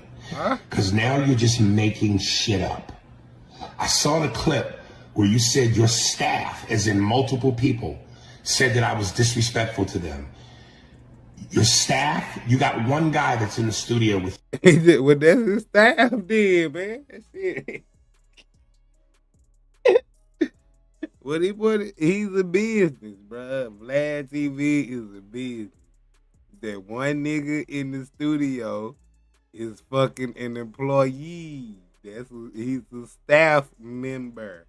That's the name of his job title. Vlad TV staff member, nigga. Operate the camera, make sure that bitch on, open the door for the guests. You know, get him. He don't supposed to get you what you need and all that. You had the man go get you a towel and shit. He ain't supposed to do all that. He just supposed to be Vlad staff. Operate the camera, make sure that be plugged up. The laptop is plugged up. You know, make sure Vlad ain't got to get up and do no technical work. He could just sit right there and do videos and questions and shit. You. And that's the cameraman. And the only interaction I ever have with your camera guy is when he mics me up and I sign the tablet saying you could use my likeness. No words are ever exchanged between me and the one guy in the studio besides you, your staff, and I'm disrespectful, you have a lawsuit coming. You're lying. Imagine being able to build an app with your name on. Fucking lie. Damn lawsuit is that? I said, come sue me. I said, come to my show. You can serve me at my show. But do you understand he's a Hollywood boy? I think one of his parents was a Hollywood person. His mom was a singer. Singer? Singer. Yeah, that's a Hollywood boy. He's gonna always talk tough because yo, yeah, that's how he talks. But in real life, he's a big old bag of sugar. And that ain't nothing to be embarrassed about at our age, that you're not a fighter. But I think he just talks a lot, so when I see it, it's kind of irritating. I'm like, yeah. But I'm not mad at him still. Well, here's what's funny, right? I had Faison Love on my show recently. Yeah. And he talked about Aries. Yeah. And I guess Aries sent him a voicemail. I'm going to play this right here. Listen to this. You ready for this? You serious? I'm serious. You going to play the voicemail? Faison just sent it to me this morning. Nigga, I hope your bitch ass has the balls that when you see me in public to approach me with the same energy. Is that real? I think so, yeah. Oh my God, Aries, why do you say that? Why would you say that, Aries? We all get upset. We're all imperfect beings. But here's the truth. Faison will beat the shit out of Aries. Oh yeah, absolutely. He can beat him unconscious. So why would you do that, brother? He completely would. I've seen Faison fight. And I've seen Aries fight. How did those two fights work out? I size everybody up. Both. I size everybody up. I know what. Like Faison got weight on him. Oh yeah. But trust me, it ain't a whole weight. Faison is like my brother. They're big, strong guys. Yes. Naturally. I don't know why Aries would say that, because what's going to happen when you run into Faison? You going to get loud? That's fine. You shouldn't do that, Aries. Even if we have issues like this, that, and the other, we're entertainers. We see each other on the circuit, which is why I called the girl, the hilarious girl, because I'm like, it's not worth it. And it's a girl. I didn't know he was a comedian. You know what I'm saying? But anyway, that's a whole nother thing. But I'm saying, Aries, you leaving voicemails like that. Aries, the homie, I ain't even gonna tell you, the homie in Atlanta said you had a voicemail. But I know you ain't talking crazy to him, because what he said he'd do, you know he gonna do. I bet you wouldn't. But the thing about you leaving these voicemails, this is what I'm saying to you, Aries. You have to learn how to get ahead of your ego at some point, brother, because listen, man, you too old to be getting beat up. You don't feel right at our age, and your sickness, which I know your sickness a little, because when you tried to act like you were injured, the lawyers were able to look into your medical history. Aries, you don't need to be saying that, like, when I see you, I have the same energy. Stop it. Stop it. There are people who talk shit about me online where I just be like, oh, I got people who've said my name every week for 10 years. And they still ain't got no numbers where enough people watch the show where it's worth it. But they can't help it. They need that validation. I would say to Aries, I don't care what somebody say about you online, especially if it's true. What are you mad about? But I'm just saying. Did you see that? Do you know what he's mad about? He's getting embarrassed in front of the public. And well, no, but specifically, did you see what Faison said about Aries? About the hotel? Yeah. That Aries was arguing with the hooker in the lobby. I mean, about money. Not paying her. About money. Yeah. The last thing, just like that. Just like the argument he got with me about money. You putting yourself on the spot arguing with a hooker about money. Pay the hoe. You supposed to pay the hoe. Right. If you with the hoe, you got to pay the hoe. You can't have her getting loud and running her mouth about you. A hoe is supposed to be one of your closest things to a friend you got, if you know what I mean, because hoes are kinder to me than the women that I say I'm in relationships with. because I give them their money. So that's something that guys need to know. Just pay the hoe, man. If you out here tricking, buying pussy, you have to pay them. Right. Don't have them leaving upset about. You got a bitch out here talking crazy about you over what? $20, $40, $100? Are you serious? Yeah, that's what I think he was mad about. That's what I think he was mad about. And I mean, look, man, Aries, I honestly think is just a ridiculous person, man. I've always showed him love. The fallout we had was him just being jealous and petty. I want That nigga's a ridiculous person, nigga. to tell you something about that, Vlad. Yeah. And you tell me, do you agree? See, this is what happens. As people in a position to help people, the people who you help, who cross you, it's a different type of frustration you have with them. Yeah. Because it's happened to me. Like, it's people, I had a guy who used to drive Uber. And I used to have him around me, not only just on my internet show, I used to take him to gigs, I used to help his family financially, all that. And now he talks shit about me. But you have to just fuck that motherfucker. Yeah. Especially when you know, man, let me tell you something, man. You built his career back up. And everybody who knows anything about the business knows his interviews with you are what helped his business get the recognition it needed for him to have an opportunity to financially be in a better spot. Right.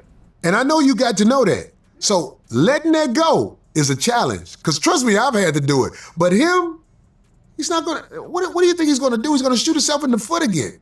If he left a voicemail like that to Faison, knowing when he see Faison, he's not going to walk up on Faison. No. Unless you know he keeps shooting himself in the foot. Right. I don't want to fight Faison. No, You know what I'm saying? I wouldn't fight Faison. I don't want to fight. No, I would run. Right. And he would get tired, so I'd be okay. Right. I don't think I would say that. Faison ain't going to catch me. He's not going to catch me.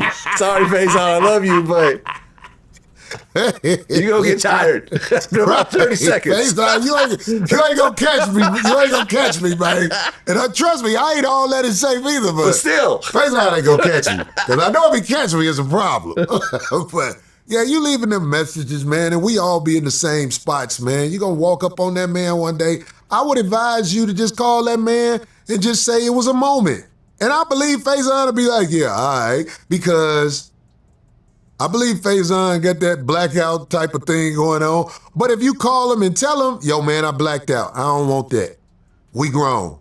I believe it'll just be over like that. I really do. So I hope Mr. Spears listens to me. Don't leave that out there like that. Don't leave that out there like that. We got to be able to tell people, okay, I had a moment, especially at our age. Is this actually a free iPhone, or did I just give my social security number to a random website for a brick in a box?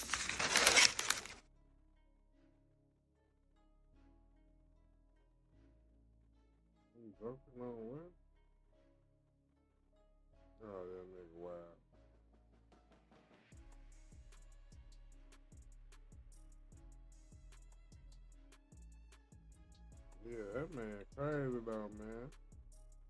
Every spirit no, man. I ain't know it was a video of him getting beat up by a little light-skinned nigga, man. That's crazy, bro. But man, fuck that, man. Finna get off this motherfucker, man. I gotta get up and go work out tomorrow. Y'all